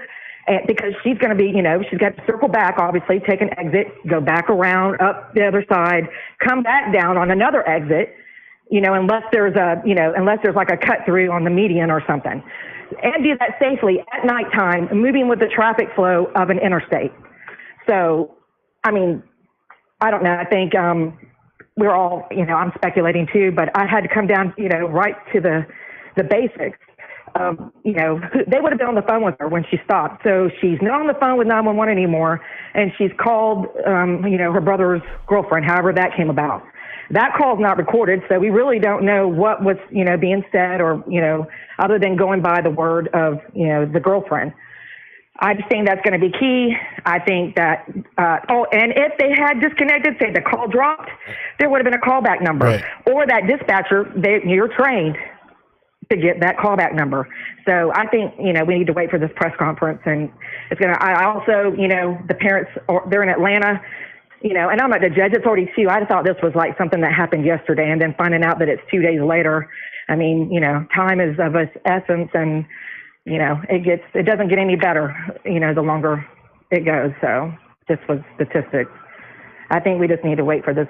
Well, I think we'll find out, hopefully find out more.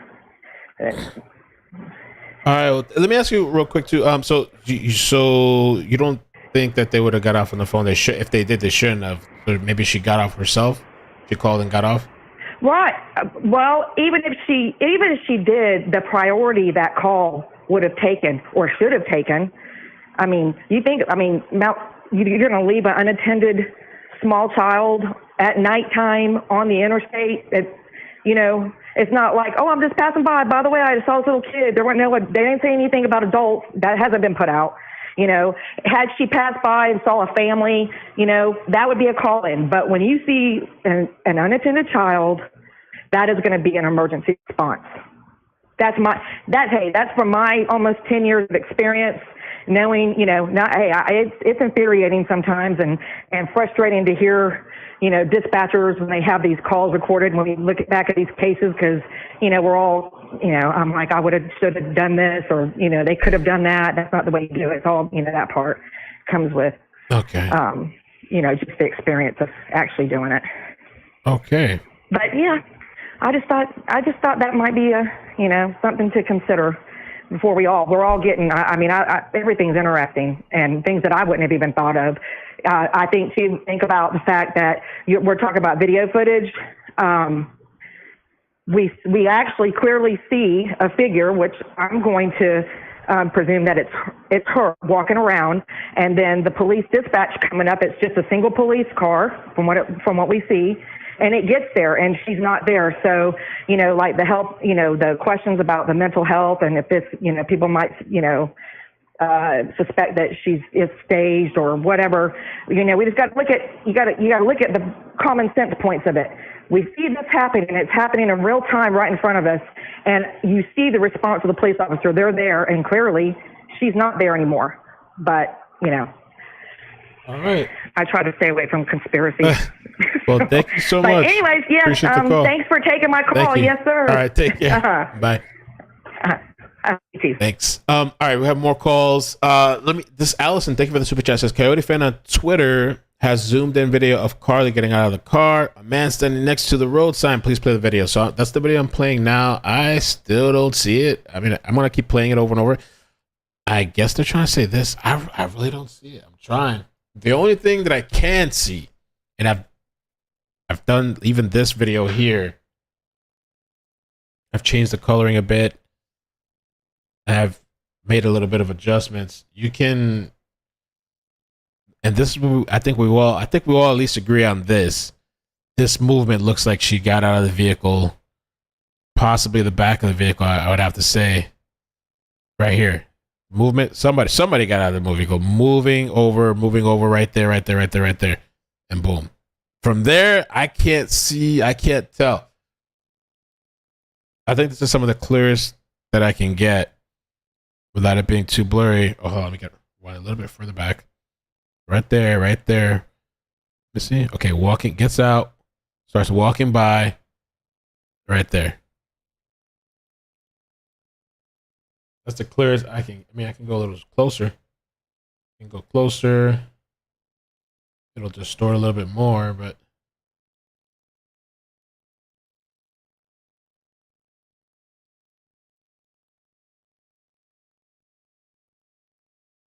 Let's see.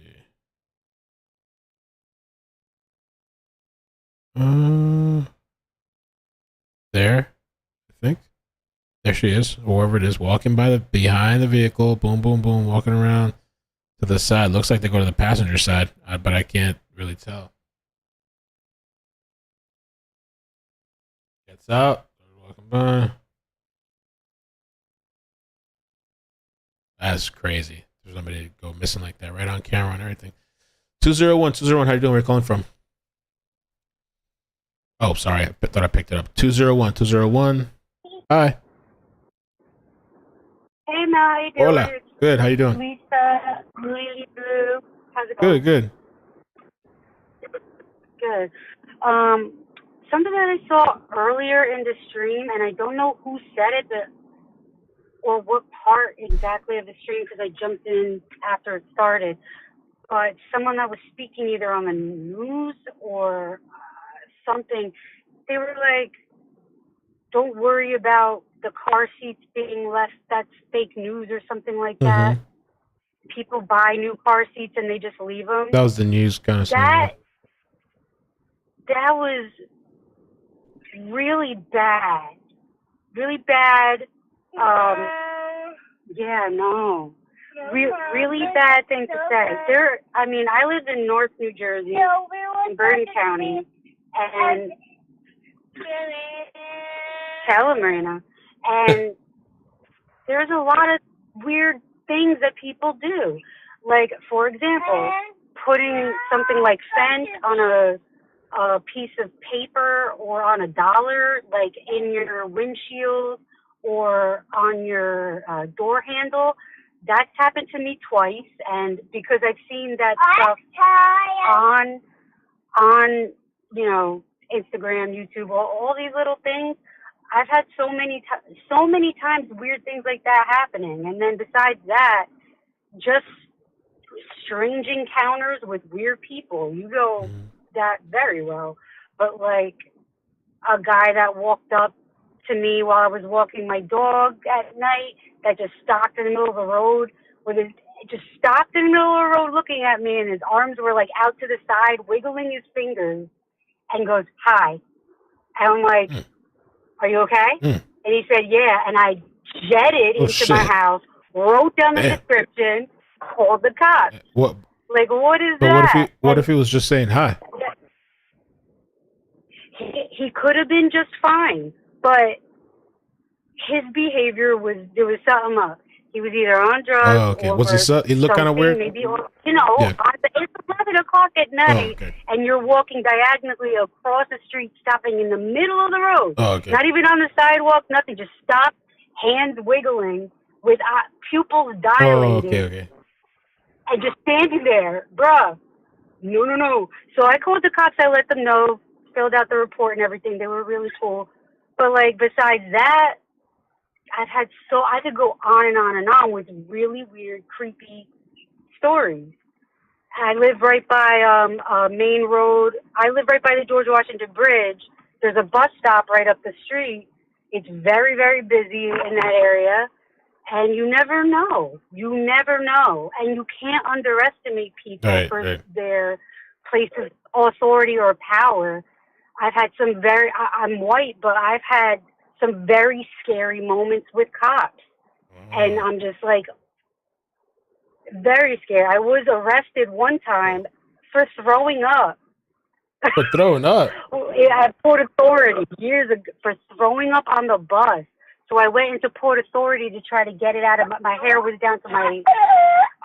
It's not funny, Rita. It's funny, okay. My hair was down to my my butt basically. So I had gotten it all over. Ugh. So I go to wash it out, and the cleaning lady said, "No limpia, no limpia." I'm like, no. Yo soy enferma. Oh.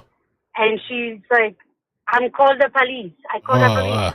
2 male officers come in, and I'm like, no, I just got sick on the bus. I was just taking it out. And they're like, you can't bathe in here because, the homeless population will come in and they'll bathe in there, so they're trying to avoid that. But I'm like, no, I'm sick. I asked them, is there another bathroom I can use? They're like, no, you have to go. Oh.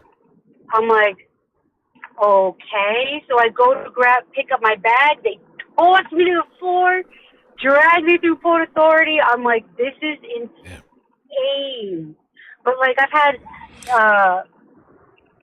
a moment when my car was towed by a cop that I got the look he gave me. I was just like, if I was black or brown, this guy, I don't know what he would do. That's the feeling that I got. Damn. I've been in so many crazy. It's a good thing you're white, I guess. Crying over a stupid guy. Yeah. Crying over a stupid guy. I went to a park to be by myself. A cop comes over and he's like, "Oh, you can't be here at night." I'm like, "Okay." And he's like, "Oh, I'm sorry that's happening." Okay. And all right. He lets me go and mails me 2 tickets Oh, that's good. for trespassing a day. I'm All like, right. you didn't have that. Well, thank you so much. But then other like weird things. I gotta like, let you go because I got a the bunch things of other you people. see on Instagram and Yeah. stuff, people leaving things like that to lure you. Be on your toes. Yes. Don't. I don't know why that newscaster You said said that. fake news, fake story. Be on your toes. Yeah, but crazy. Trust your gut. Okay. And people with big hearts, you gotta think twice.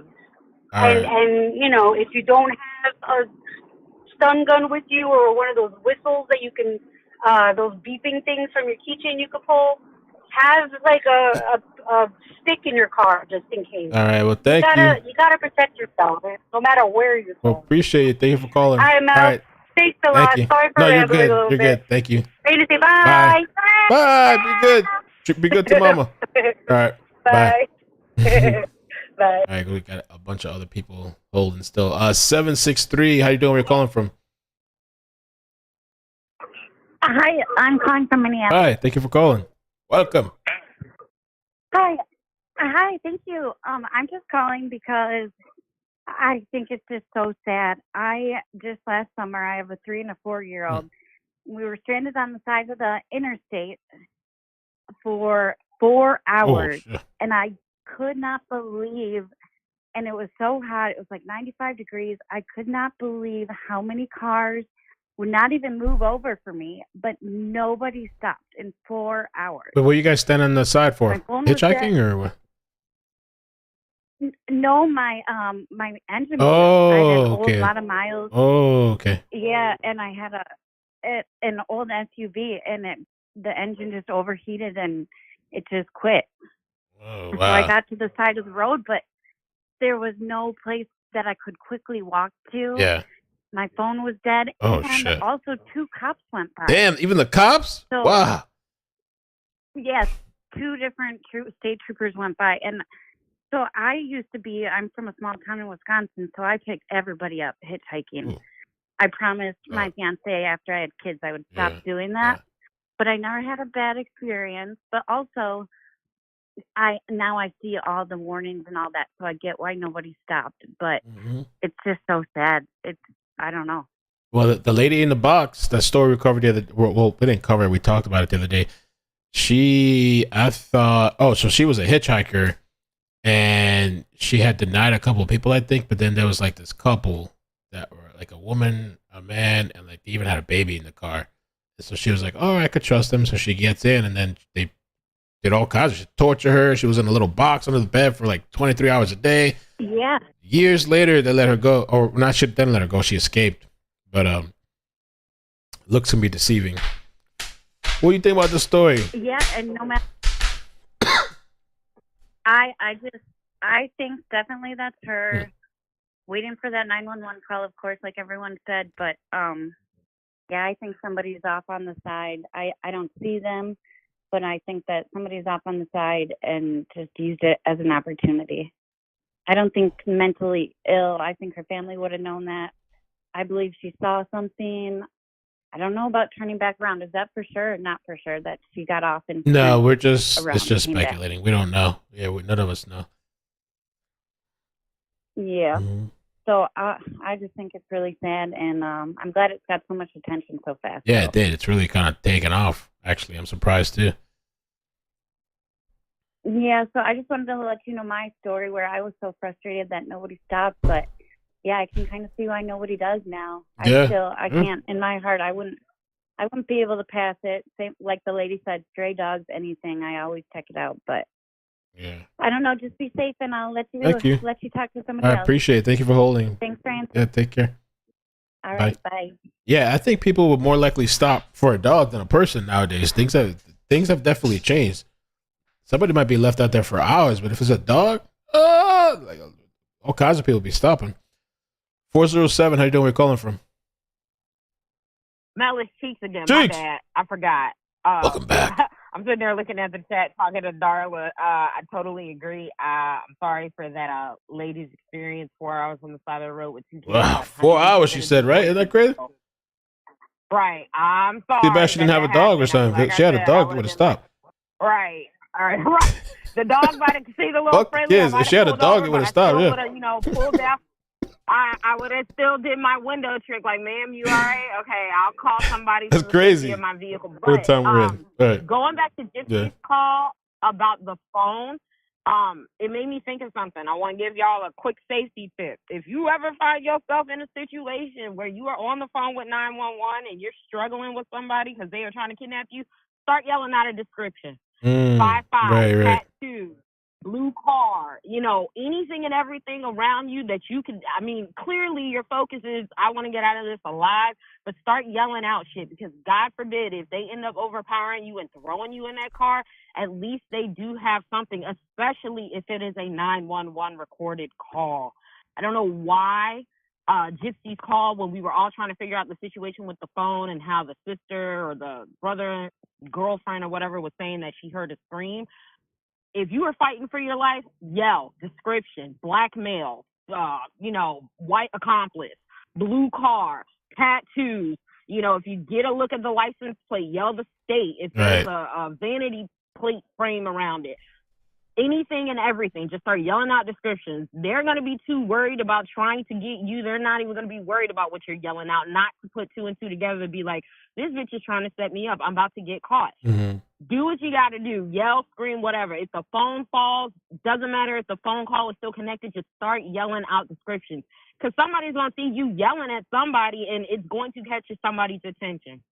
That's all I wanted to tell you. Good. That was it. I'm still in the chat. Yeah, thanks. And another thing, too, that I saw somebody mention in the chat earlier, and I know it's easy to say this in hindsight, but they say, too, like, if somebody's trying to take you in a busy area, they say never just comply.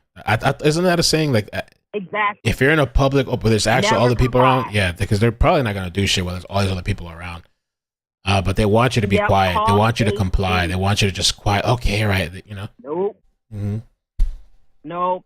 Cause a scene. Yeah. I don't give a damn. If you're in a situation where you're struggling between 2 cars, start banging on the cars, the car alarm. Mm-hmm. That'll definitely draw people's attention. Yeah. But I can't remember where I heard it, if I was watching something or somebody told me that, but they were just like, listen, if you drop the phone and you're connected, just start yelling out a description of the person. 5'5", black male, low cut, dreads, tattoo, orange shirt, blue whatever, Nike shoes, blue car. The last 3, start yelling out the numbers of the license plate. They'll be smart enough to pick up on stuff like that. But just, fight, but still be aware and just put yourself in a situation where, again, you can try and give them as much information, because at the end of the day, yes, they have eyewitnesses who can see, but the best point of contact of information that they're going to have clearly is going to be from you, because you are in that situation. So you ever find yourself in a situation where somebody, and you happen to get a chance to call 911, or even if you're on the phone with your mom, start yelling out a description, because if anything, she's going to remember these short spurt, responses when the cops are talking to her. Well, what did she say? Blue shirt, black male, dread, license plate. She said it was like Louisiana plate, whatever. Just, fight for your life, but do what you can to try and make it a situation where it's not 48 hours, 72 hours, 96 hours that they're looking for you because they don't have anything. You are going to be the best person to get information from, even if they cannot talk to you directly. But in hindsight, they can listen to the description that you're giving, and it really could save you in a matter of, a couple of hours. So, All right, anyways, Cheeks. let me get off the phone. Well, thank I just wanted you. to go ahead Thank and you. throw that out there. You're very welcome. Amazing. It's my little safety tip to keep everybody safe. Thank you. All right, Cheeks. Appreciate you. All right. Bye, y'all. Not a problem. Amazing. Bye. Yeah, Cheeks is going to be at CrimeCon too. I'm going to meet her in CrimeCon. 817, how you doing? Where you calling from? Hi, yes, this is Story. I sent you the super chat. Oh, yes. Thank you for calling. Thank you for taking the call. Fox 5 Atlanta has that story posted, and Carlee's mother said that her daughter was on the phone with the family member when she pulled over to check on the child. So that's how I know the chronological is all mixed up or whatever, but she was actually already on the phone with the family member, and then she got off and called 911. So, but if you look up the Fox 5 Atlanta, like I said, they just posted this with some more updates where the mom said the daughter's purse containing her Apple Watch and AirPods were still inside the vehicle. So, okay, I'm going to look that up. So, can you say that again? So, she was on the phone with, wasn't it the police first? So she say like you're driving on, and she was driving basically and already on the phone with the family member when she pulled over. Okay. So say how you're driving on the phone and you talking to somebody. Oh, I see something. Right. And that's how the mom is saying it happened. She was already on the phone when she saw it. Then she got off the phone and called 911. Okay. So the thing that I'm wondering about that, because what about the whole story about the screaming?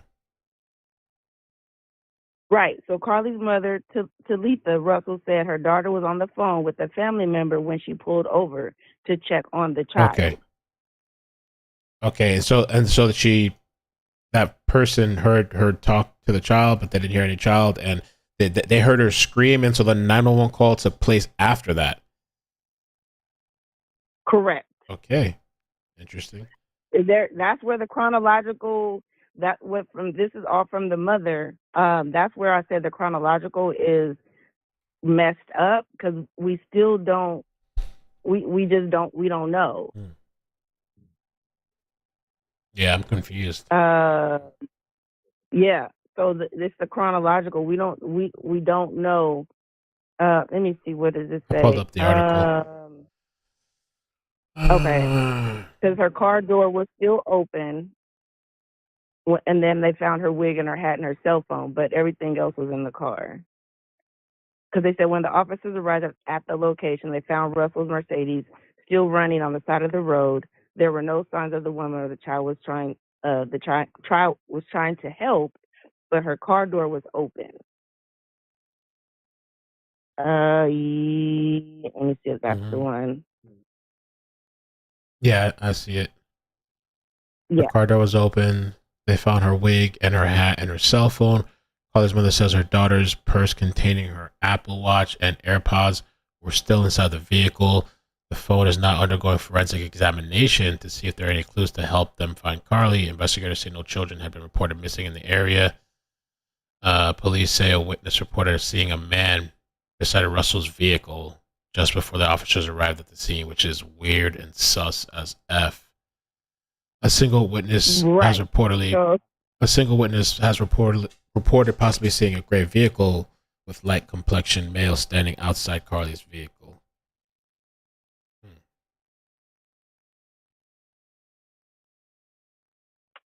Yes, I wanted to share that and give you that. That was just updated now, maybe 4 hours ago. So that's the latest I could find on it. I'm confused. I don't know. Somebody in the chat says she didn't call 911 after she screamed. Right. That's what I said. The chronological. It's kind we don't know. Yeah, it's a little confusing now. I really hope they answer that at this supposedly somebody claimed that these people were going to do a press conference. I don't know what's going to happen or not, or when. They definitely have to update us at some point. I don't know what's happening today or not, but yeah, I don't know. Yeah, someone just posted in the chat. Maybe it was a merged call while she was on the with the family member or something like that. So, but yeah. But thanks for taking the call. I enjoy your channel. All right, thank you. Appreciate it. All right. All right. Have a good Thanks. day. You too. Bye-bye. Okay, 832. How you doing? Where you calling from? Hi, yes. I'm calling from Texas. My name is Amy. How are you doing Good, today, Amy. Mel? Thanks. Thank you for calling. Thank you. Now, just quickly, I just want to say this is just my personal opinion, and, take with it as you will. And it may be a little unpopular, but I just want to say I'm getting a little frustrated with how society, we automatically assume the worst in cases like this, from what I'm noticing. And it's not uncommon for someone to willingly run away, whether it's mental health, whether it's issues that no one knew about. We need to remember that just recently, Chloe Stein faked her own abduction over things she didn't want her family to know, particularly dropping out of college. Takaria Fields, Tacoria, was also someone who recently faked her own abduction and called the 911. And let's not forget Cherie Panini out of California, who faked her abduction. Right. So a couple of things. We already know the family says she would never do this. She would fight back. She would, put up a fight. And from that surveillance, we see none of that. So that just, to me, makes me think, well, if she was being attacked, there would have been more of a struggle, more of a yell. We heard that when she was on the phone with a friend, there was one scream, but the phone was still on. And they said that they heard what sounded like the interstate and cars driving by. So if you're being pulled and attacked, you're not going to scream one time and that's it. If your phone is still on and thrown on the ground or thrown out in the road or whatever, you would still hear distant screams as she's struggling with whoever. Also, it just doesn't make sense that not one person called and said, hey, I also saw this child. I also saw a child in the middle before she seen the child. Not one police officer came forward and said, oh yeah, we also had other reports that there was a child out there that night. No, it was just her. Also, it seems that from the little background I did, her family is a military family, because people are saying, well, why would she do that? What reasons would she have? Well, if you come from a military family, they can be pretty strict. Maybe there were things that she didn't share with her family or her friends.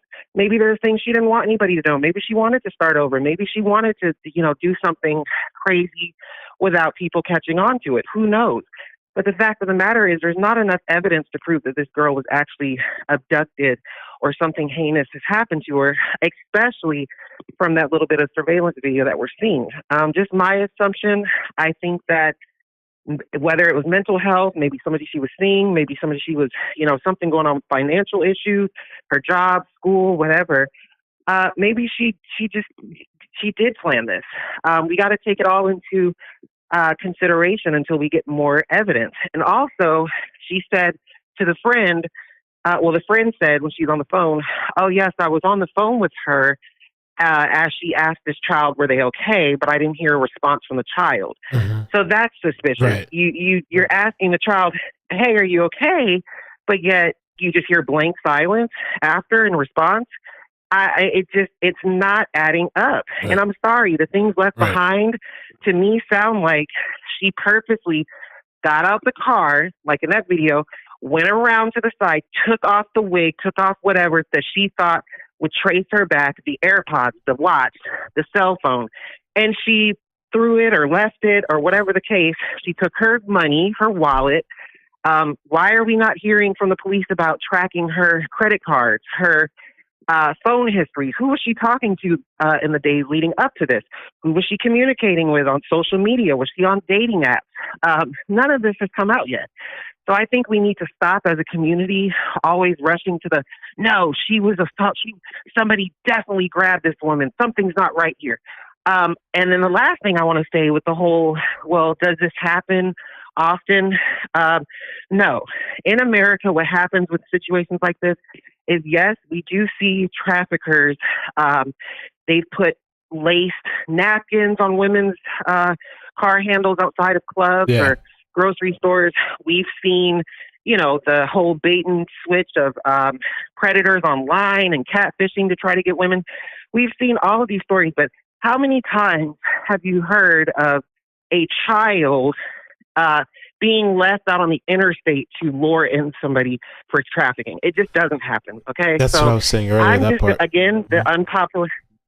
Yeah, so I'm just saying, an unpopular opinion. I know people are probably going to hate what I'm saying, but let's wait for more evidence to come out. We just saw the Rudy Farias case. I personally, with that, I feel that was even a scam. I feel like, Rudy was not wholeheartedly a victim with that, and that he knew what was going on all these years. So it's like we got to just be a little bit more mindful of the facts instead of just rushing to think she was abducted. Of course, the family's scared. Of course, the family's going to assume that because of what they've heard. It's their kid, Right, of course. Yeah, I don't blame them for that. Yeah. I'm just... Right, it's understandable, but we do need to wait for more evidence to come out. Like you said, let's wait for the press conference. But in my personal opinion, I think she did this herself. I think she's alive. I think she's out there. And that's just my opinion. But thank you, Mel, so for much. taking my call and listening. Thank you for the call. Thank you for watching the support. You're All right. welcome. Have a good day. Thanks. Bye. All right, we got two other people on the line. I just saw something. Oh, by the way, thank you, Black Lake. Thank you so much for the super chat. Says, as a black woman, I'm not stopping on the side of the road in the South for nada. Nada. What, ladies, be careful out there. Stay vigilant. Make good choices. Get concealed. Get your concealed true. And learn to be deadly with it. Nina says, sometimes the public doesn't assume the worst, police won't prioritize. So I totally understand that, and especially from the family's perspective, even if other things start popping up, I totally get that, because you want not only police but the public to take this serious. So if you start coming out with like she has mental health problems, or like she's done something in the past, putting that out, while it can be important, if something were to come out, people are going to be like, oh, well, this is her doing it again, type of thing. Kind of like when sometimes police don't take missing somebody that's missing seriously if they have a history of running away. Sometimes they might argue and say, oh, no, we do. But a lot of the times, I mean, even the public in general, I mean, of course, your first thought, if you have a history of somebody running away, you're going to be like, oh, well, they just probably ran away again. But maybe this time that person ran away and something actually nefarious did happen. Like Sophie Reeder, I believe she had a history of running away. But one time, she was talking to some guy on the internet, and this time she disappeared and never came back. Live life full. Thank you for the super chat. It says, Mel, please find the tip line. Please find out if there's a tip line number. Thanks for all you do. Much love. Okay, I'm going to ask the mods if they can find that for me. Maybe I can put it up on the screen. Check this. Okay. Ooh. No way. Real quick. I know I got to get the calls. We got 2 calls on the line. Rabbit sent me this. And I don't know if you're watching Rabbit. Well, after the calls, if you feel like giving some commentary, if you want, I'll plug your channel. I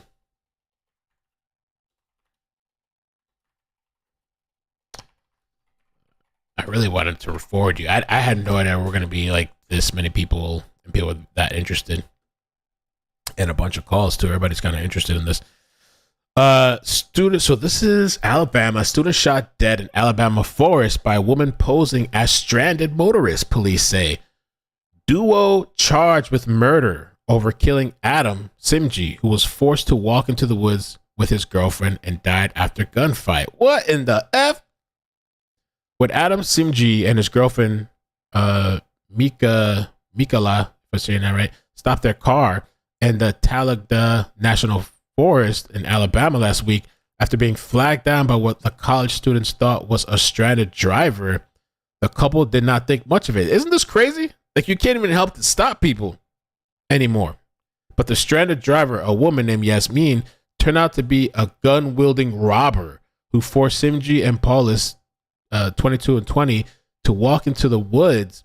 Simji pulled out his own handgun and shot Hitter in defense of his girlfriend and himself, but did not survive the confrontation, police alleged. Hitter shot him dead. So he, and some of the people in the chat talking about too, I saw that, arm yourself. And I think we really should. I had this guy, we never got back in touch, but there was this I had some connects. I was talking with some people, these gun owners and stuff, and we had even talked about, because they have like a big type of sponsorship type of thing. They these companies with gun stuff. We had briefly talked about, like, it might have been dope for me to do like a vlog and share my experience and maybe encourage others to like protect themselves and get armed and like for safety and stuff. It was very brief talking. I thought it was a dope idea, but we never really connected back. I should probably try to. That might be kind of interesting to encourage, because they were talking about demographics, and we were talking about like we should encourage other demographics, you know, to arm themselves the right way and protect themselves, and, you know, training and all that stuff. So yeah, this is nuts. This is nuts. So he did not survive the confrontation. Police allege Hitter shot him dead. And another moment defying logic, the 5-year-old child of the woman accompanying Hitter held a loaded shotgun. Yo, you hear this shit? What? The 5-year-old with a shotgun?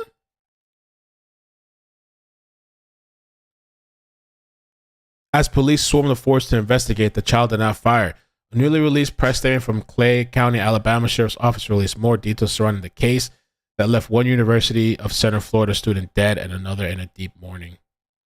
The statement recounts how Hitter waved down Paulus and Simji as the couple drove on a road winding through the national forest, asked them if they could help her get her car started, and forced them to walk into the woods at gunpoint. Simji pulled out his own pistol and exchanged gunfire with Hitter. That's so sad. Wounding her multiple times, while in the sheriff's office statement said, but Simji was also hit and badly injured. Paula, Simji's girlfriend, realized another woman accompanying Hitter was watching the gunfight, so they had another one watching. Hitter allegedly called out for help from that woman, who spoke with Hitter briefly before fleeing and giving Paulus the chance to grab her phone and call 911. When first responders got there, Paulus was performing CPR. Simji police said Hitter reportedly lay near the couple. Paramedics pronounced Simji dead at the scene. They took Hitter to a nearby hospital. Should have let her ass die.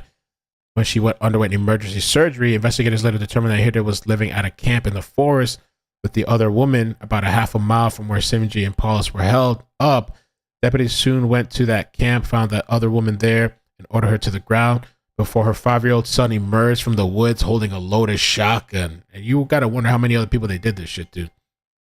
Deputies ordered the child to put the shotgun down, and he rested the weapon on the ground after walking to his mother, identified as Crystal Pinkins. Authorities arrested Hitter and charged her with murder, kidnapping, and robbery. Pinkins was also arrested on the same counts while being booked with child endangerment. The state child welfare officials took custody of Pinkins' son. Paulus in a Facebook post said, grieving Simji's killing, saying, "My reason for being, my soulmate, my life partner, the future father of my children died in the middle of a state park in Alabama. No words can begin to describe the shock and pain I'm in. Adam is the best person I've ever met on the face of this entire planet. He was the most pure soul, and he made sure I knew I would be safe when I was with him. It comforts me to say he passed in one of his favorite places, the forest in the mountains." Paulus post added, "Losing Adam was my biggest fear. I always asked him what he expects me to do if he died. His answer was to take care of our children. So that's what I'll do. I'll try to fight every day to not leave our 3 cats, our fur children, behind.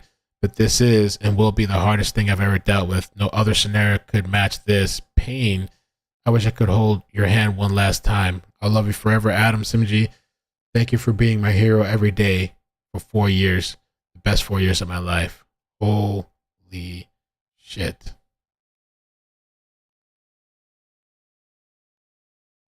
Wow. Wow. I'm sorry. People on the line, Rabbit, thank you for sending me that story. Wow. Okay. 321. How you doing? Where you calling from?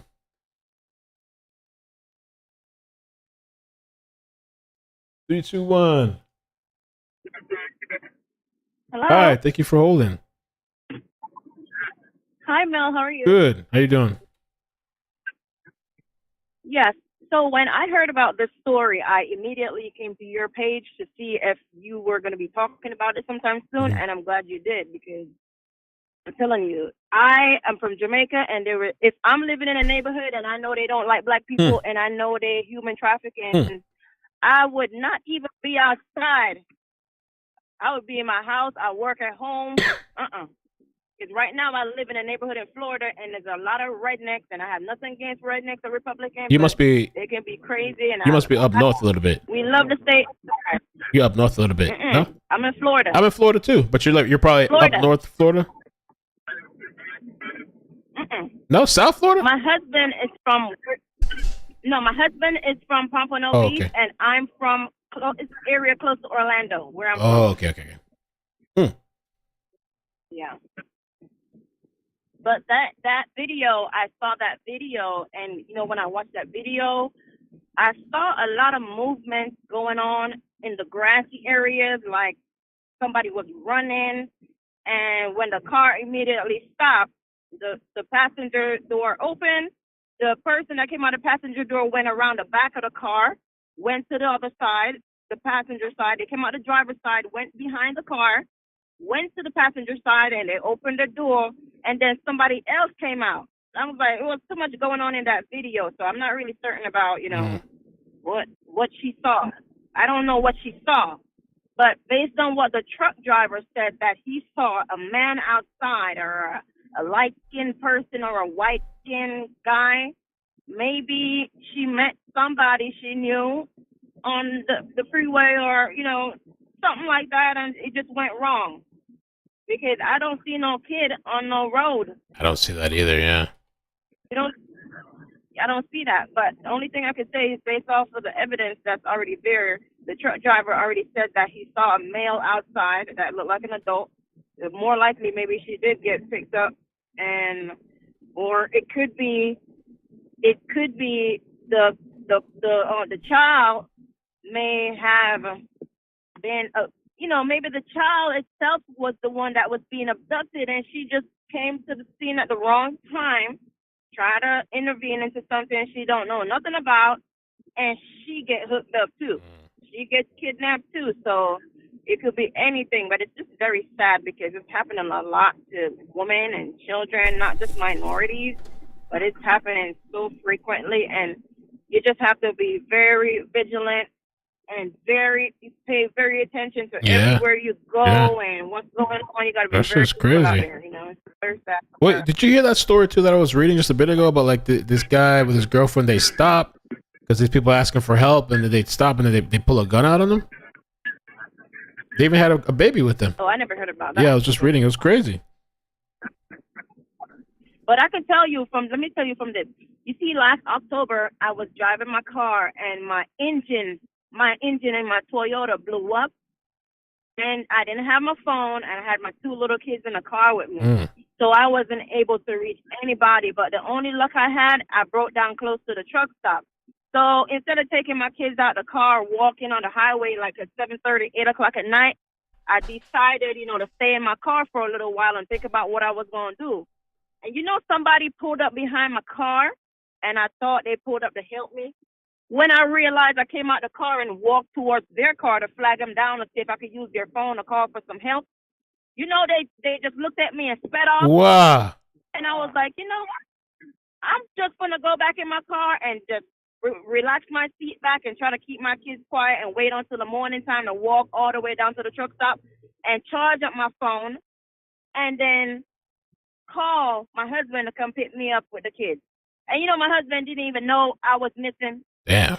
My husband thought I was at my relative's house when I was broken down on the 95. Wow.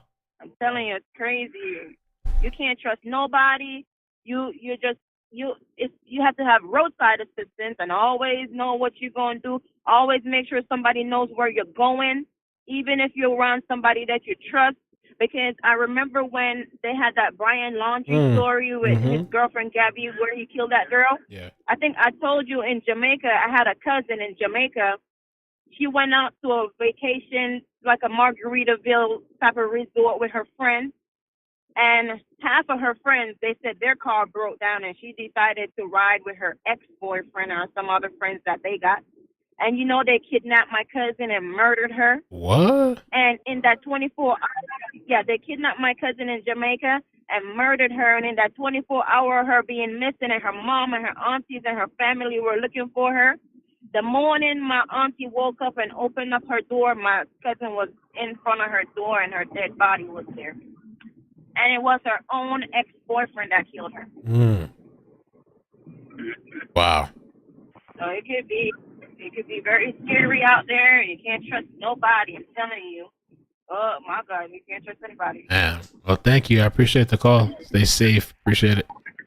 Yeah, you guys have fun. All right. Thank you. Take care. Bye-bye. Bye. Okay. 205. 205. How you doing? Where you calling from? Hi there, can you hear me? Yes.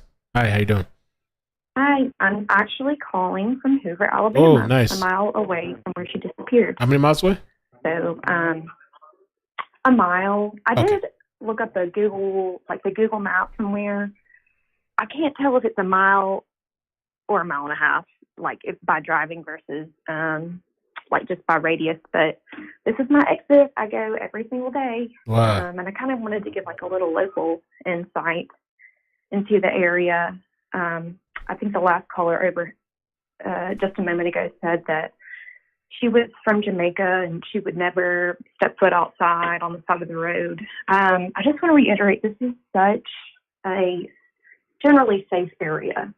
I have so much in common with Carlee, and this is a safe area. I know exactly what neighborhood she lives in. It's very affluent. I've seen her parents' interviews. They're both very affluent. Her dad is wearing either a Greystone or Shoal Creek golfing shirt, and that is a very expensive country club. She is a nursing student. I'm a nurse at a big hospital here that she's co-oping with. It's just, this is a very safe area, and I have a toddler. I've put myself in this position. What would I do? And I'm 105 pounds. I'm 5'3", and I absolutely would have pulled over and gotten out of my car. Absolutely. Right. Yeah. I mean, I appreciate the insight there. So you said it's like an affluent neighborhood there, meaning it's like a nice upper neighborhood, and then from what the other callers will say, there's like a mall there, and it's like what is like a shopping center type of thing. Yeah, so the River Chase Galleria is right there. Generally, Hoover's very safe. When there is, I think the stereotypical crime that you think of when you come to Hoover, the Galleria has had some incidents within the past 5 years with some shootings. And to me, the Galleria is the one place that I think of as being somewhat dangerous. It's kind of gone downhill. I don't always feel comfortable parking my car and going in. I always want my husband to be there with me if I need to go. But generally, this is a very safe place. This is the suburbs. We have a great police system. If you can see in the video, I think they responded in 3 minutes. So I just think that I would have stopped and gotten out of my car, which has shaken me up because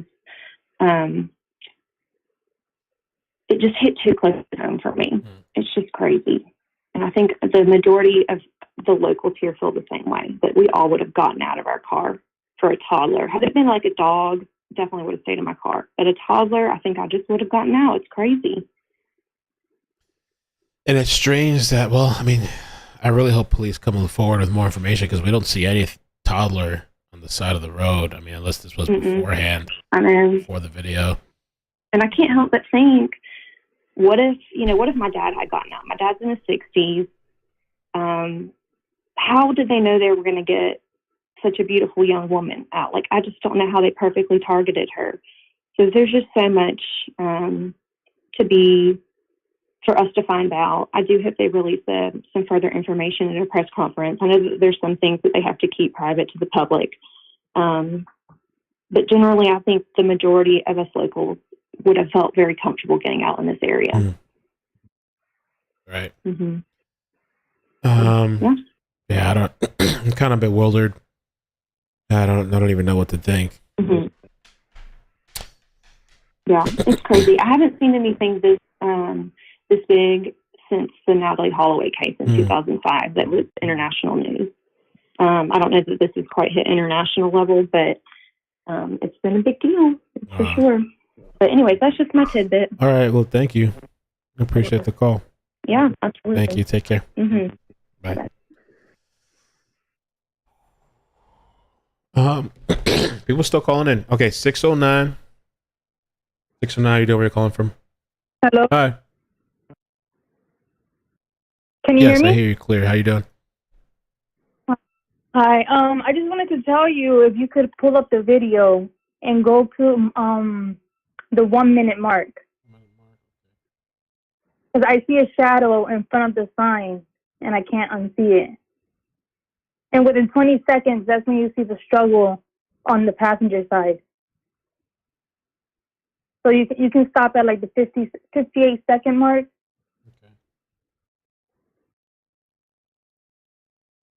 Yeah, I should zoom in a little more. Mm-hmm. But not too close. That's the thing. The first sign. Now we're that. Mm-hmm. She walks over to the side. You see the first sign and the 1 minute mark. You got to go to the 1 minute mark. And you got to look at the first sign where it says like the food logos for the food spot. Okay, it's the 1 minute mark. And Look at the sign. You see the food logos. At the 1 minute mark, you see a shadow. it's so hard to see anything. Let me see it 1 minute. At exactly 1 minute Yeah. and 1 second. 1 minute and 1 second? Mm-hmm. I don't see nothing. Oh my God. The first sign. You don't see the sign after the mile marker? The sign after the mile marker? Yeah, you see the mile marker, the first one to the right, the little white mile marker? Yeah. And you look at the first sign after it. It's a big blue sign and it has logos for the food spot. Yeah. All right, you got to look at that sign and look at the 1 minute mark. Exactly 1 minute.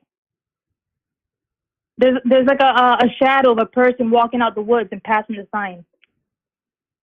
And then within 20 seconds, you see the struggle in the passenger side of the car. I'm kind of lost. Oh my God. Hold on.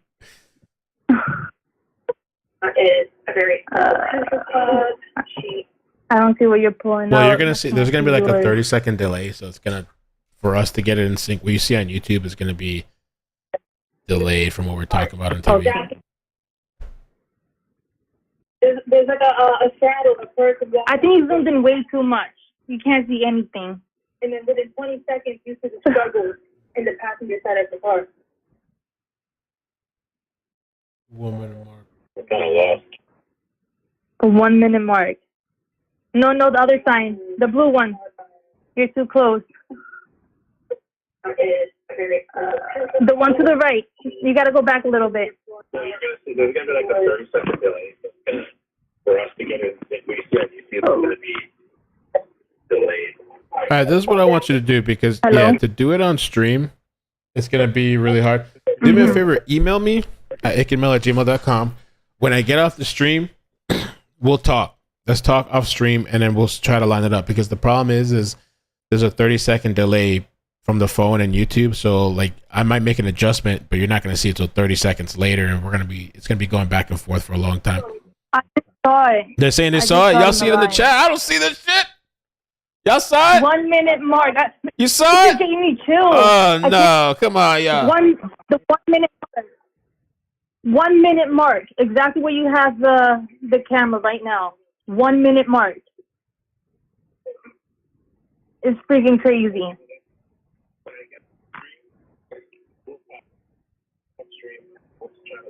She right? Oh no! Y'all telling me y'all saw this shit? Okay, hold on, because I'm confused.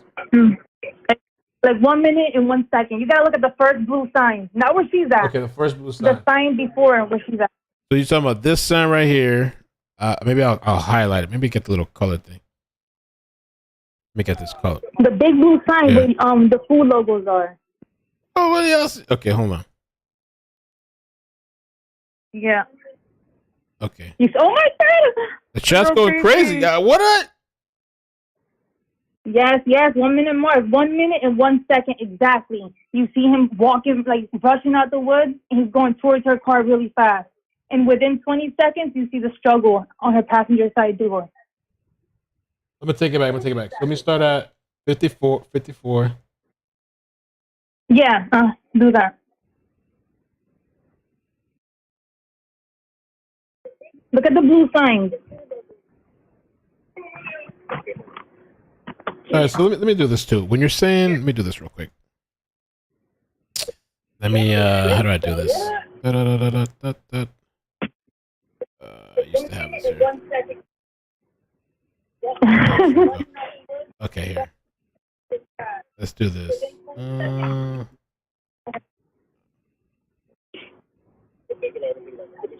Oh, that's crazy.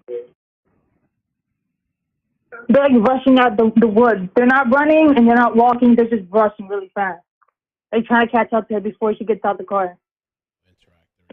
Okay, so you're talking about this sign right here, right? Gonna take a second to. Hold on. I don't know what you guys are seeing. They said they're seeing it though. Yeah, it's there. It's there. Hold on, it's loading. Cause like the headlights from the car, the lights are like going up the sign, and then when you see the shadow. You said a guy. Mine is really delayed. Yeah, I'm telling you, it takes like 30 seconds. Oh yeah. So that's you're saying look at that sign, right? Yep, at the 1 minute mark. 1 minute and 1 second. 1 second. But just start paying attention at 58 seconds. 58 seconds? All right, so let me do it. 56. 7. It goes from the right to the left.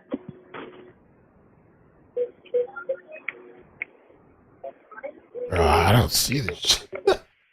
Yeah, I can tell. I'm gonna go 52 seconds. Did you put it already? Mm-hmm.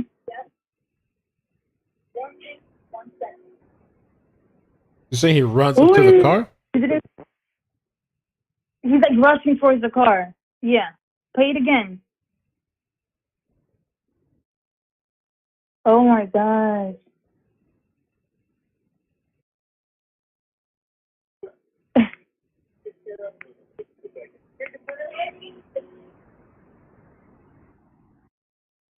Yeah, just focus on the blue sign. Okay, let me try where again. the white signs are on the bottom. Okay.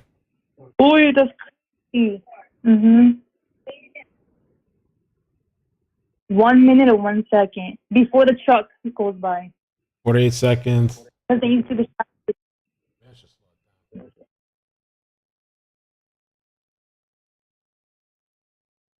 It's just a shadow, a dark shadow. You can tell it's a guy rushing to her car. I don't know, bro. No, you gotta look at the sign. You see where the yellow sign is? The yellow sign on the blue sign? You see how it has like square? You talking about the? Yeah, you can see his head is on the yellow sign. You can tell it's a tall guy.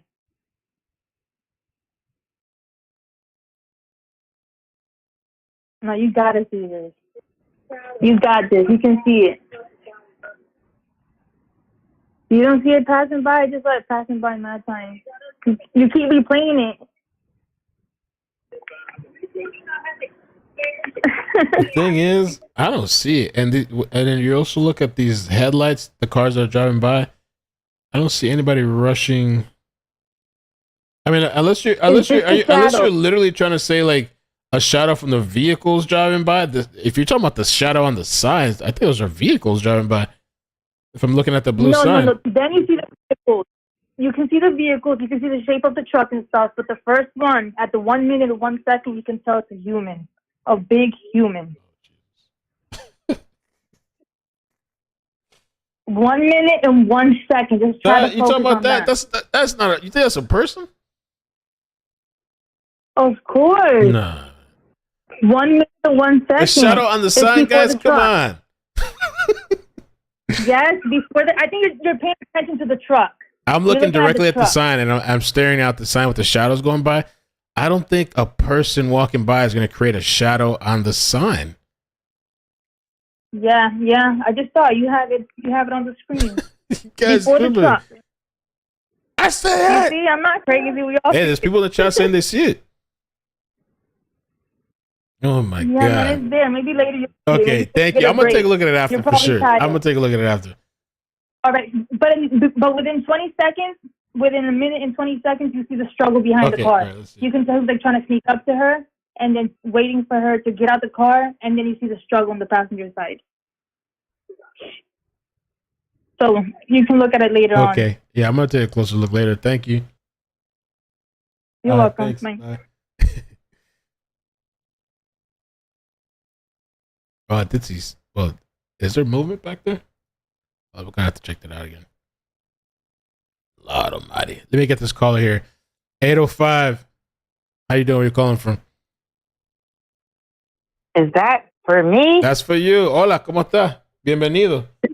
It is me. It is Cicely. Cicely, How hey, are how y'all you doing? doing? I heard you saying. I saw you in the chat saying. I don't know. I forgot what I was going to say Perfect. by now. That's Anyway, ADD meds necessary. Anyway, okay, here we go. I don't know too much about this girl. Is she in school? That is my first question. Is she a student, or is she just working? Someone said she worked at a spa. Is that correct? Yeah, I believe she worked at a spa, and I don't know what else. As far as the school thing, my friend had said something, but I haven't confirmed it. I don't want to even say if I haven't confirmed it yet. Well, yeah. So, like, I'm not going to go off that just in case I'm completely wrong. I'm just going off a feeling because I know somebody who had a similar situation. Okay. I don't think there was ever a kid. I think there was two people in that car all along. Now, she went to go get food, right? She got off work. She went to go get food. Somebody she already knows. I'm not saying she knows well, but somebody she already knows was in that car with her. Obviously a guy, okay? Something went wrong somewhere along the way. When she started saying she saw a kid, I think she was trying to divert the attention from him, maybe trying to get him out of the damn car because something was just not going right with them. And she did all of that as a ploy, okay? You know how some people scream fire when there's danger or whatever? By saying there was a kid on the side of the road in the middle of the freaking night or whatever time it was dark, that's how you get a cop there fast, or supposedly, okay? She wanted help. That was her way of asking for help. The wig thing, I think there was a little bit of a struggle between her and him. You know, wigs come off real easy. I wear wigs every now and then. They come off real easy. And I think that's how that got off. As far as her watch and her ear things in her bag, yeah, like people don't wear that 24/7. She just got off work. She probably didn't wear it at work. She probably had it in her purse. That's like not extraordinary. What's extraordinary is I definitely, and I've got bad eyes, I saw two people. I saw one get out the driver's side. I saw the passenger side door open, and I definitely saw somebody on that side. There's no way she could have got on both sides that fast, okay? There was two people in that car. I'm positive of that. And I have really bad eyesight. But even, like as crappy as this video is, I still think there was two people. I don't think there was ever a kid. I think she was trying to get help. I think the mother said she's smart. The father said everybody was saying how careful she is. Well, she probably thought this guy was okay. But who knows what happened in the car? I don't know. We don't know if there was another person. She never said to anyone she was in the car with anybody. Well, I would Okay? think that she's with Maybe family. They might know, though. No, you don't think that she would have said something to family? I saw someone in the chat saying that too. Like, no, because it could have been a guy that nobody liked. It could maybe it's somebody her mother said, "Oh, you better stay away from him," or maybe even her brother, "Oh man, you better stay away from." You know, it could have been somebody that like she really shouldn't have been with. Probably one of the worst people in the world, which young people always seem to fall for.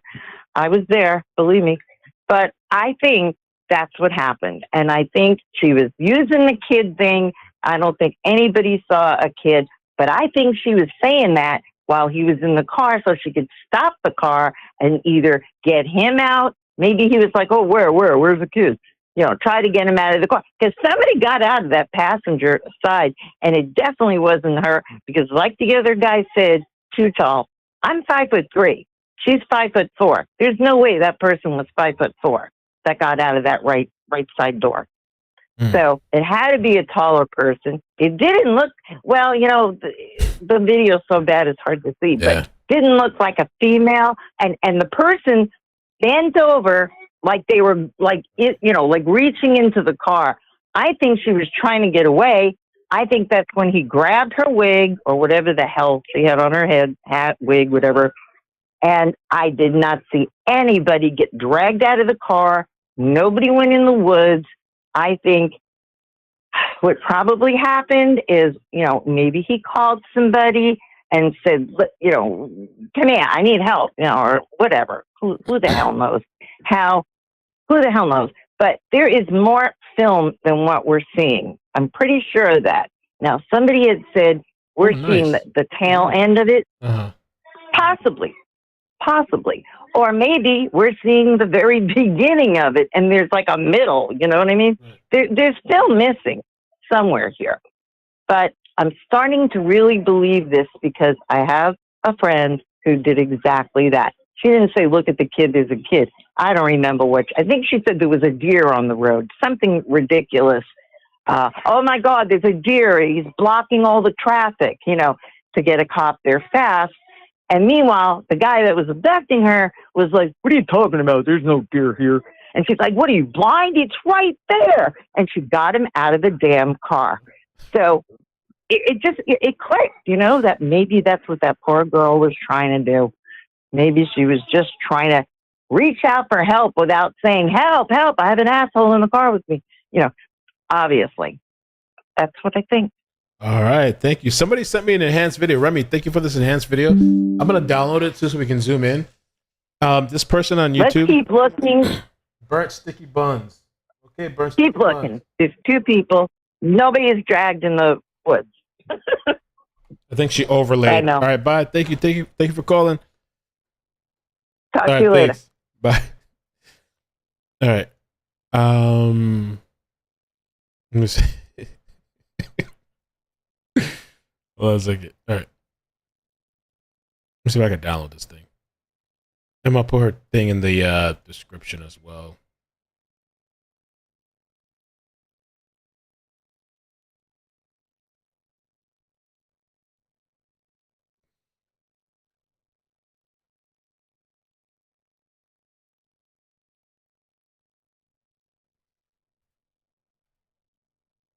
Enhanced video. This is dope.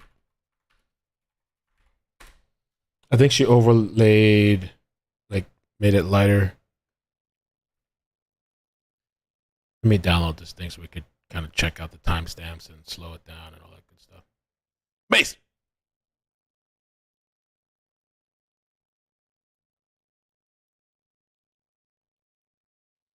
Open, pause this.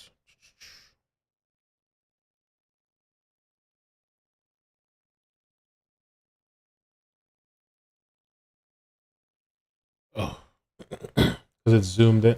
As soon as you start zooming in,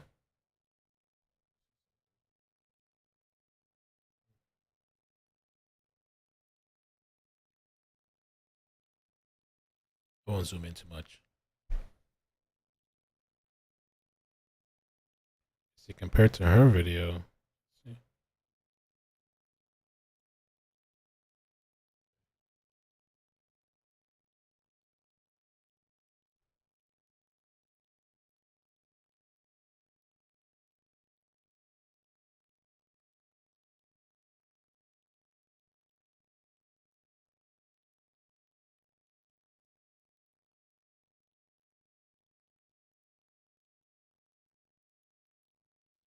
And then around 40 seconds, we see her get out the car.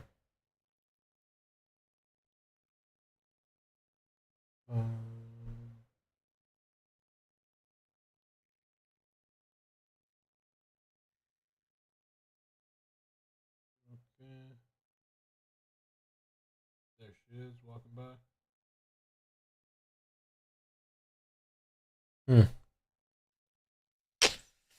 Still hard to see. I mean, it's cool though. It's dope attempt there.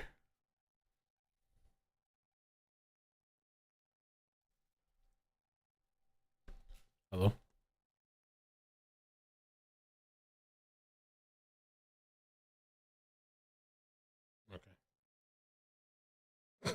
Okay. All right. Okay. Okay.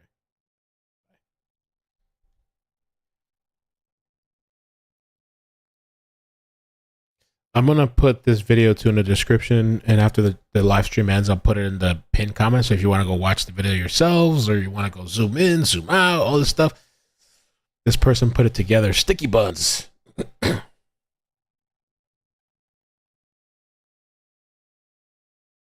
It's kind of dope to see it like this, though. Huh? It's still. I wish we had higher quality. The original source of the video. I wish those cameras were a little bit higher quality.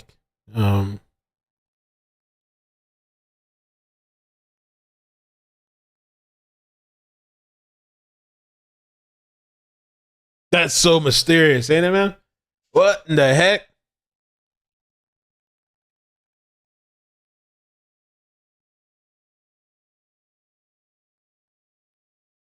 Yeah, Lobo says, I mean, when does she disappear in this video? Where she went? The only thing I could think of is she would have had to somehow, whether willingly or forced, whatever way, she would have had to walk off into the woods. But the way she would have had to walk off is through the dark where the lights don't show her walking. Because if it was, she's not walking alongside the road because you can see the cars driving by that illuminate the side of the grass as they're driving by. You don't see a kid, you don't see a toddler, you don't see her. The only time you can see her is her, like this thing, this figure walk over here to this part, and then that's all. The only thing you can kind of clearly see, somewhat clearly see.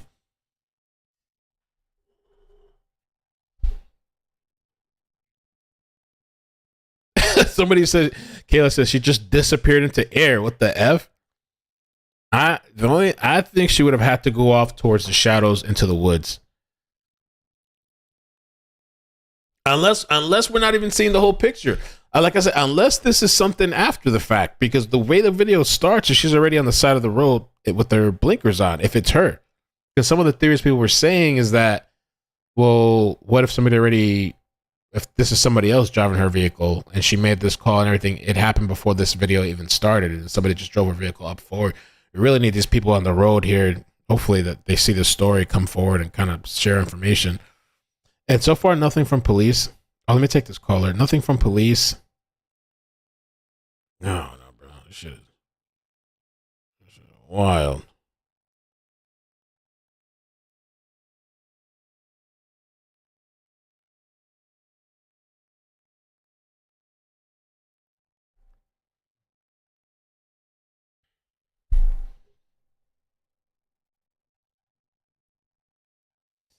Those freeway signs are 7 feet tall, minimum.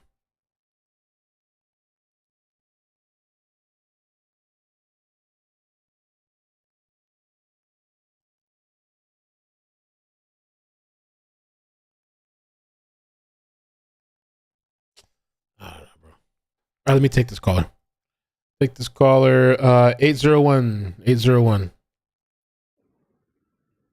Hey Mel, how Hi, are good. you? How you doing?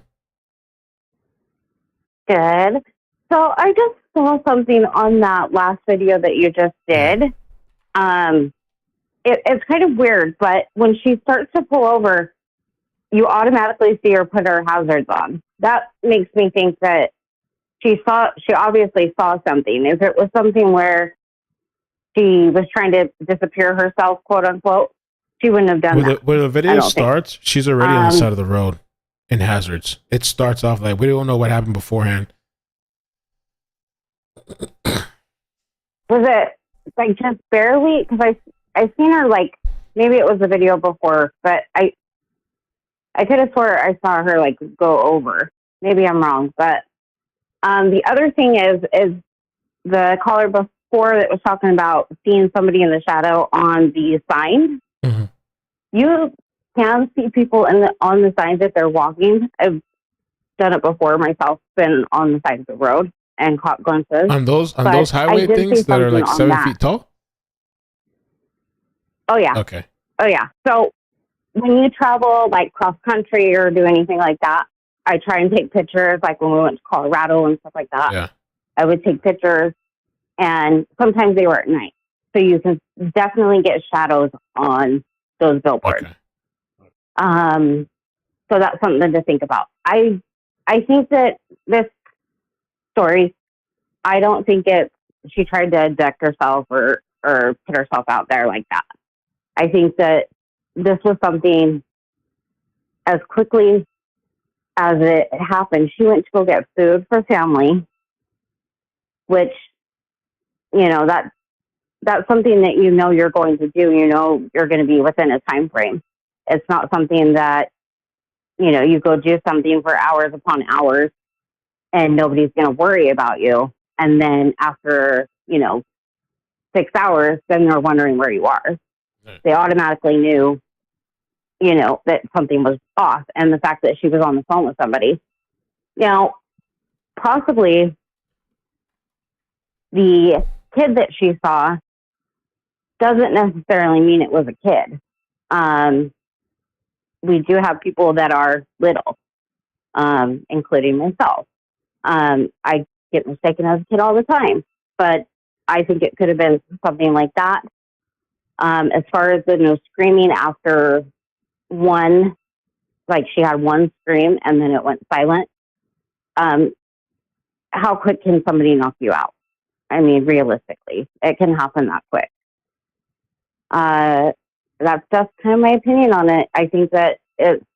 So I don't know. You think she really saw a reminds child me- on the side of the road, and it was like a setup? Somebody, I guess, attacked her. I think it was a setup.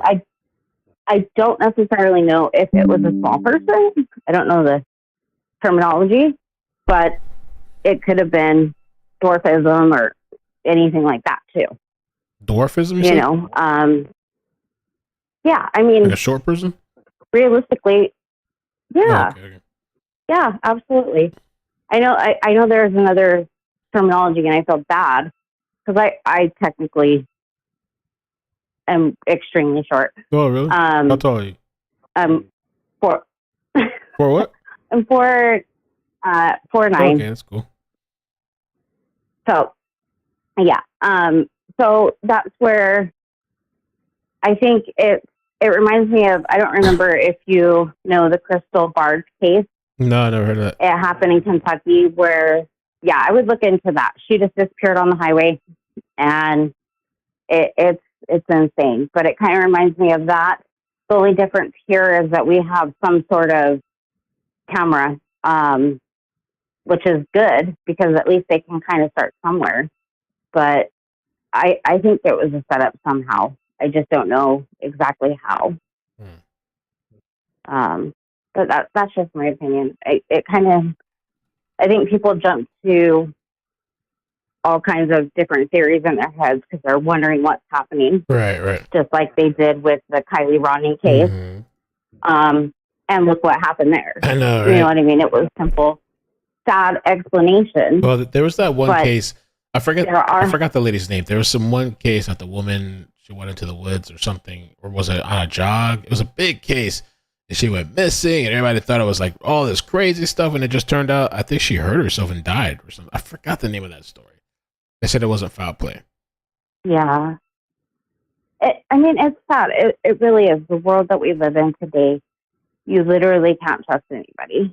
And that really is sad. You have to keep your head on the swivel. You have to tell your kids to be careful. I felt horrible because I've grained it into my daughter that, you have to be on top of everything, she's like, I've had trauma because of it. And I'm like, I get that. But I'd rather you know what to do when you're in a situation than be oblivious to what's going on around you. Right. Like, that's just the reality of it. It's sad. Like, I would stop for the baby. Like, I know I would. You know, especially take my life. That's a baby. Let's do what we're supposed to do as humans. Right. And that's protect our kids. And I think it's weird kind of how, like, that whole movie just came out. I don't know if you've seen it. I think it's called Freedom something about trafficking. Yeah. Did you watch it?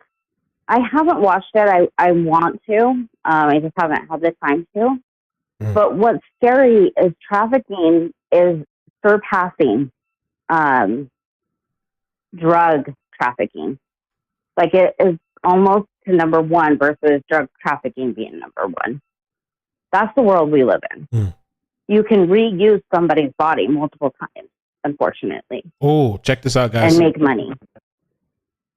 Oh, this is like a replay, though. What do you think?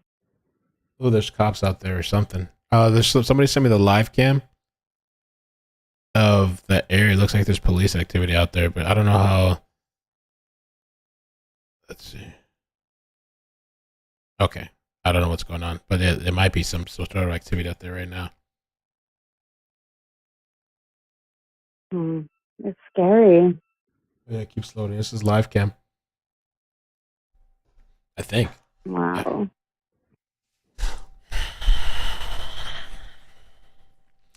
Well, I always enjoy talking to you. Yeah, Mel, no, I appreciate and it. Yeah, thank you I for do always watching. wish the best for you and baby girl. Oh, thank you. No Thank you. problem.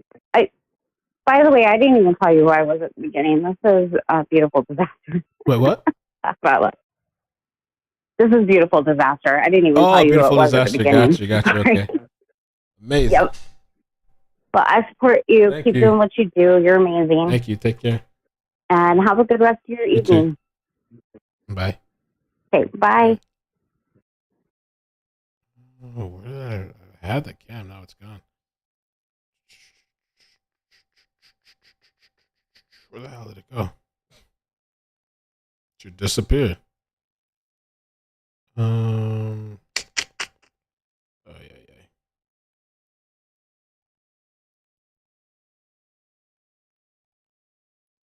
Let's see. Refresh. Birmingham. Did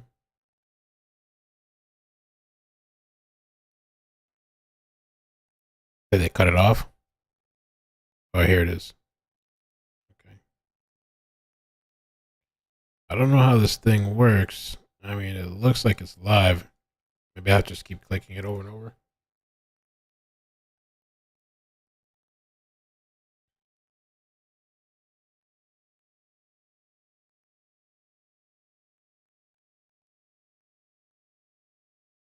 Yeah, maybe they'll take the car and test it for forensics. Yeah.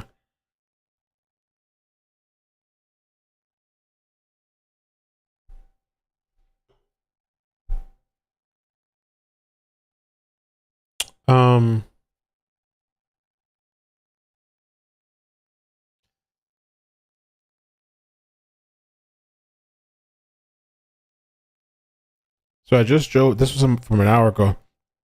So I just drove past exit 10 where her car was last pulled over at the side of the road. People were out there looking for her. So unnerving and scary. I hope she's found unharmed.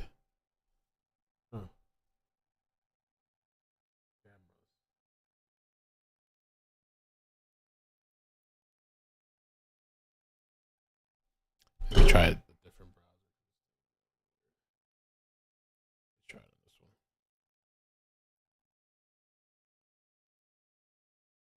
Oh, let's listen to this. I forgot to play this too. My sister, Carlee Russell, is missing. My sister was traveling on I-459 after leaving work here in Hoover, Alabama. She spotted a toddler and she stopped to render aid as any decent human being with a heart would do. She contacted 911 as she's been taught, and then she spoke with one of our family members. My family member hears a scream And then my sister vanishes, along with that toddler. Her car and belongings were all left at the scene. We have no idea where she is. This story is not getting the coverage that it should. Put music on it. The story's not getting the national coverage that it should. I'll just read the text. And we all know why. And we all know why. It's actually getting a whole lot of attention now. Like, share, and comment. My sister's been missing since July 13th. There's a $25,000 reward. And okay, Carlee Russell. Okay. All right. The tip line's up on the screen as well. Let me see if I can this over here.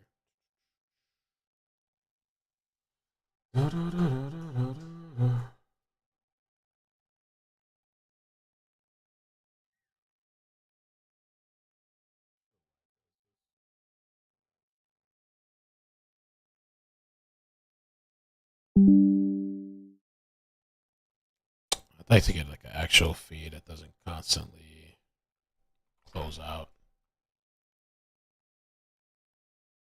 Let's see.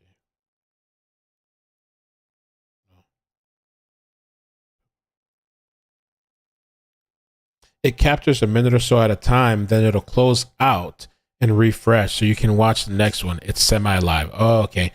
So it captures a minute at a time. That's why it keeps closing out, up and out. I wish I can like MacGyver this shit. As far as having a direct link, so I can just keep a constant without having to close out every time.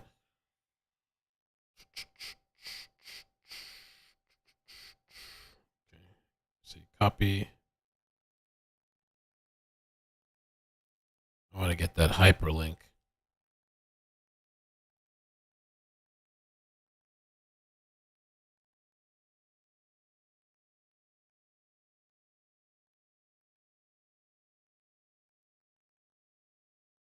Oh, wrong one. This one.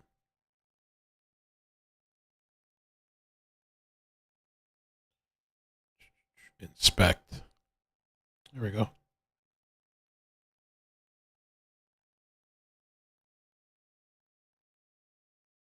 I'd have the link here. I don't know if the link changes though every time. That could be a problem too, but let's see.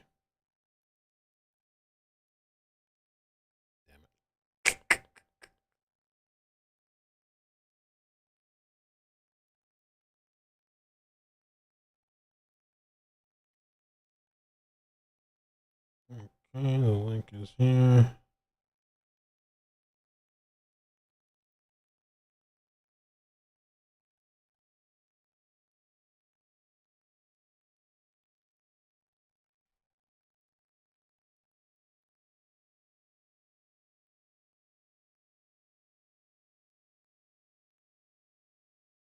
Yeah, it doesn't work. I think it changes every time.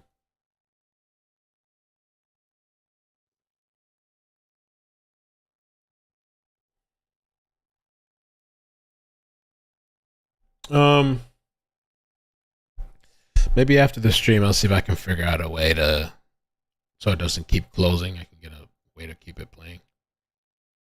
I'll be able to figure something out. Looks like they have people out there though, and there's a car parked over here too.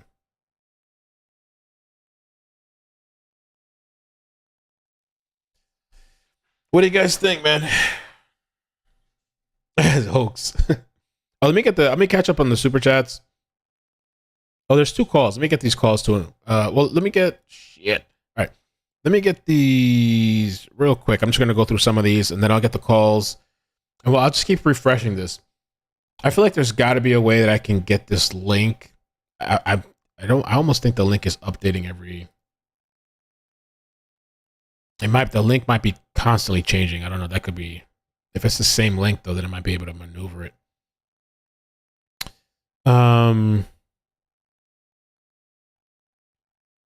And we've been here 4 hours now. Rizza Cat, thank you so much for the super chat earlier. I got that. Raging Cajun, thank you. Rizza Cat, I tagged your Facebook profile. People are spotting strollers on dark roads here in Alabama. Okay, I have to look for that. I can prep too. Thank you for the super chat. Says psychosis can come like a freight train. Chives, thank you for the 20-month membership. What's up, Mel? How was she the only 911 call about a child walking down a highway? It's just strange. That is very strange.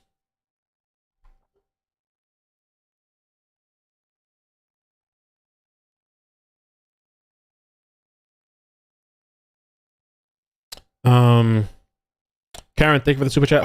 Hopefully someone caught something on dash cam. Amy, thank you so much for the super chat earlier. Good morning, Mel, mods, and chat. EB, thank you for the 19-month membership. May Solely, thank you for this 2-month membership. You're awesome, Mel. Thanks for all you do. Peace and love, life. Look in the grass side between the big gas station sign and that light up white sign on ground. There's flashlights shining. M, thank you, says Mel. Can you try 105 by the food sign that's closer? We were doing that. Latonia, this is from 4 hours ago. Thank you for the 11-month membership. Says make the color less warm, cooler. Take out the red glare. I've got words. Thank you for the super chat. Says put it in black and white. Froggy, thank you for the membership. Olivia, too. Thank you. ASMR, love.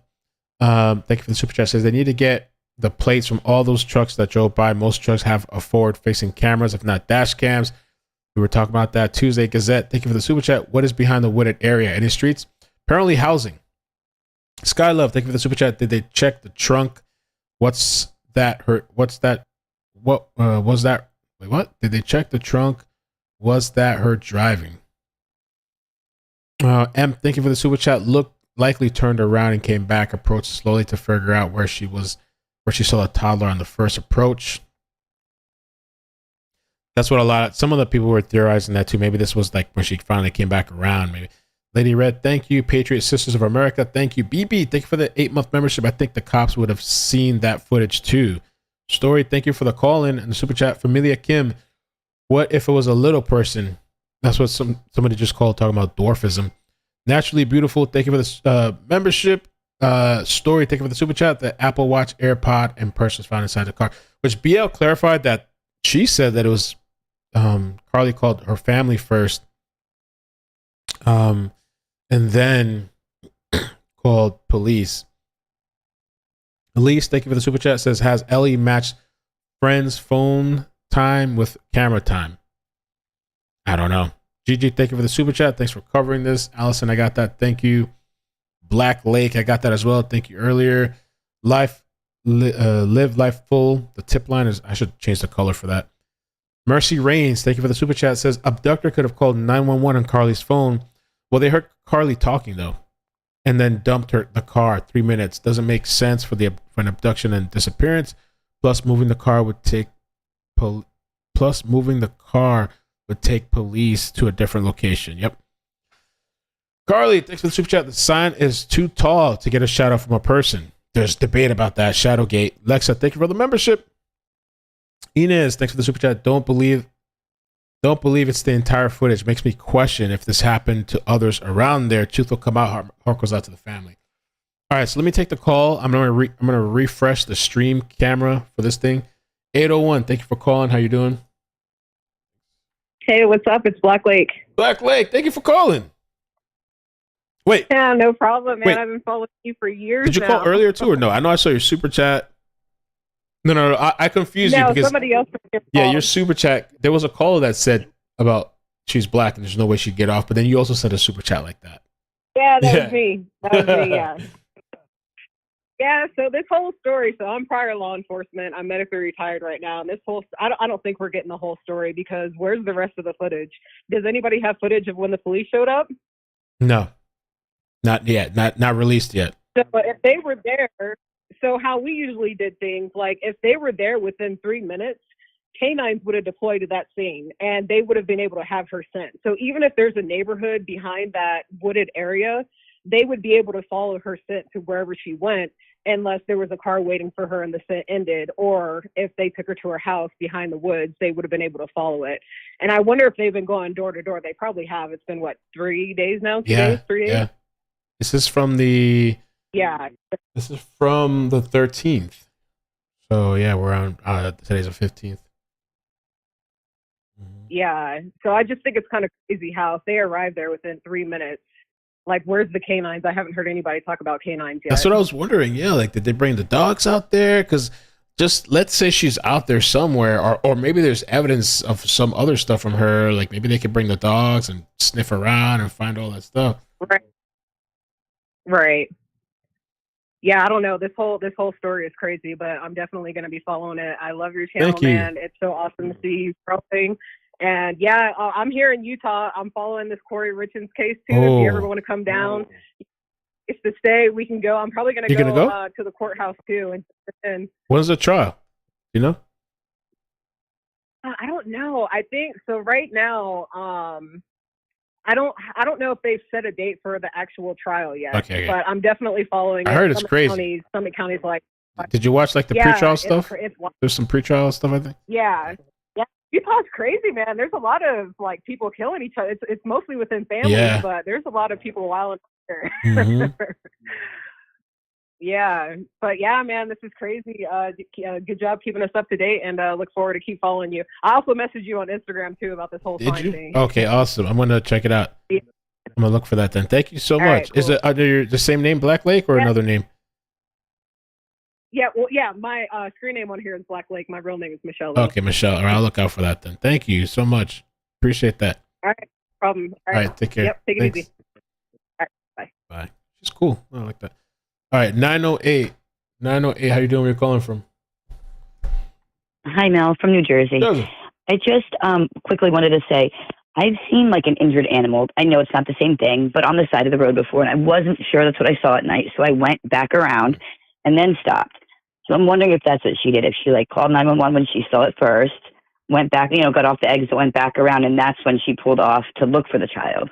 Yeah, some people were thinking maybe she came back around. Maybe she got off the exit and came back onto the highway and came back again to look for the child, even though we didn't see the child. But the press conference, the first one said that she had called the police already and then called her friend. So that's why I'm thinking, like, if you're driving on a highway, you can't pull over fast enough right then. So she would call 911, get off the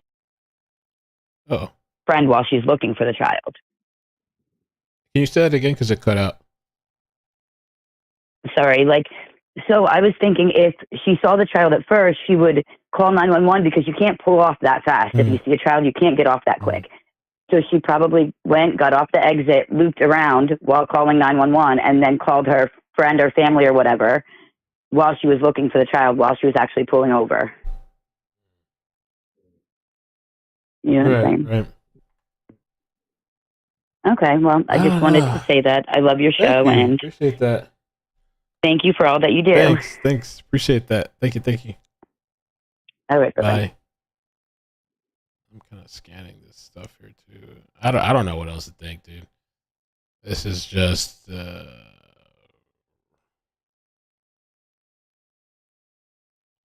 mean, we can see the live cams that there is activity out there right now. I'd be really focused on that area too. I mean, I don't know what else. I mean, it's been days now though. That's the thing. But they zoomed in. What?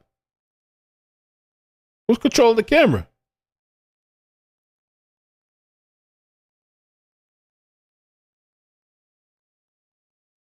Oh, I thought it was just like a stationary thing. Somebody's controlling the shit? They can zoom in, zoom out?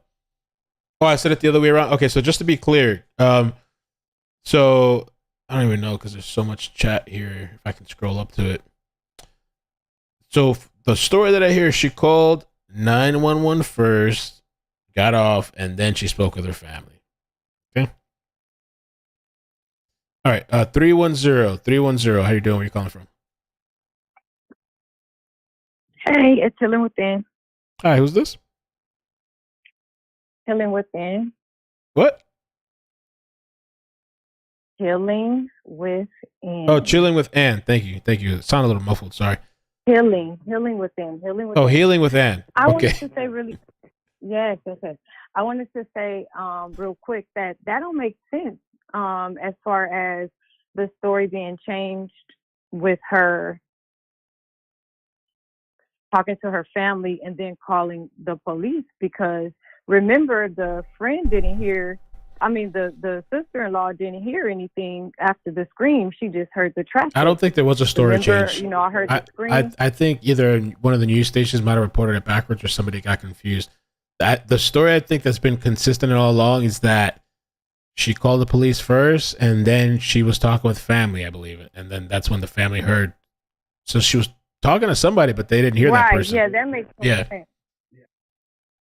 Yeah, I think they may have got it twisted. Wow, how could they get it twisted? And they're reporting on it. Oh, okay, all right. So I wanted to I wanted to get your take on that, because I'm like, well, that don't make sense, because, you know, what did she do? You know, tell her friend bye, hung up, and then called. You know, we didn't hear any of those details. We just heard the last thing we heard was the screaming, and then, you know, the traffic, and that was it. So that's all I wanted to point out. Oh wait, one more thing, and I wanted to say, I don't understand why the parents are in Atlanta. I would be searching like close by as well. I think they. yeah, I don't know what it is. Well. Flossie was telling me. I think they live out there or something, or that's where they're from. I don't know. I don't know what the situation. I don't know if they're. I don't know where they're at right now. I don't know if they're not. You know, maybe somebody can. Yeah, you played the video showing that they was in Atlanta. They are in Atlanta. Oh, okay. Okay, yeah, you're right. I guess they're just saying they are. I don't know. Yeah, I mean, I see what you're saying. Okay, I'd be out there too. Okay. Yeah, I'll be out. Yeah, for sure. Okay, Thank thanks. you, and I love the Thank show. you. Appreciate it. Okay, bye. Yeah, it could be. I don't know. I don't know with the family. It could be for a reason. Maybe they got obligations or something. Oh shit. Maybe they got obligations or something, or maybe there's a reason. I don't know. But that's a good catch, I guess. So this is somebody driving by. Thank you for tagging me on Twitter, Allison. Sad sight. Search parties in full force looking for Carlee. Right before the Hoover Professor exit. Is that music? Oh, music. Okay. Oh, it's a lot of cars out there. I wonder when this was, because looking at the camera right now, it doesn't look like there's that many cops out there. Wow. Massive.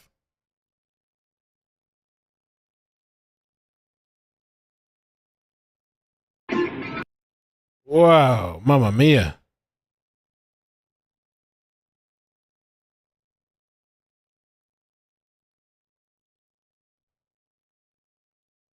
Okay, there's a big group of people out there. This one doesn't show that many. I don't know if that was from earlier and that maybe they dispersed.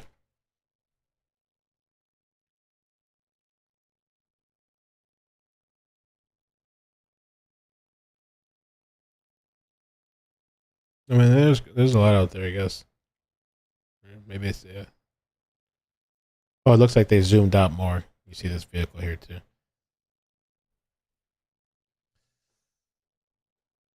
Yeah, that's what Whimsical Pantry. That's what I believe. It's just a shadow from the traffic. I don't think there was like a person walking by there. Her mom said they got a tip that she was an ATL. Oh, you did. She did say that. She did say that, but it turned out not to be credible. Charlana, that is true. Mama did say that.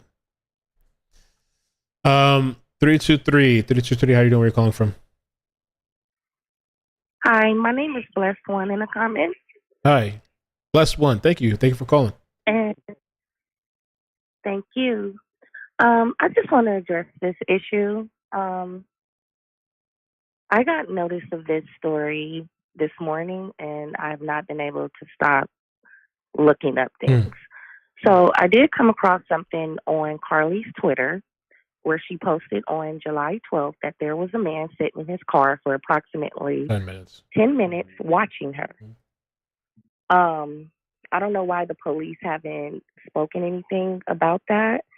And moving forward, there was something about she worked at a spa called Summit. I'm thinking, hey, could it have been a customer that has possibly been following her? Another thing, when she went to get food, did the police go back and look at any of those cameras to see maybe if someone was following her? But then it gets confusing because this toddler that we see on the freeway, how come there was no other calls made in? with all the traffic that was going on, someone else should have been receiving calls to 911. Right. And why didn't the operator stay on the phone with her? So this is just like so confusing. I've been watching your live for about 2 hours now. I was trying to see where there was someone running by the blue sign. I thought maybe I saw someone, but it's just not clear enough. So it's a lot. It's a lot. I do feel that she was abducted. I don't believe that it has anything to do with mental illness. I did go and look at her Twitter. I saw her IG, and she seems to be very happy in a great space. I don't know her personally. I'm just going off of what I saw. So there's just like a lot of unanswered questions, even on down to the police presence, arriving at the scene. Where's that footage? Right. They just cut her off. Yeah. I don't know. Mm-hmm. So I don't know. That's all I wanted to say. But I'm praying that she is found, and I'm wishing for the best for everything. Thank you. Yeah, I hope so too. I mean, it seems like now it's picking up a lot of traction. Story. A lot of people are getting eyes on it. It's right. I am all the way in California, and our news station, they began talking about it this morning. Somebody's asking, when's the presser? I don't know. I've been checking the police website and the Twitter page and the YouTube page. Nothing at all yet. Yeah, I don't think there was a child. There should have been way more calls coming in. Yeah, I think so too. With the traffic that I've seen. So what does that mean? Way more calls should have been. What does that mean? If there's no child, then what does that mean? I don't know. Like I said, no, that's what makes this so fishy. It's fishy. Nothing is adding up to me. Nothing. Even with her wig being off, that coming off, her cell phone on the ground. How about let the sister-in-law who she was on the phone with, I want to hear everything that they were talking about on the phone. Like, this is just a lot. There's so many questions. I wonder, they probably don't have recording on their phones. That would have been interesting they probably would have put it out, but that would have been interesting to hear if they had the recordings. I would love to hear the one call. I would love, just so I can hear her voice, to see if there's any panic. Like, I would love to hear the 911 call. Me too. But I really just wanted to call in and express what I did come across on her Twitter. Thank you. Where there was a man sitting watching her. So, yeah. Okay. But thank you for taking my call. Thanks, yeah. And have a great Thank you, you too. Bye. Bye-bye. Hello? Okay. All right, thanks. All right, thank you. Oh, really? Okay. All right, thanks. Let's see. Let me take the next caller. I played this video already. I'll play it again, though, if you want to watch it. The Wilson Dallas, thank you so much for the membership. Appreciate it. That. The Woodhouse Day Spa is where she worked at the Summit, right? And the Colonnade is where she picked up food. Where she picked up food is only 5 to 10 minutes away from the Summit. The spa is legit, not shady. Reward is $50K. Thank you. Aeneas24, thank you. Okay, next caller, 262. Where are you calling from? And we might not get a presser today. I haven't heard anything yet. 262, how you doing? Hi, Mel. How are you? It's Laugh Out Loud in the chat. Hi. First of all, thanks for covering this story. You guys for coming. It's really, really strange. I've been listening to a lot of the callers, and I do agree with some things that a lot of the people are saying, but I do disagree with the fact that maybe she was having some kind of like psychotic episode. It just makes no sense for her to dial 911 saying that she saw a child and she didn't. That really doesn't make sense. And then one thing that's strange to me is the fact that the family member said that they heard her asking a child if they were okay. But who would ask a 2 or 3 or possibly 4-year-old if they're okay?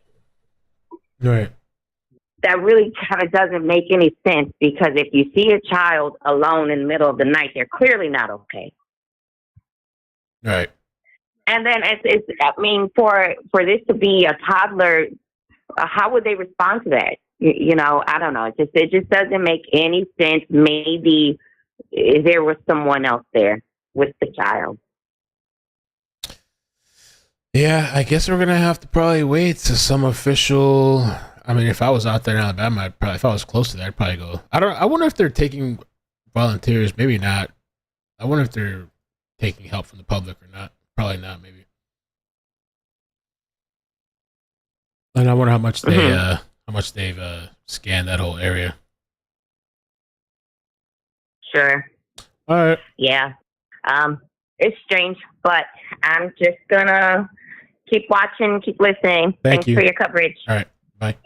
Mm-hmm. Chronicles of Shady. I actually agree with that. I do agree with that. If that's what the case is. 702. How you doing? Where you calling from? Hello. Hola.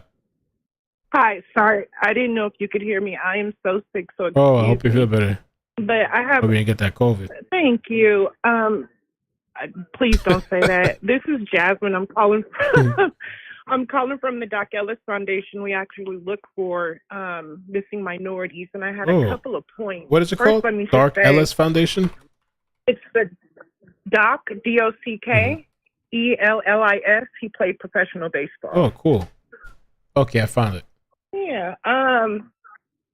First thing, let me say thank you for not turning this into a conspiracy and letting people have their moment to talk. Second thing is, one, she has not received an alert. So the mental health part, that is a process of elimination. If she had a mental health issue, then she would have received a certain type of an alert. To my knowledge, she has not received one. The second thing is, law enforcement is not going to indulge everything that they're doing on the case. So sometimes we ask questions as far as cadaver dogs or search and rescue. Search and rescue has to be approved by law enforcement. That has to be the okay from them. So you may see them out there, but you don't see, example, ECLA search or a local search team that has the equipment to search for her. So what I would suggest is everybody start blowing up their phones and figuring out why she's not getting the proper alert. The mental health is out the window. They haven't brought that up, because if so, then again, there's certain colors, and I believe they have orange. It's like orange, white, silver, blue. She has not received those. So those are the questions that we need to be asking. As far as where her family is, everybody needs to understand that when you have a loved one that's missing, it is an economic hardship. It's not easy to just jump up and go to wherever your loved one is.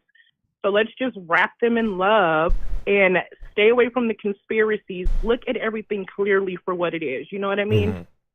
And that's all I wanted to say. Thank you. Yeah, I appreciate that. And yeah, I mean, I think so far from what I've seen, it seems like the family's doing the right thing as far as, I mean, I see them on the news doing interviews, because I think sometimes too, that's the difference sometimes, because I see some stories where somebody goes missing, and like I've seen a lot of stories actually where the family is not really saying anything, or there's not too much talking, but they've been everywhere from what I've seen on the news, getting attention on the story. And then I saw the brother did a TikTok. And let me tell you, do you know why most families don't talk? And I see it all the time. Families get quiet because people turn it into it becomes about like, subscribes, you know, how messy can you make it? Then we start looking at, you know, not knocking anybody, but we start digging through social media, Facebook, Twitter, Instagrams, trying to figure out their life, and we get so far away from the point of what's happening today. Like, why is she missing today? What we do know is basically, and my motto for my organization is people don't vanish, but in this case, I'm like, that's almost, she vanished. Like, that's scary. And we get so far away from everything that families shut down and they stop talking because Facebook groups grow up. People start bashing their families. They start talking about what they're not doing and why didn't they do it. And, well, she lived this way and look at the boy sitting next to her and he looks like a thug and she looked like she was turning up. And we get so away from the purpose, and not trying to take you down there, but for our community, we turn it into a show instead of making it a point on a lesson that we should be teaching our young ones and even our women and our men. When we pull over, make sure that you are pulling back from a distance. We can't just pull up on things because our heartstrings are pulling. We have to make sure that we are keeping ourselves safe, or how do we safety plan with our homegirls or our homeboys on when stuff like this is happening? How come up with a safety word, right? Purple. Right. That means I'm in danger. Like, let's start doing those things. But families get quiet because people start bashing them and they start attacking them, and then it impedes on an investigation. So law enforcement goes quiet and families go quiet. Okay. Oh, thank you. I appreciate that. So thank you so much. Let me get out of All here right. with my No, you're rant, but I good. love you Thank all. you. Stay positive and stay Take up. care. Bye. So that's cool. They got a foundation. And to what you were saying, yeah, I mean, I have a lot of different thoughts about it. I don't know. To say like what stories too, like I've covered, there's been some missing person cases that like there is families that don't really talk or whatever, but then there's other cases that there is families that talk and it doesn't get a lot of attention. And there's just a lot of, I feel like, elements that you can't control sometimes that gives things more attention than others. And so particularly with this one, of course, we're talking about a real person, right? This is somebody that's missing, it's family, loved one. But we have this video footage of this person's last known moments, and it almost looks like almost as if they disappear out of thin air. And so that kind of draws that mystery element of people wondering, well, what in the hell, what's going on here? What happened? And the whole thing too is speculation. That just happens. It's just humanity, people in general too. But I also get turning things into a shit show, and like degrading somebody or whatever, Kelly Suggs, thank you so much for the super chat. Says, this has been an amazing Mel stream. Thank you so much for covering this and hoping you would. Thanks. Yeah, I heard about this story yesterday. I forgot who messaged me first, but a couple of people messaged me about it. And I was out with my mother and I was texting Flossie and I sent her a message like, you know what? Let's cover this. Oh, because somebody was calling me on Facebook. This lady, Cindy. I don't know if she's, let me see. I don't know if she lives in Alabama too, but she called me. She was like, let's talk about this. Let's get attention on this. Let's see, Cindy. I don't even know what the name is anymore. The messages are, it's just gone into the abyss. Flooded out. I don't know. Somebody named Cindy. It's just gone now. It was telling me to cover the story. But I didn't know that there's going to be this much interest in it. It's kind of surprising to me a little bit.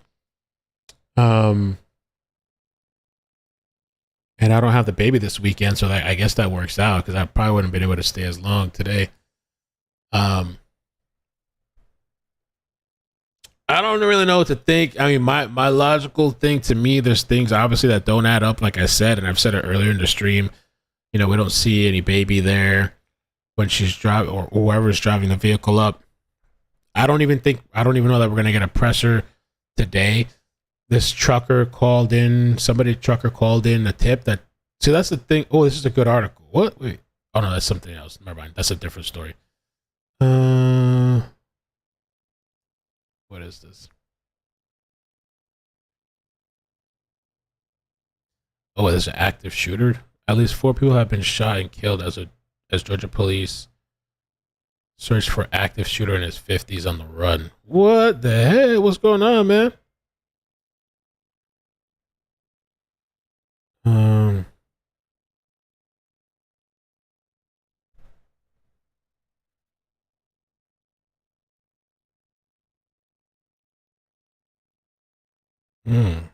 Let me look at her Twitter page.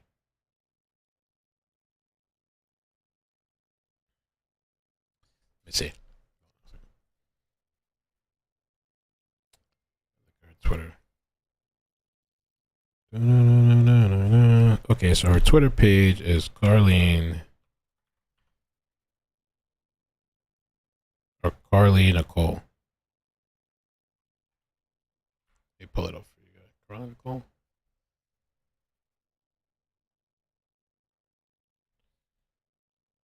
Oh, it's 3 E's. Okay. There you go.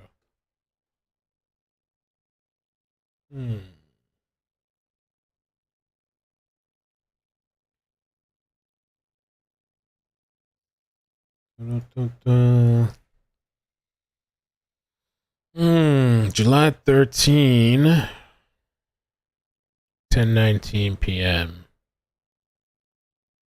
Oh, this is weird.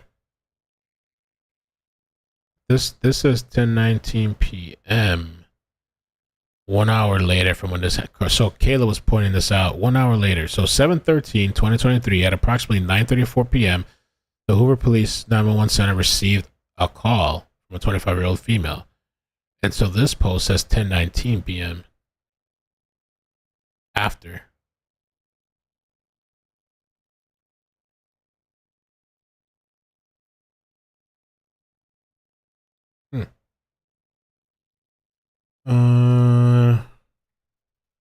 See, officially from police at approximately 9:34 p.m. 7/13.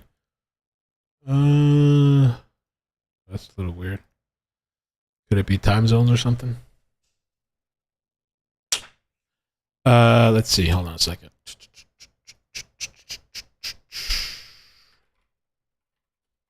No, shouldn't.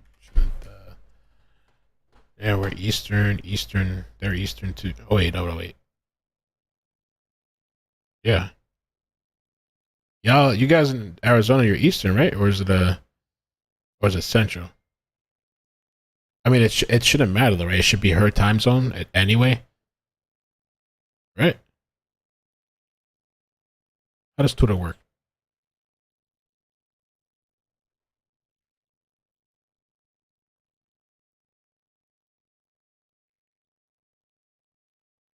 This is the post they were talking about where she said, "People are such creeps. This man stared at me while sitting in his car for like 10 minutes."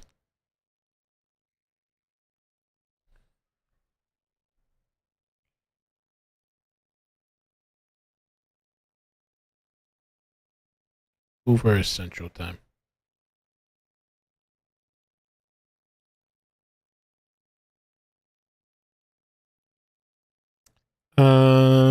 Maybe it's the time zone. Hoover is Central Time, but you'll see the time local to you. So if this is 10:19, I don't know.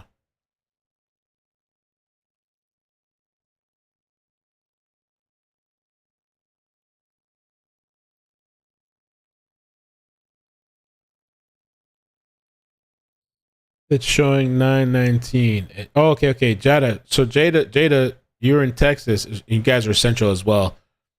So it's showing 9:19 for her. So this is right before she went missing. It's showing 10:19 for me because I'm Eastern. So I would have been 1 hour ahead of this post. That's why, right? That's why. We're over here like, I guess that's what it is, right?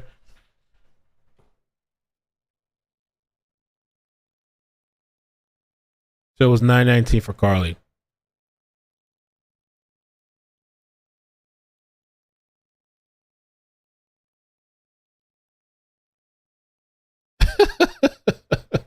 Well, I'm glad we cleared that shit up quick though, because damn, that would have been a whole nother like, woo, bruh. Okay. So she's missing and posting. Okay, so that's not okay. So it would have been like literally right before, like, I guess, 9:19 and 9:34. Yeah. Wow. Still interesting though, huh?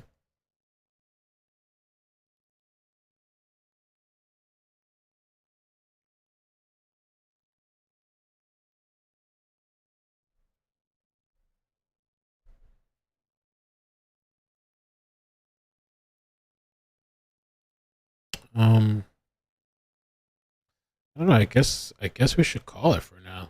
I don't know what else to. Junebug is saying Arizona doesn't do daylight savings. What is it? It's Alabama.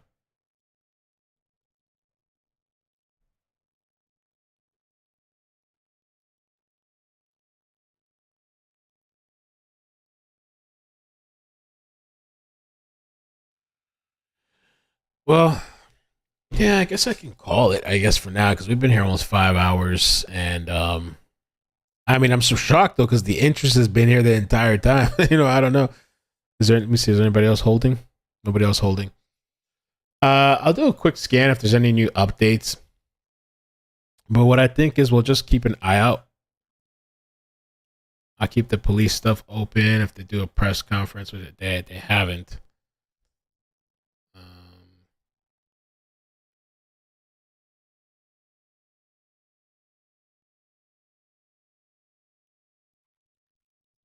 Carlee Russell.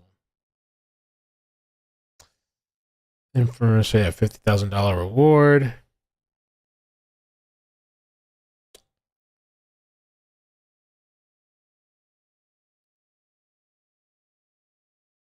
Okay. Yeah, I think we're good. Thanks, Shamba. Appreciate that. No, nothing from law enforcement. I checked Twitter. I'll check again. No,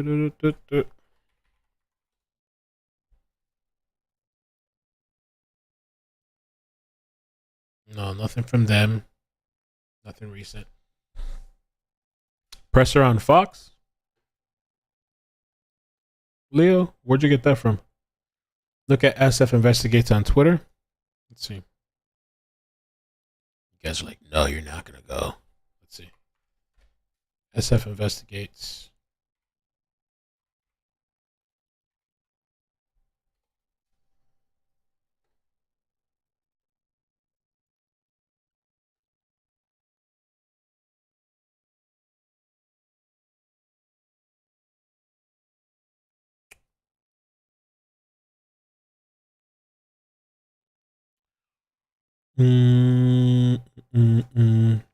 Yeah, she deleted it. Oh Lord, Leo. Let's see. So analyzing the frame by frame of Carlee Russell video, she actually gets out of the driver's side and goes behind the car, opens the passenger side door, is leaning in the car for a while, then stands by the car and seems to walk off towards the front, right out of frame.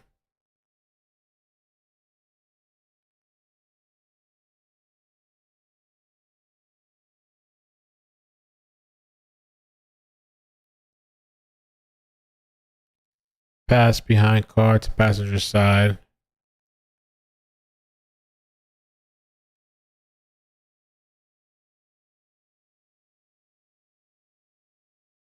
Stands behind car. So it's so interesting that the law enforcement vehicle that pulls behind her is not responding to code 3 emergency lights, or even has this warning back top bar lights on. They only turn them on once they see a disabled car. Law enforcement vehicle not responding code 3 or with overhead or even warning. Only turns them on once he sees the vehicle pulled over to the side. Now turns on overhead emergency light.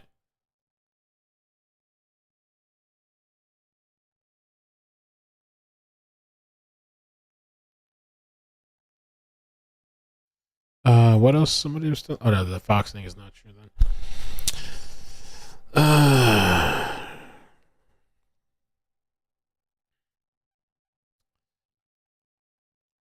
The whole WFLA thing that's going on, they're just covering the story. They're not actually doing a press conference.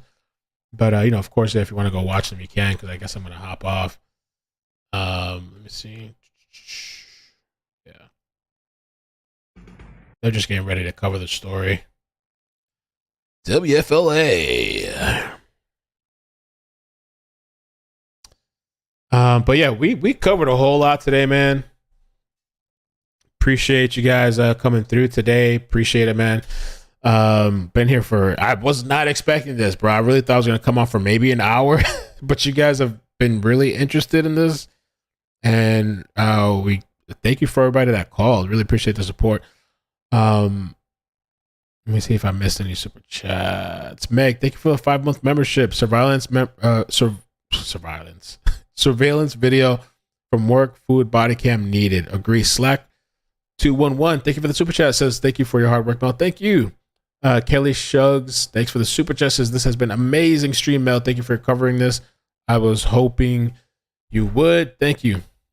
Hello. Hello. Yeah, it's not a press conference. I already said it's not. I know. Okay.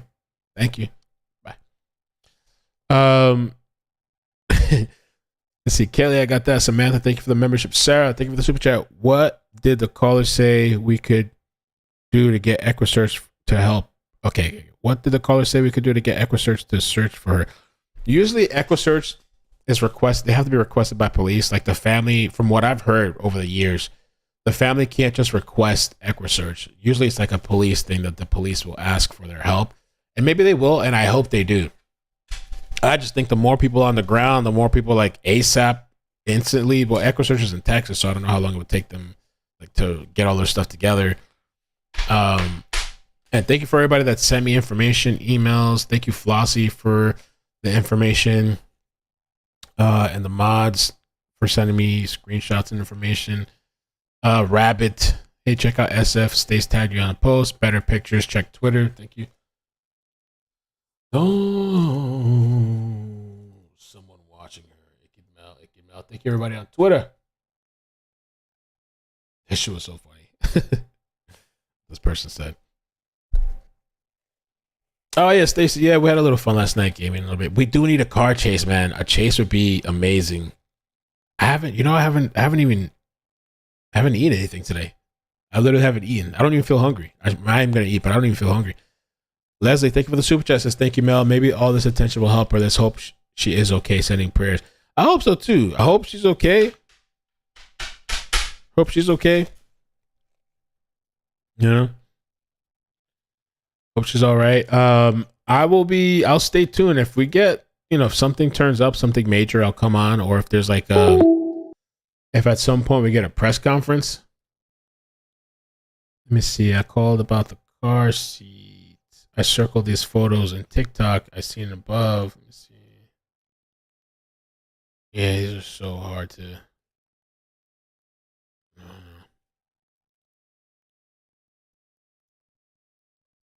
I agree, Mario. I never saw a toddler. I don't know. I don't know. So yeah, love you guys. Hit the like button, please. I'd appreciate it. Subscribe to the channel if you wouldn't mind. Turn on the bell notifications, and yeah, if something comes later, we'll jump back on. All right, and hopefully, I don't know, the family gets some answers. It's getting a lot of attention. Some people are saying it's not. Maybe initially it wasn't, but I'm seeing a lot of people are picking up on it. It's getting attention.